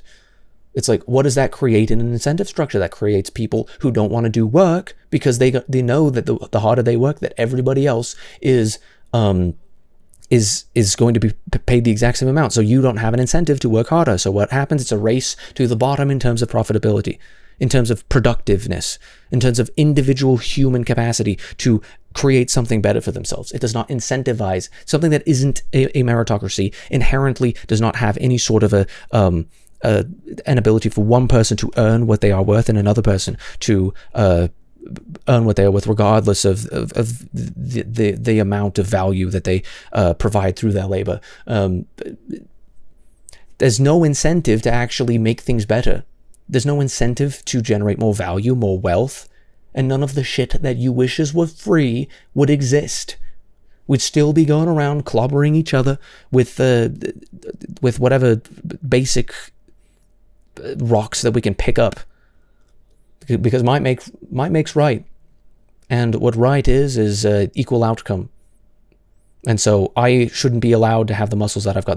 There was a really interesting dystopian story that talked about this, where if you were beautiful, you had to wear a mask that made you ugly. If you were and so effectively it just turned everybody. If you were fat, then you had to I don't know, you could keep it because that was imperfect, but if you were skinny, then you had to wear like a bodysuit that made you look fat. And it was just super like, no, we have to turn everybody into these individual widgets because there's a cosmic injustice. Some people are created differently. Well, that is not up to you to decide.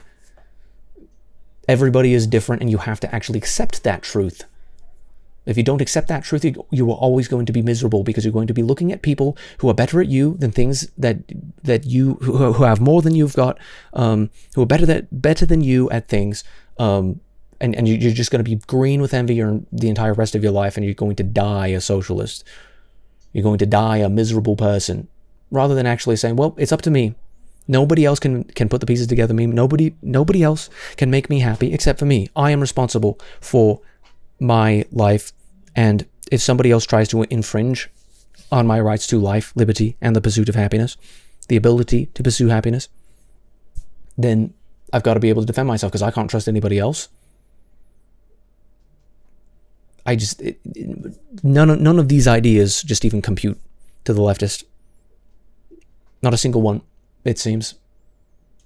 But apparently they know exactly how I think. They haven't said, okay, this is an argument, this is a principle that conservatives believe. No, you've just laid genocides at my feet, genocides I wasn't alive for, genocides that I disavow, genocides that don't fit into my my ideological framework, that I say, actually, no, that's morally repugnant, that I kind of account for that, and that's definitely evil. I've got a plan for that, and it's teaching people not to be pieces of shit.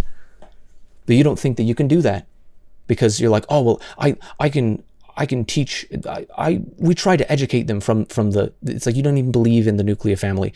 Like, I tried to educate them, and that it clearly didn't work. The institution, it just didn't work. So it's their fault. They decided that they were going to decide to think all of these bad things. First of all, you can't even tell me what they believe. You can't tell me what I believe. You can't tell me a single thing that I believe. Like, it hasn't been a single thing that I believe here, other than you should be allowed to argue that anybody should be allowed to argue their position basically wherever and whenever. That's like one thing that I believe, that people who hold not unacceptable beliefs, people who hold beliefs that are that I believe are evil, should exist, should be allowed to exist, because you don't get to send people to the ovens for thinking differently than you. What the hell is wrong with you? Like there may be like two things where you're like, oh yeah, this is something that you believe, and you don't, and I don't think that that's a good thing. Because apparently freedom comes with a consequence of people believing things that I don't like, and because I don't like them, I think they're dangerous. They're not dangerous. Ideas are not dangerous until they're actions. Maybe you should police people for actions and not for thoughts, and not for speech. What is wrong with you? Does locking the bank doors on people? Yeah, when it comes to peace through strength, right? You could go out there and you create an incentive system through the police, for example, where it's like, hey, if you try to rob the store, I'm going to shoot you. And then people are like, maybe in my own rational self-interest, I shouldn't get myself killed over a piece of merchandise. Maybe I shouldn't do that. What happens when you don't actually incentivize that through force, where you say, hey, I'm able and willing to use force to prevent you from being able to destroy my livelihood. Come and take it. What incentive structure does that create versus when you take that away? When you take away that incentive structure, it's all for the masses. But yeah, it's just like, but you lock the bank doors on people who have strange devices strapped to the chest. Does that make them not want to try and commit and to try and do that? It's like, if you have a gun, so someone will strap a strange device to their chest. First of all, if you want to steal money from somebody, it's a bloody retarded thing to do, to go in and say, I'll kill myself if you don't give. It's like, what? I'll kill myself and everybody else in the process if you don't give me your money. Like, all right, what do you get out of that? like that's kind of a stupid thing to do.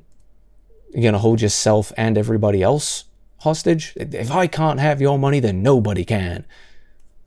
Alrighty, have fun getting shot in the face, because that's what you deserve if you put people's lives in danger in this situation. It's called the non-aggression principle. But you don't even know. You just think libertarians are laughable. It's called the non-aggression principle, buddy. You can't even tell. You couldn't even tell me what that is. Like, I swear, if I can't have your money, then I can't. I mean, yeah. Frankly, that's kind of the thing. It's like, I kind of don't have the right to anything that I didn't work for. It's like, first of all, this is something that you learn if you learned anything from, like, Secret Service, or from I don't know, Secret Service specifically. If somebody wants to commit an assassination attempt and live to tell the tale, there's a lot that you can do to actually mitigate their assassination attempt. There's actually a very high probability that you can do something about it, that you can prevent that assassination attempt. If somebody has no regard for their life whatsoever and they are willing to die and do whatever it takes in order to kill their target, there's virtually nothing that you can do to stop it. This is like kind of the day one of Secret Service training, at least to my understanding. Obviously, I have to operate on a little bit of faith with that because I wasn't there. I'm literally was not trained to be Secret Service and whatnot. But if somebody is like, I'm gonna blow myself up to get what I want, there's not a whole lot that you can do about that. But if somebody shows up with a strange device, that's either an actual bomb or it just is the appearance of a bomb and it's a bluff, you know what you can do to stop them from wanting to do that? Show them that you're willing to shoot them in the face if they show up like that. And then they're going to have to actually strategize a hell of a lot more. And it instantly ups the stakes for them, where it's like, do I get to live or do I get to be rich? Because at this point, I don't know if I can have both. I don't know if I can steal other people's money and live to tell the tale. I don't think my attempts can be successful when people with guns are standing outside and inside and have demonstrated their willingness to do so. There's a reason why there's a significantly lower amount of crime in red states with like open carry laws, such as like Texas, for example, per capita, I should say, because when everybody sees, and I suppose I'm talking about violent crime as in like public shootings and stuff like that, not necessarily individual people like I don't know, breaking into homes and deciding to execute people. Like obviously the crime statistics are going to be a lot more complicated than that, but generally, if you know that if you try to shoot up a place and all 50 people in that place have got a gun, you know that you're not even going to be able to do that much damage. So what's the point? Why should I lay down my life to take out maybe 1 or 2 people when I know that every single one of them is going to cover my body in lead? Like, it's like, maybe I have to choose a different place. This is exactly how it works. This is what peace through strength is, but they don't want to apply this worldwide because that would be imperialistic. They only want to recognize incentives when it's like, yeah, locking the bank doors. It's like, oh, there's a strange device there. I gotta lock the doors to make sure it's like, most of the time people don't actually see that happening. But if they were to do that, it's like, I mean, this is the thing. If you aren't going to be willing to strap a bomb to your chest, and I actually don't even think that this is a true thing. It's like, I wouldn't think so. It's like, maybe they do actually. Because if I'm going to put my life on the line to potentially rob a bank, and I'm going to strap a strange device to my chest to try and do that, and that's going to be my leverage is I die and everybody else dies unless you give me what I want. And I understand that they will just take the bluff at face value, and that they train to actually value human life over that. That, you know, they'll figure it out and they'll take care of it. And law enforcement will take care of it and whatnot. Like, if you close the damn door, there's nothing that you can do. It's like, well, I was gonna go in there and make a threat. Can you open the door? You know, like it just doesn't. It kind of does prevent them from doing it. And if they know that every single bank is going to shut the doors before they even make it over because they have like a metal detector or something, I don't know, whatever allows them to shut the doors on them before they even make it in, then it actually does neutralize the threat. Now, I don't think it neutralizes the threat anywhere near as much as actual lethal force does, because if you use lethal force against me, I have the right to use lethal force against you when you're violating my rights. Inherently, the non-aggression principle, which is a principle that you don't get to apply it willy-nilly whenever it suits you. That's kind of not what a principle is. Even if it did, it's a good rule to have anyway. I wouldn't say that that's a bad rule to have, but I think it's a better rule to have people with lethal force standing outside being like, hey, if you try to show up and play any funny games and make people fear for their lives, we're going to shoot you. You forfeit your right to live when you do that. Peace through strength. peace through strength. It's like you don't believe in peace through strength when it comes to violent people, and particularly violence that comes from people who you feel sorry for, who you perceive as victims of the system rather than victims of individuals. That's the difference between the non-aggression principle and the leftist right to riot or whatever the hell. It's like, it just sucks that bank employees have to hit the emergency lock a bit more often. Like, yeah, of course it sucks. So how do you prevent that emergency lock from having to hit the button? I mean, does it suck that bad? You have to press a button? Like, I don't know. I'd rather hit a button and prevent a shooting than... It's like, yeah, it doesn't take that much energy to hit the button. Like, yes, we both agree that people who attempt to commit terroristic acts suck. Like, we agree on that much. But you know, you think that all terrorists are right wing, which is just all right, man.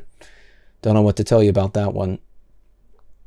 I don't even think all terrorists are left wing necessarily. I think the terrorists are, most of them, just like poorly adjusted people. Like, it's weird. Wouldn't you rather have somebody with a gun there? Isn't that the best way to prevent that? Where it's like, hey, I have lethal force, and if you try to use lethal force against me, I'll use it back. So, do you want to put your life on the line by threatening mine?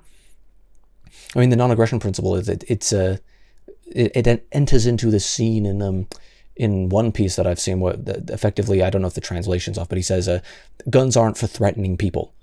Guns are for shooting.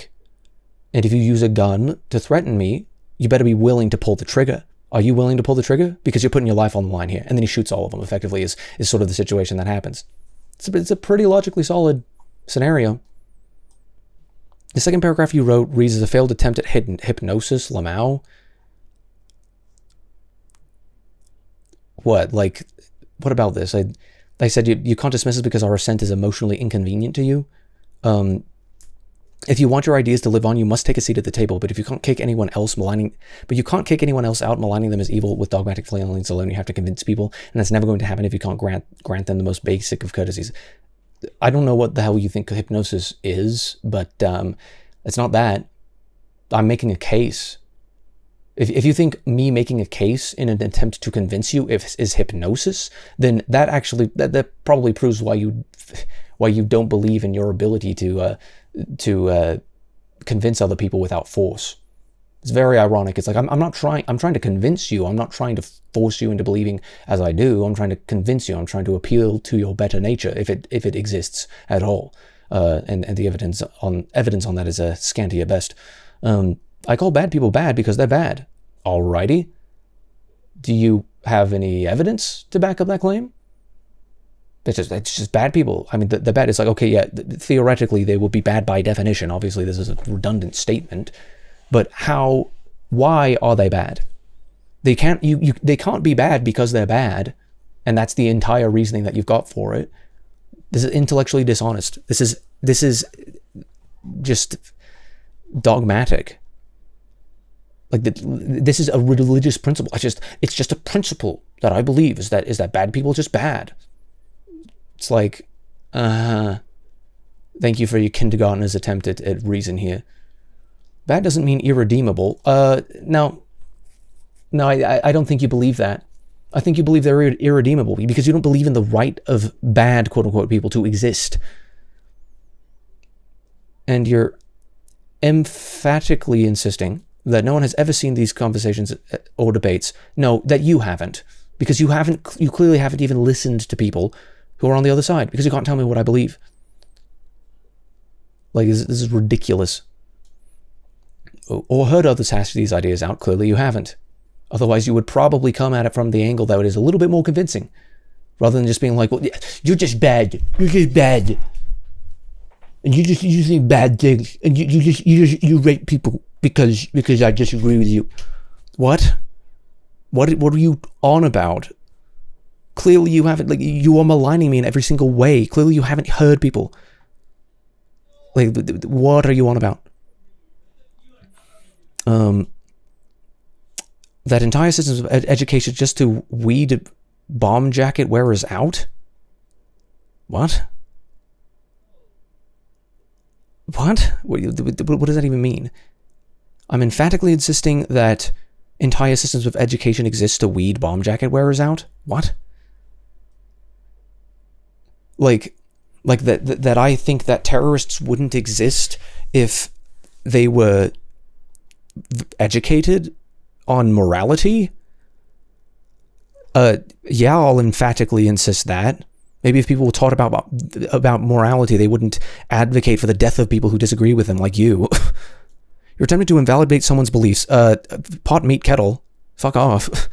Because you have a preference for the format by which these topics are engaged with. No. I have a preference for freedom. That's not a format that you get to violate because it makes you uncomfortable. That is not something that you have a right to do. Like, the preference for the format is civil debate. And you're just like, you don't like that. You have a preference for that format because it doesn't involve violence or some shit. Like, what? What are you talking about? A format that wouldn't disappear if conservatives were gate-kept. Yes, it bloody would. The format of the free exchange, if you can call that a format, the existence of the free exchange of information goes away when you gatekeep certain people from being acceptable. Like, you literally are calling conservatives constantly unacceptable. Like, do you just want a civil war at this point? You don't think that we can actually coexist? You don't think that a society that people can be civilized enough to disagree without killing each other? You think everybody who disagrees with you is a terrorist? How the hell have red states not ceased to exist at this point, if that's the case? Why did East Berlin fail? Like, can you explain in a single way that makes sense? Please, what is this? You are shrieking at the conjurations of your own mind. Pot, meat, kettle. That, or you believe in unacceptable things. Yeah, because, I believe that people who disagree with me are unacceptable and that they should die. And if you believe that and if you disagree that they should die, then you are one of the unacceptable ones and you should die as well. Sound like fascism to you? Sounds a little bit like fascism. That sounds a little bit like fascism. Where is the limiting principle? Where is it? Where's the line? Because if you want to enforce other people to believe as you do, and you will block people from a physical location in order to do so, then eventually that means you are willing to go to war and to kill people. Because the natural consequence of that is, okay, so what if I disagree? What if I show up anyway? Well, we're going to use physical force. What if I don't go? What if I fight back? Well, then we're going to escalate along with... Okay, so you want to use the government gun. Every single law that the government creates is inherently going to end up in some sort of mechanism for enforcement, because what happens when you refuse? So you should think really carefully about the laws that you want to enact. And it's like, I don't want to use your government for that. I just want to use private corporations for that. What, you don't believe in private corporations? The facetious argument that's every single time that you are only willing to believe in the principles when they suit your agenda. You don't have the right to control other people's thoughts. And if you think you do, then I don't think that we can coexist. And so at this point, this is like, okay, what happens? Where do we go from here?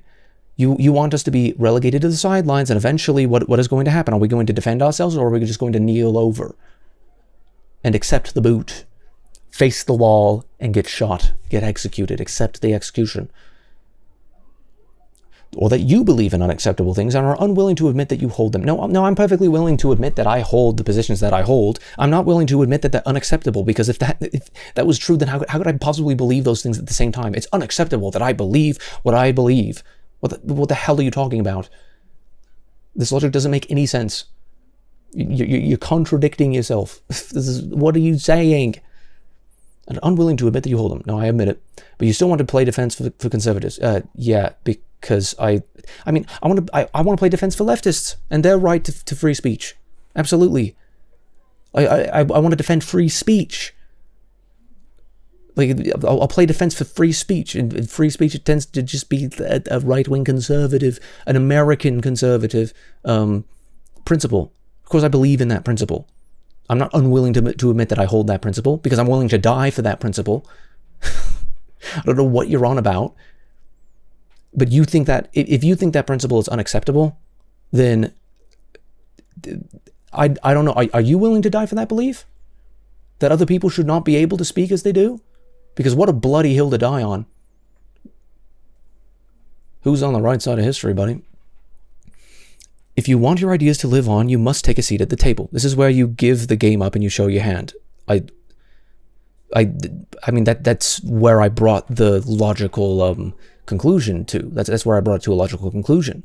I didn't give anything up when I said that. I said, if you want, it's exactly why conservatives are crying like babies that they can't be racist or sexist or homophobic or transphobic or ableist or classist without receiving much deserved backlash. Okay. So if you think that every single conservative is a racist, sexist, bigoted, homophobe, who gets to decide that? Who gets to decide that? And who gets to enact those consequences? Who gets to? Because there's a difference in saying, hey, that's a really not a good thing to say, and to chastise people for what they say. But like, I was listening earlier about Ben Shapiro. Well, he's bad, so obviously, because he's a conservative. But I was listening earlier to Ben Shapiro. Like, if you want to know the mainstream conservative position on just about anything, just listen to a single episode of Ben Shapiro. Like that's it. Like this, and if you believe that's evil, then whatever. All right. But if you listened to that, then you would be able to actually understand the way that your opposition thinks, and then you could actually make arguments that are convincing so that other people don't take us seriously anymore. It would make more sense for you to do that. But the more that you try to silence us, the more people are like, what are they trying to hide there? There might be something true about that. Nobody ever decides to silence falsehoods. Like, you might believe they're falsehoods, but if they're false, you can just explain to people why they're false. You don't have to actually ban them for saying them. And you don't have to lie in order to prove somebody's beliefs as false. So who gets to decide? Who gets to decide? Because I absolutely believe that people do have the right to be all of those horrible things.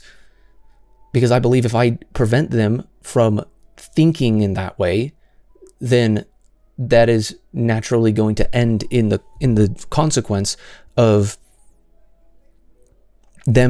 people thinking that there's something to that idea. Because I don't want people to think that way. And what actually prevents people from thinking that way? It's if you show the sunlight as a best disinfectant, where it's like, hey, this behavior is unacceptable, and here's why.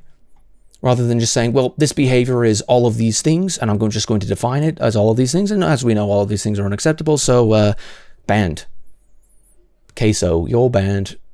This conservatives are so desperate for a seat at the table, and you, for some reason, desperately want them to have one. I want everybody to have a fucking seat at the table, and I don't know why you don't.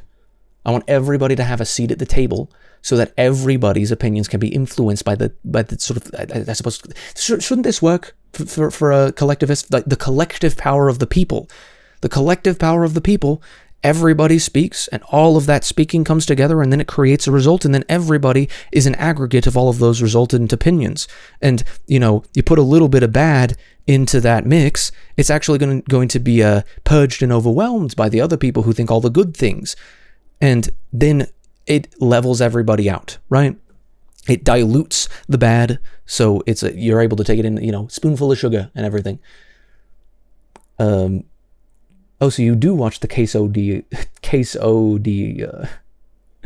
That's funny. Yeah, I did mention earlier. Yeah, I watched a little bit. Like just seen a couple clips and whatnot. It's like, of course I want everybody to have a seat at the table, quote unquote. As in, everybody deserves a seat at the table, so long as they aren't violating anybody else's right to be there. This proverbial, this conceptual table, everybody's got the right to be there. Nobody has got the right to kick anybody else out. That's entirely the perspective. You don't believe in free speech if it doesn't support your agenda. You don't believe in rights if it's the rights of somebody who disagrees with you. You want them dead. You've hinted pretty closely here that you'd rather them be dead. And does that idea sound dangerous? That you want people dead?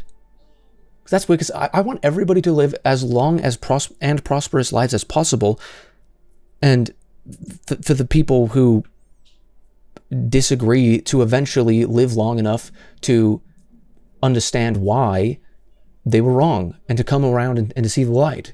And you don't have hope for people for that. The entire reason why people believe evil things is because they don't have the information. You don't want them to have the information. So why is it everybody else's fault that they believe the evil things when you sense the information? If conservatives lost their seat, what would we lose? Free speech, asshole. You tyrant. Free speech. Like, that is something that we can't afford to lose. We don't have this conversation about principles if we lose that. No, I think there should absolutely be significant chiding to anybody who says that somebody who disagrees with me should die. I don't think you think that, because clearly you think that. You think people should die, so you don't think that you should be chided for that belief because you think it's correct. But there's a difference between chiding and saying, "Hey, that's not right." I totally forgot what I was going to say about Shapiro. Ben Shapiro, I'd listened to an older podcast from 2020 earlier today. And in that podcast, it said,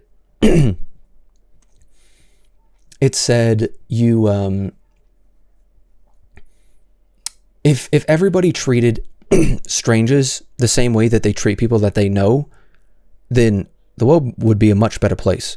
Because, when someone that you know says something that's a little bit uncouth, you say, "Hey, like, I don't really think that's an acceptable thing. Like that, I think you should really think about the effects of those words that you used, and I want to understand why you thought that way, because I don't think that was a good way of thinking." And you actually get them to challenge their own beliefs, and you change minds that way. Everybody does this with people who they know and who they love.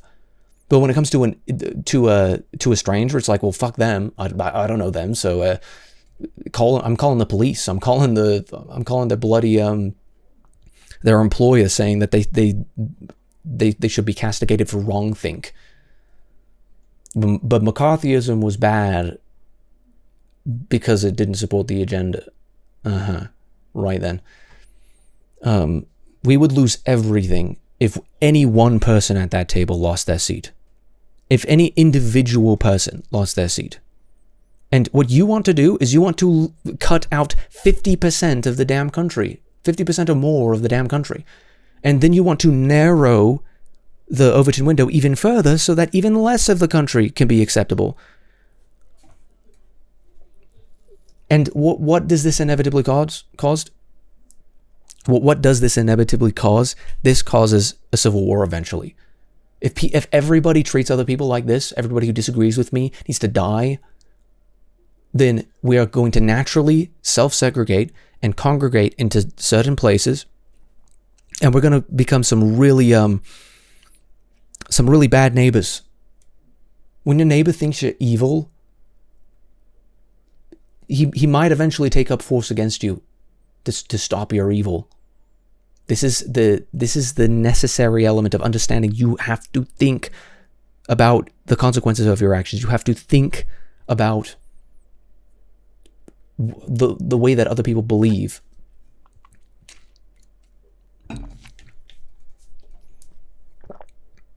Like, it just doesn't make any sense. What would we lose? Racism, sexism, homophobia, transphobia, ableism, classism. Hi, I'm autistic.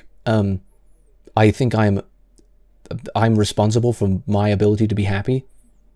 Is that ableist? Because that's, you know, kind of personal responsibility is kind of like the basis of you know, rights, responsibility, kind of the basis of conservatism. Not that you knew that or anything, but is that ableist for me to think that I'm responsible for my happiness? Is it ableist for me to think that I think more autistic people makes the world a better place? That more diversity of thought, that more scientific knowledge on the topic of autism, that makes people, that makes the world a better place? Is that ableist? Like, did I say anything in this entire situation that was anything but anti-collectivist? Anything that was non-egalitarian? I don't think I said anything racist, sexist, homophobic, transphobic. You know, I kind of couldn't believe any of those things because all of those principles could be used to bash me in the end. If I say, well, we got to judge other people by the color of their skin rather than the content of the character, then they would flip that right back on me, where it's like, well, I'm a different color, and I think the exact same way. I just think that you are the one who is wrong. I don't want people to think that way. Golden rule. So I don't treat people that way. Sexism, the exact same thing. Well, it's like, well, they're just inherently like those females, whatever. And it's like, okay, well, then what happens? And this already happens to a significant degree from a lot of the useful idiots on the whatever wave of feminism that we're on now, where it is actually used against me. So who would I be to say, well, yeah, I also believe that the primary determinant of your worth is your biological sex, and that defines every single thing about you. And I believe that you're inferior. Of course I believe. Like, why? How the hell could I think that when that exact same principle can be used against me? I don't think leftists think about this type of stuff.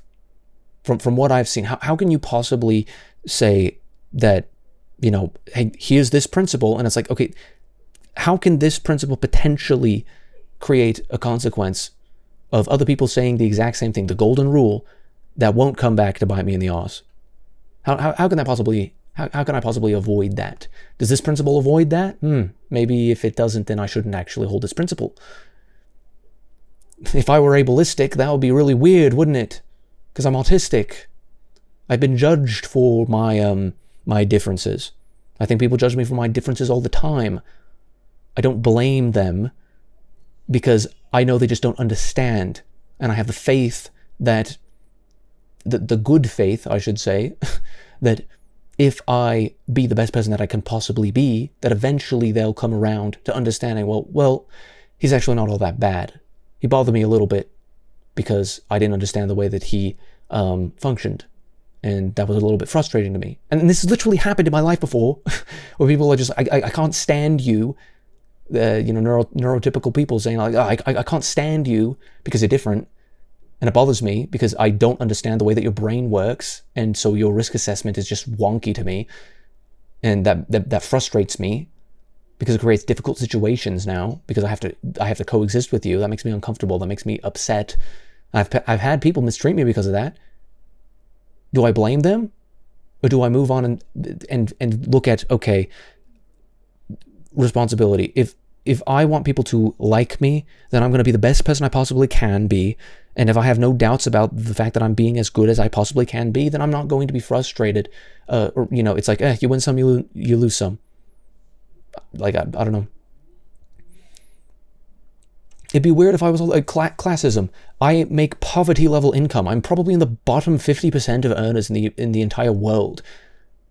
By comparison, the United States, somebody in poverty in the United States, or actually, let me see if I remember the statistics quite properly. I don't want to be saying things that aren't true. even if they support my agenda. I believe the median income. Well, we would still consider this to be a poverty level. I believe it's 2018. In 2018, if you made $10,000, then you were in the top 1% of earners in the entire world. The entire world, top 1% of earners, $10,000. I've made that before. So there are plenty of people who make way less a year than me. I make about half that right now at my current rate. I'm trying to find additional jobs. Not that it's particularly relevant, but who would I be to say that people who are rich deserve to be judged by the fact that they are rich, in the sense that they're just evil people because they're inherently rich, or vice versa, that poor people are worthless because they are poor.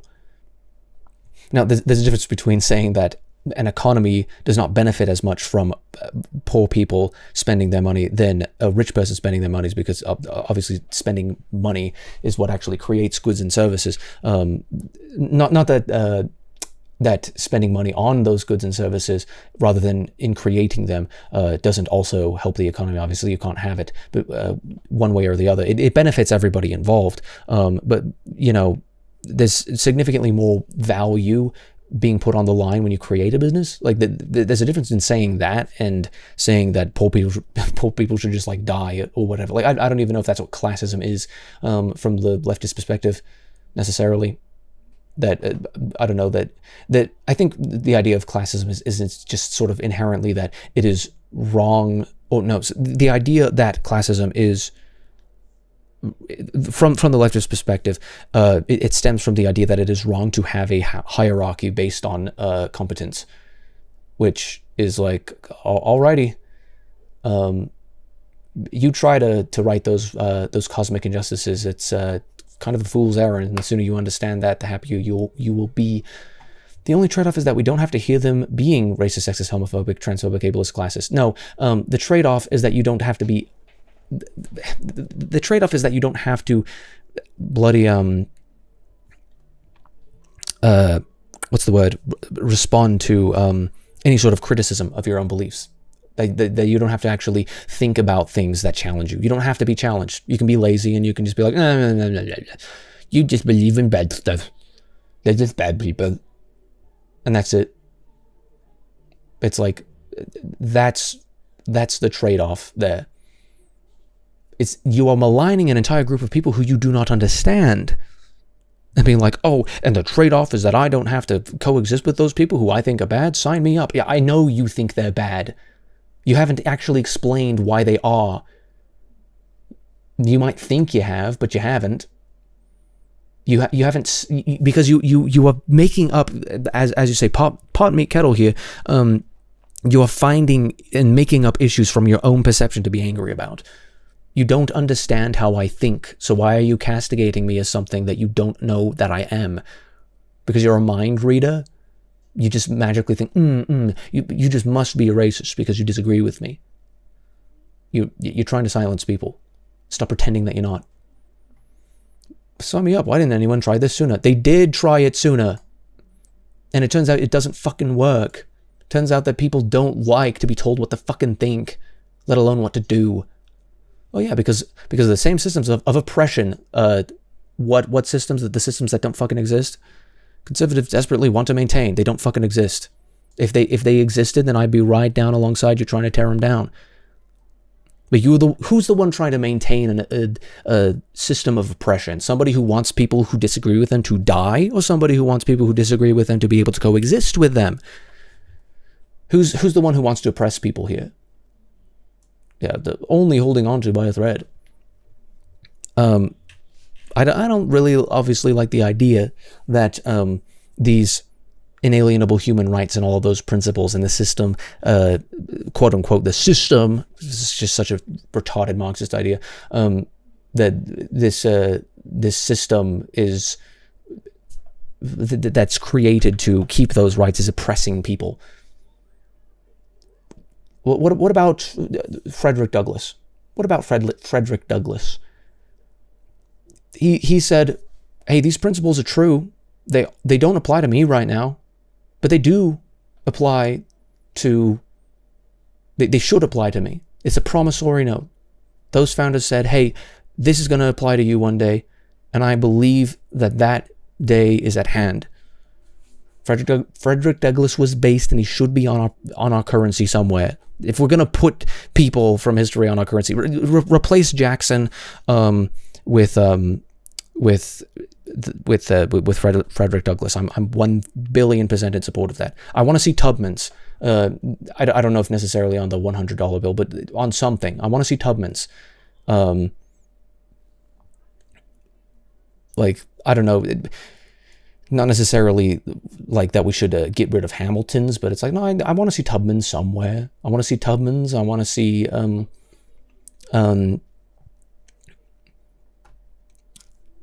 I don't know, just people who fought for freedom. That's who I want to see.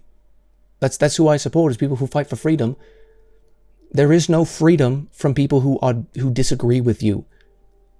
No matter how much you try, you cannot escape people who disagree with you.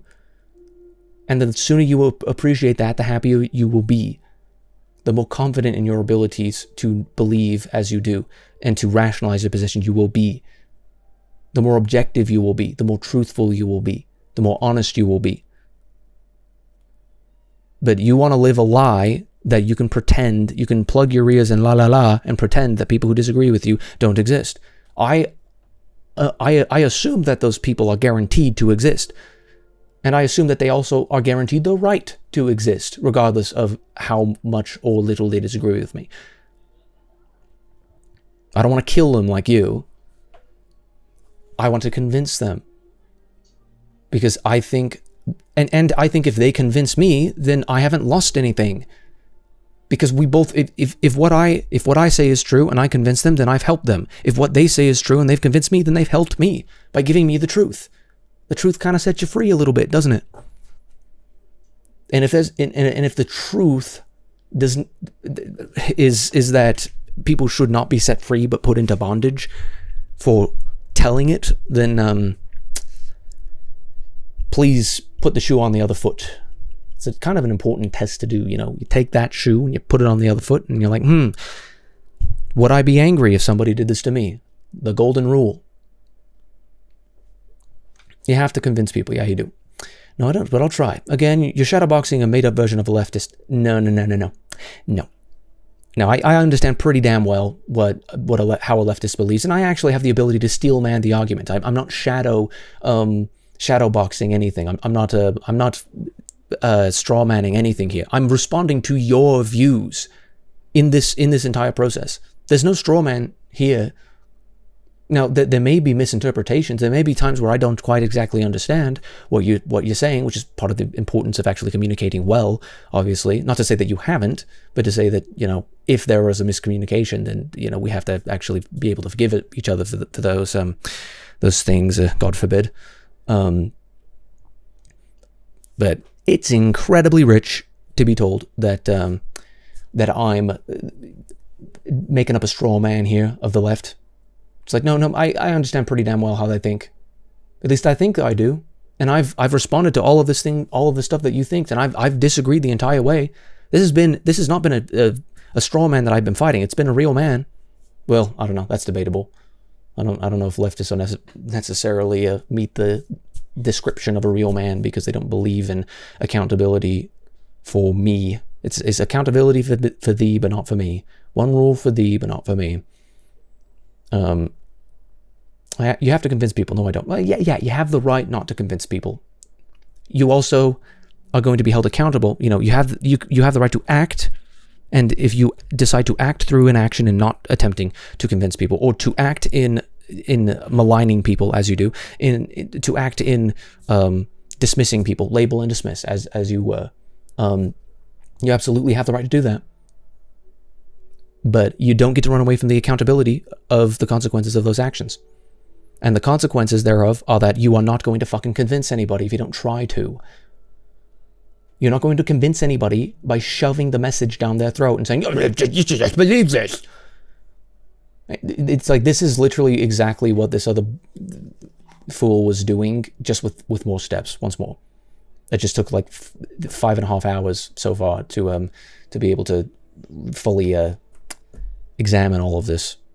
That's how many extra steps were here.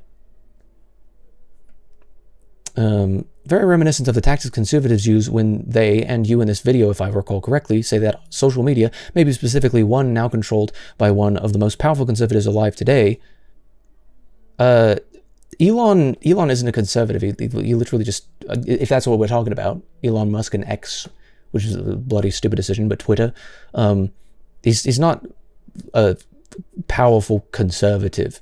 He's just more conservative in conserving the American, the rights of Americans than you are, because you don't give a shit about rights, because they're in the way of authority. They're in the way of the agenda, TM.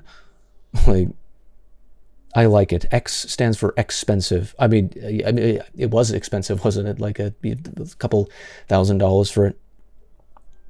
I just don't know what exactly the purpose of changing it was. It's just like, I mean, you know, I don't know.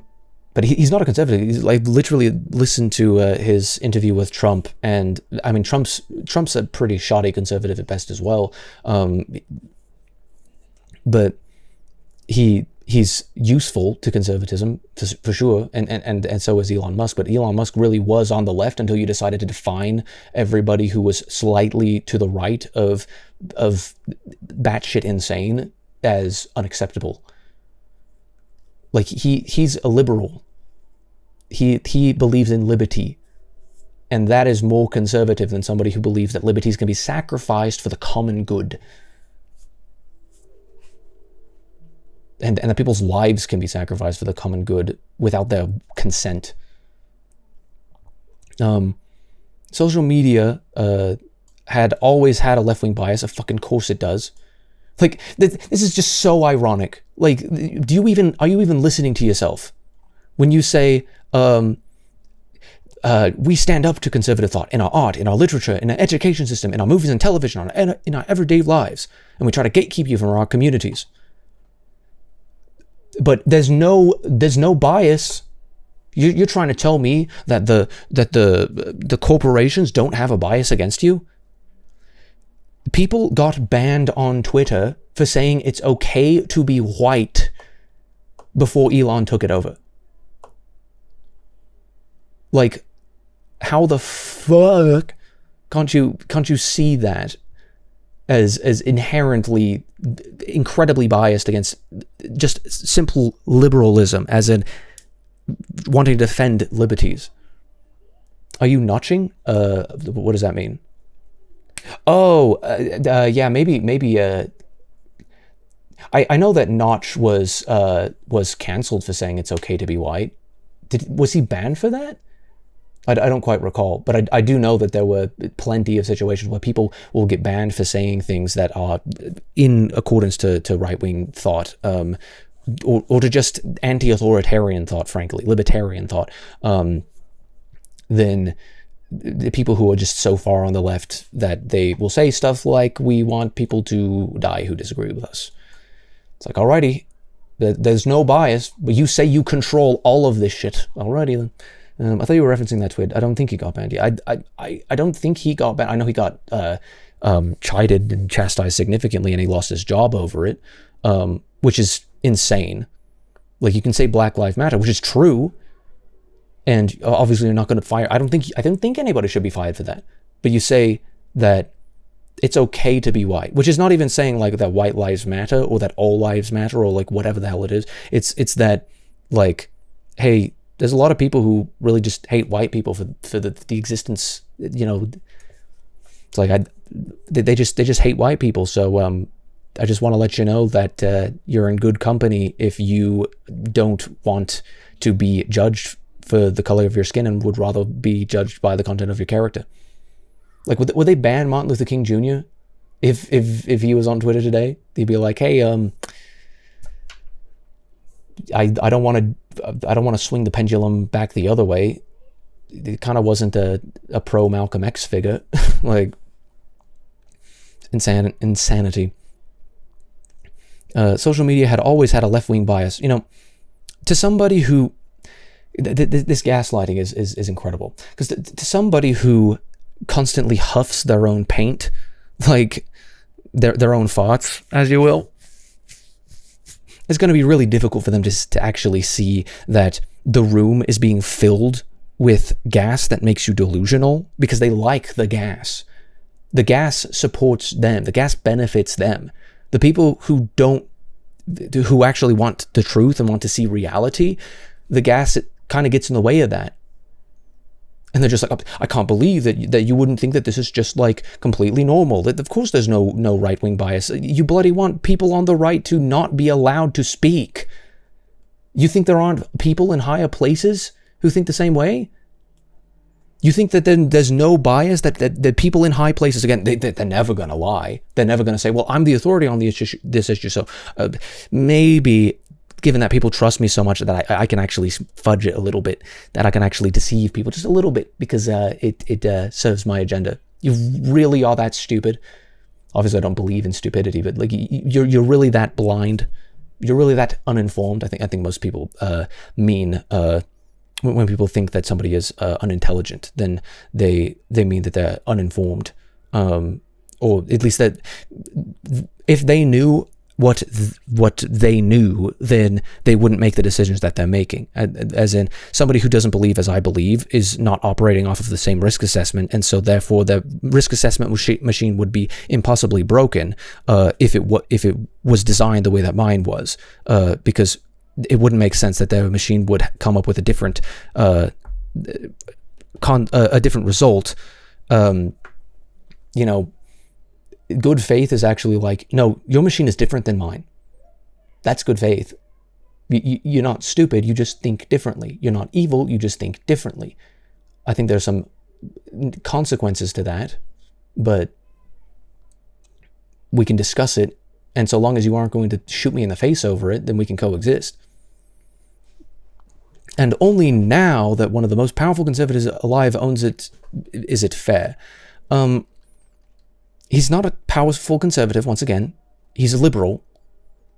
He's clearly just a liberal, and he's more conservative than you because he thinks that there's something worth conserving about our American, what is called? American bloody system, that there's something worth. It's like, hey, can we just leave like one brick behind? Someone like that is an extremist to somebody who thinks it's perfectly reasonable to tear down the entire building. Just one brick. I think this brick was actually in a pretty good place. It's just like, no, it all has to go. Like, come on. It's only, I think it's fairer. I don't think it's necessarily fair in many ways, but I think it's a lot more bloody honest, because community notes can be left by anybody. And that's the hilarious thing. I could go on Twitter right now and find whatever's trending on Twitter. Sometimes it's going to be a right-wing topic. Sometimes it's going to be a left-wing topic. There are thousands, hundreds of thousands, millions even, of left-wingers on Twitter who don't get banned. They don't get banned for saying the things that they were saying 5 years ago, 10 years ago. So who's the one whining here? You don't want him to be able to own it. You don't want him to be able to conserve free speech. That's how radical you are. You don't think that free speech is okay, and you said so earlier. All data shows that social media websites have always had a strong conservative bias. Since fucking when? Facebook said, I'm not going to, Zuckerberg with Facebook said, I'm not going to censor speech because I don't think I have the moral authority to tell people how to think. And so, yes, I'm going to allow people to run political ads for either side. And they got pissed about that because they're like, oh, you allowed Trump to win because of that. Who gets to decide who the president is? Is it the fucking oligarchy? Is it the dictatorship of the wise that you so dearly want to be in charge of fucking everything? See how that goes for you. Why are you drinking this Kool-Aid? If you think that you are going to win by siding with the elite, you're dead wrong. You think that you were like suddenly, and this is the irony of every single communist. I remember speaking to my friend Coffee, who I don't know if he was look, I'd imagine he's still a communist, most likely, but he was like, the only bougie thing that I want is a pretty nice PC setup. But other than that, like, I don't really want that much. I just want enough to be able to live. And it's like, hey, you could like go out and earn that if you wanted to. You could put in some effort and then actually deserve that. What makes you think that anybody gets a damn computer when nobody is willing to work for it? The incentive structure is not going to work out for you. And if you think the elite want to help you, once again, you are dead wrong. You are not going to be living in the same state as the elite. You are going to be living in the state that you as the proletariat were in. You might be able to steal some things for a little while, but you're only going to coast until all of the value disappears from your society. Everything collapses, up to and including your freedom, and it's over. And then you have nothing. So you don't get that bougie PC setup. Nobody would have invented it if they didn't actually say that, hey, you created something of value and therefore we are going to be willing to give you something of equal or more value in return. You don't get that. You don't get that. You don't get any of that. It's just insane. It's just like they had a strong conservative bias. It's just like, no, they didn't. You think allowing people who disagree with you to speak is a bias. Like, that's how biased you are. That's how far off the deep end you are on the left end of the pool. That you think everybody to the right of you is a fascist, which is hilarious because that's kind of what being a fascist is that everyone who disagrees with me is not far enough, like, and they need to die. Just insane. Strong conservative bias, now more than ever, obviously. Do some research, please, I beg you. Pot meat kettle. You haven't even researched what conservative thought is, and you can't tell me what it is other than, they're just bad people. You're just bad people. That's not research. That's your subjective impression. And you haven't backed that up with anything. And the stuff that you have backed it up with is pretty shit. Pretty shit. All right? And that's never going to happen if you can't grant them the most basic of courtesies. Again, you're saying that average people are responsible for someone else's beliefs. No, someone else is responsible for their own beliefs. Someone else is responsible also of, if they think their beliefs are correct, then they are going to attempt to propagate them. They're going to defend them because they think they're true. Surely you would defend them if you think they're true. Surely you would think that they would stand on their own if you think they're true. Surely you would be able to make those what's the word? Those sort of the sacrifice.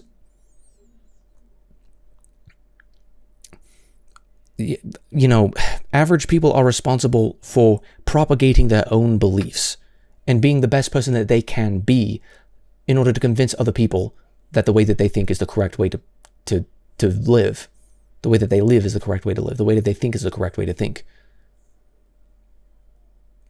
No, you're not responsible for anybody else's beliefs, but you are responsible for representing your own in the best way you possibly can.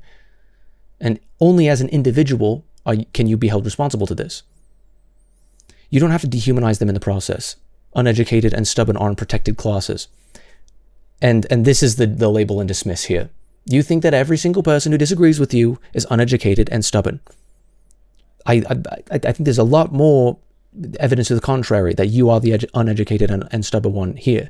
Clearly you know a couple of things about a couple of things, but not really enough to actually defend your views. You can bloviate about them plenty, and I think I'm sure you think the same of me, that I'm going to go out and spew my own drivel for hours and hours on end. I mean, at least we're both trying, but it's hard for me to have any good faith when you don't have any good faith. You want me to die. like how am I supposed to have good faith about that? And I don't want anybody else to die. I want everybody else to live as long a life as possible. The only people I want to die are people who deserve to. And the only people who deserve to must be proven to deserve to in a court of law. And those laws are derived from the consent of the governed. So I don't think that the vast majority of people should die for belief or behavior, but you seem to think that at least 50% of the country should die for both of those things.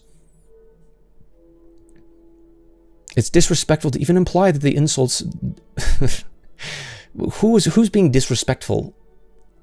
Uneducated and stubborn. You think that because I don't have the same system that you have, that I'm uneducated and stubborn. It's like, you haven't given me a single reason. You were not even educated in my own views. Now, I understand the reasoning behind a lot of leftist beliefs. I don't believe in it. I think that reasoning is flawed, but I understand the reasoning. All you think that is conservative thought is just evil people. That's it. I think that leftism can match a certain definition, I suppose, depending on the situation. I don't know. Violating other people's rights is kind of evil. Like, siding with your own flaws and being unwilling to mitigate your own flaws to the detriment of others, I think you could define as evil. But, the definition of evil a lot of the time could be very up in the air, very subjective.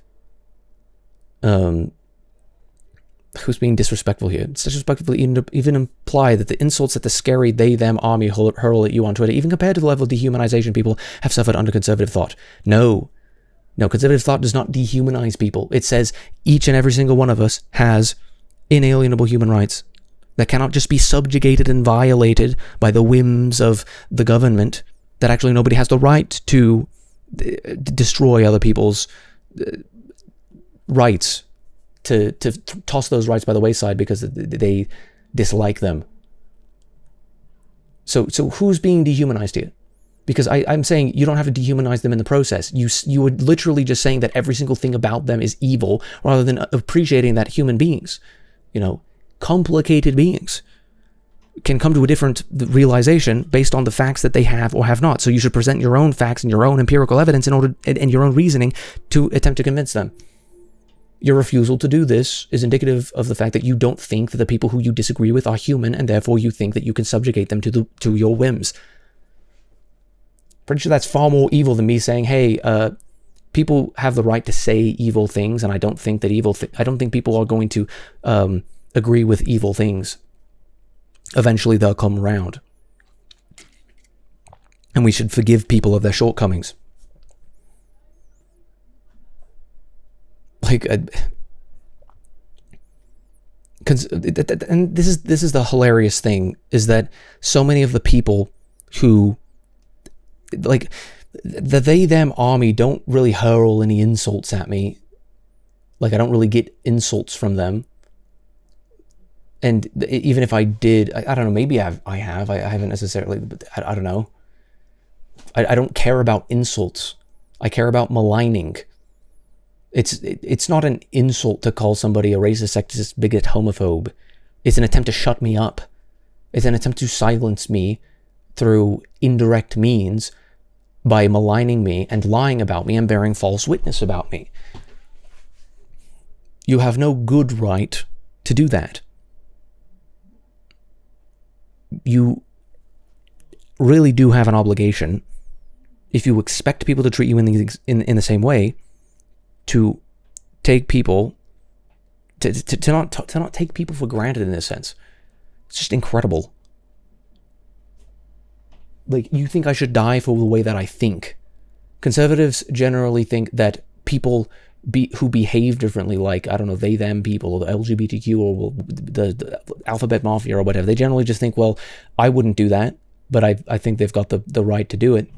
It's generally the way that they think. I don't think that all of this homophobia, the racist, sexist, bigot homophobia, I don't think that's actually conservative. I think that's your maligning of conservatism, because you don't actually want to entertain it. You don't want to entertain the idea that you are wrong, because you are actually the stubborn one here. But, if I defend my views, I'm stubborn. If you defend your views, you're just a right fighter. You're standing up with the people, for the people, man. Go to hell. this stupid virtue signaling constantly. Like, it's just incredible. You'd rather be mad at people who don't like your beliefs than analyze those beliefs. Pot, meat, fucking kettle. This is the entire thing that you've been doing. You haven't analyzed the beliefs that you purport to just be evil. Like, I don't think that, like, that you come to these conclusions because you're evil. I think you come to these conclusions because you're lazy. Because it's easier for you. Again, you'd rather be mad at people. That's exactly my criticism of you. Pot, meat, kettle. Massive projection here. I don't think I've emphasized this enough as of yet, but you hold so many contradictory beliefs, it's actually concerning. You should definitely talk to someone, genuinely. Pot, meat, kettle. Pot, meat, the fucking kettle. You can't call it out for being black, because you're also black. That's a weird, like, was it the idea that the kettle was not supposed to be blackened, because if it's blackened, then that means it's burned, and that means that, like, the stuff that it's cooked in it is it's kind of a weird allegory. I think pot, meat, kettle suits it perfectly fine. Like, how many contradictory beliefs? Because I'm certain I hold contradictory beliefs.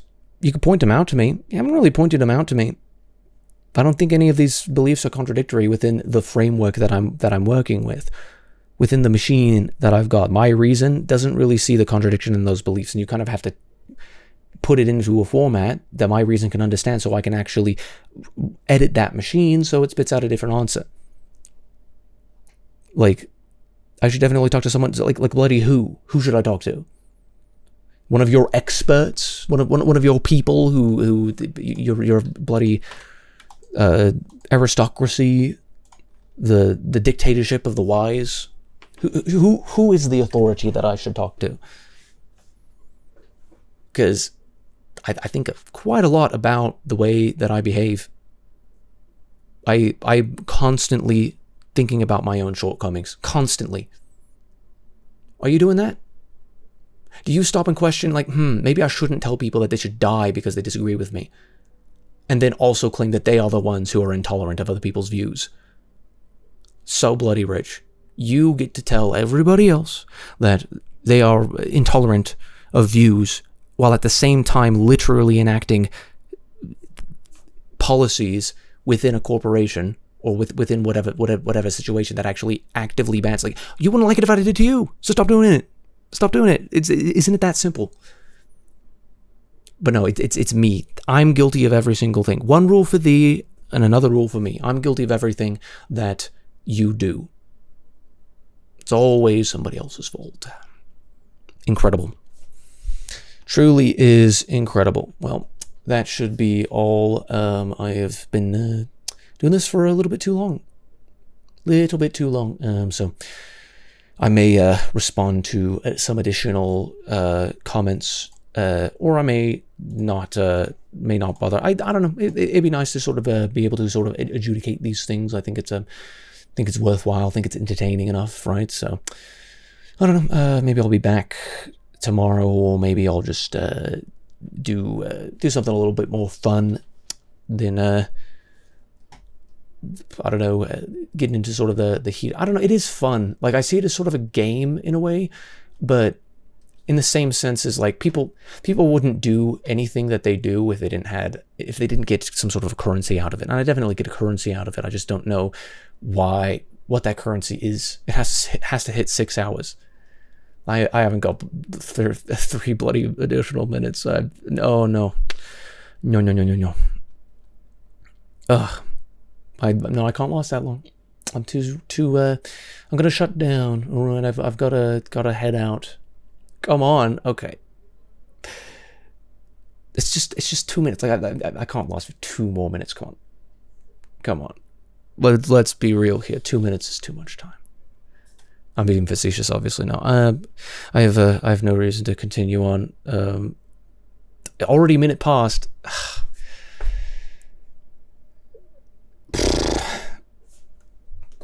Peer pressure. I'm going to succumb to the peer pressure here. I'll be right back.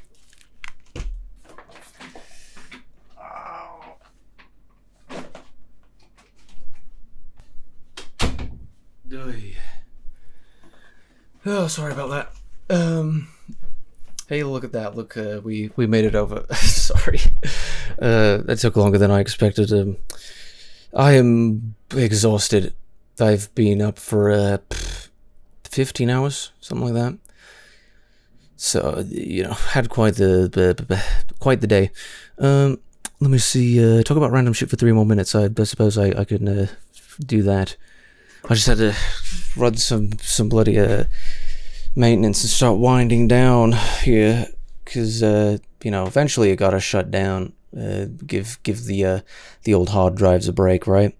It has to hit 6 hours. Come on, it already minute past. Come the hell on. Oh, okay. How was your day? It was a little bit stressful, honestly. All right, I can get back up here. It was a little bit stressful. Just had a lot of bloody I don't know, lots of stuff, I suppose. I was thinking, it's kind of stressful to rationalize your own position, but I think the entire reason that I do it, to sort of rationalize a little bit more here, is because I intrinsically, because, as I say about the cognitive dissonance, where two things can't be true at the same time, and, the brain has to actually hop into that and be like, oh no, I have to figure out the reason for this, I have to figure it out. I think it's that, except just on roids because of the neurodivergence. Like, I think my OCD, I have an obsession with ensuring that rule is done, where you can't have two mutually exclusive things be true at the same time. That's an inherent thing that can't possibly exist. And so I feel the need to actually get wired in and rationalize all of that. So it's all because it needs to make sense to me, but I also do believe that it needs to it needs to be something that is sort of put out there, so that other people can kind of understand that that the perspective exists, that reasoning exists. That I'm not just reasoning for my own self, that there is actually profit in having discussions with other people, and obviously it's difficult to, I can't necessarily say that I remained good faith in this entire time, but I mean, you just gotta love the gaslighting, right? It's like, I called you evil and now you're mad at me, aren't I clever? And it's like, now it's my fault that I'm mad that you called me evil. Not just evil, but you think that I am responsible for multiple things that everybody can pretty much universally agree are evil acts, like rape and murder and stuff. It's just like, oh, you just believe that all of these things, either you do these things yourself or you enable them. You're an enabler of them. And it's like, what is wrong with you? Like, and it's my fault that's kind of frustrating, that I get maligned in that way. It's like, no, I'm kind of sick of it. I'm kind of sick of hearing it from every single angle, every single corner of every single person, just going around and then saying, oh, but this, you think there's a bias or something? It's like, how can I think there's not? How can I bloody think there's not? When you don't even have the courtesy to assume that I'm not intentionally evil. That maybe there are bad consequences to my way of thinking, but that it's not actually evil, So obviously I think that's there's some dopamine in that compulsion. Like the obsession creates it bothers, and then there's a compulsion, and that creates dopamine, and I think that's why I do it. But I don't know, does it make me happy necessarily? Well, they say you can be right or you can be happy, so I don't know.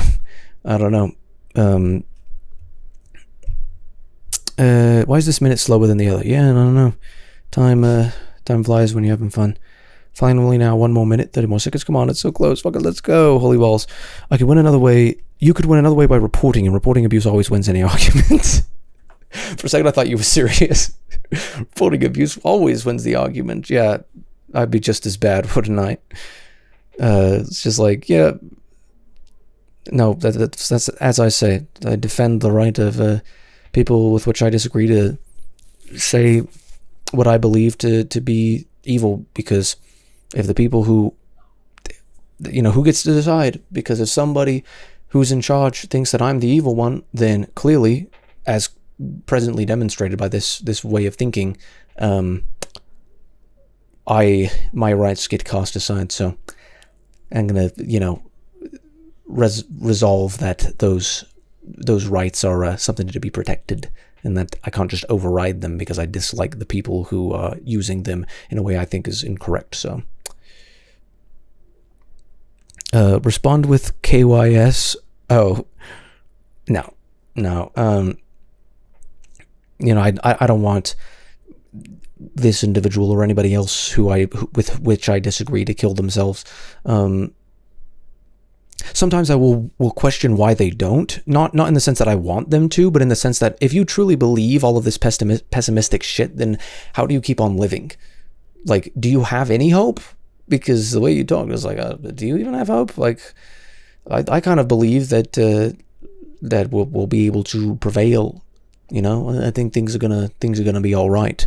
But I don't know if a lot of the philosophy that's born out of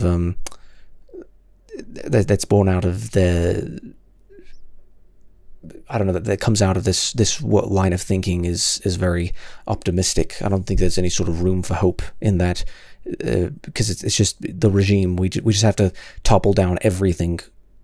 We just have to destroy the status quo until things magically become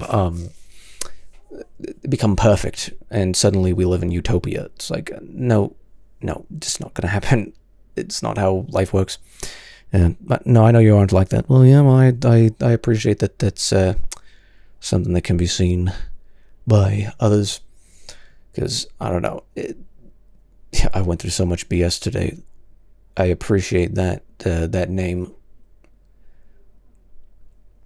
Now, the things I went through today were not so much BS. I mean, I had some technological hiccups, and I would say that that's some BS. But no, the only BS I went through today is dealing with the logical ineptitude of some of these people. Like, at least there's some substance there. At least there's something there. At least there's like a reason implicated there, I should say. It's better than just like, yeah. Though I repeat myself. No point in repeating myself. Yeah, that's pretty much the long and short of it. That's actually wild that you stuck around this entire time. I didn't really expect you to. Most people don't really stick around for these. I mostly just do them for myself, for my own entertainment, or my own appeasement. I don't know if I'm necessarily. I'm entertained, but like not in the way that like playing a video game is entertaining. Like, I feel a lot more re-energized by playing a game, even if it's frustrating when I've got like a chat to talk to. I think it's sort of grounding in a way, because I don't know, like I like, sometimes the teasing and the stuff is just as long as I know that it's just sort of a real person behind it. That's not like just some sort of a force for like just a devil's advocate in my ear constantly saying pessimistic things about me, which, that's not to say that this is what this situation is. I'm referring specifically to a insane internet stalker that I picked up somehow. Why are they watching 12 Dancing Princesses? That's funny. I don't know if you could hear the music through the wall. I mean, it's kind of a good movie, isn't it? It's pretty good. Anyway, it'd be nice if I could get through some additional,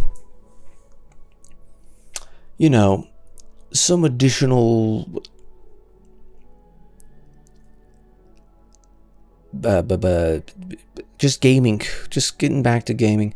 I've worked immensely hard on creating some artwork and whatnot that I can hopefully be proud of, and be able to show that off sooner or later here. So it'll be nice. obviously it becomes a little bit demotivating to stream when it's just like the only time I feel motivated enough to stream is when I'm like frustrated enough that I want to counter the speech of others. It's like,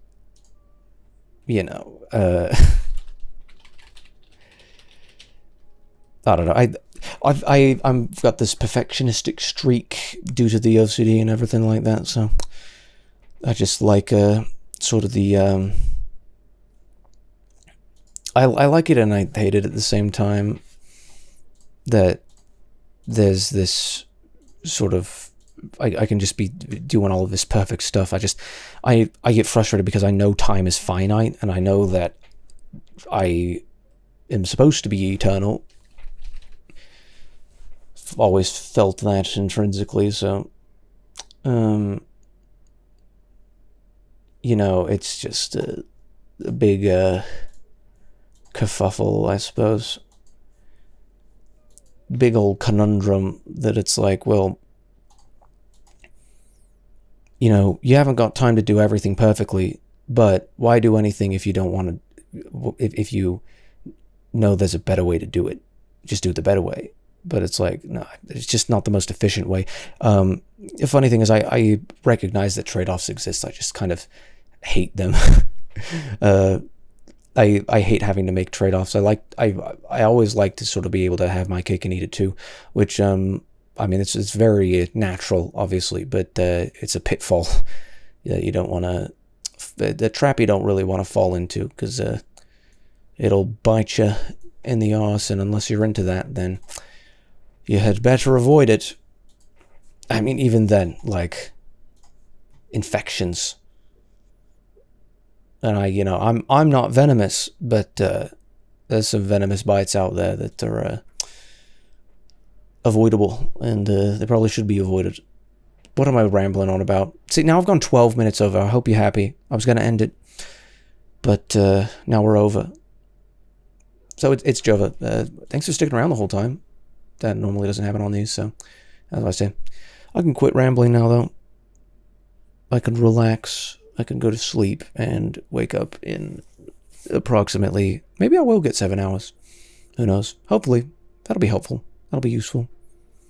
Be able to shut down. Give those drives a good old rest. Recharge a little bit. Recuperate a little bit. Anyhow. Oh, your voice is addicting to listen to. Well, thank you. I appreciate that. Genuinely. That's a nice thing to hear. Even when it's like angry, I don't know. And that I've like kind of like spoken to the point that my throat is raw. I don't know. It's a lot. I hope I'm not getting sick. That wouldn't be great. That would... someone would have a little bit of hell to pay, wouldn't they? I should probably just end the stream at this point. I don't know what I'm doing sticking around. It's over. Thanks for tuning in.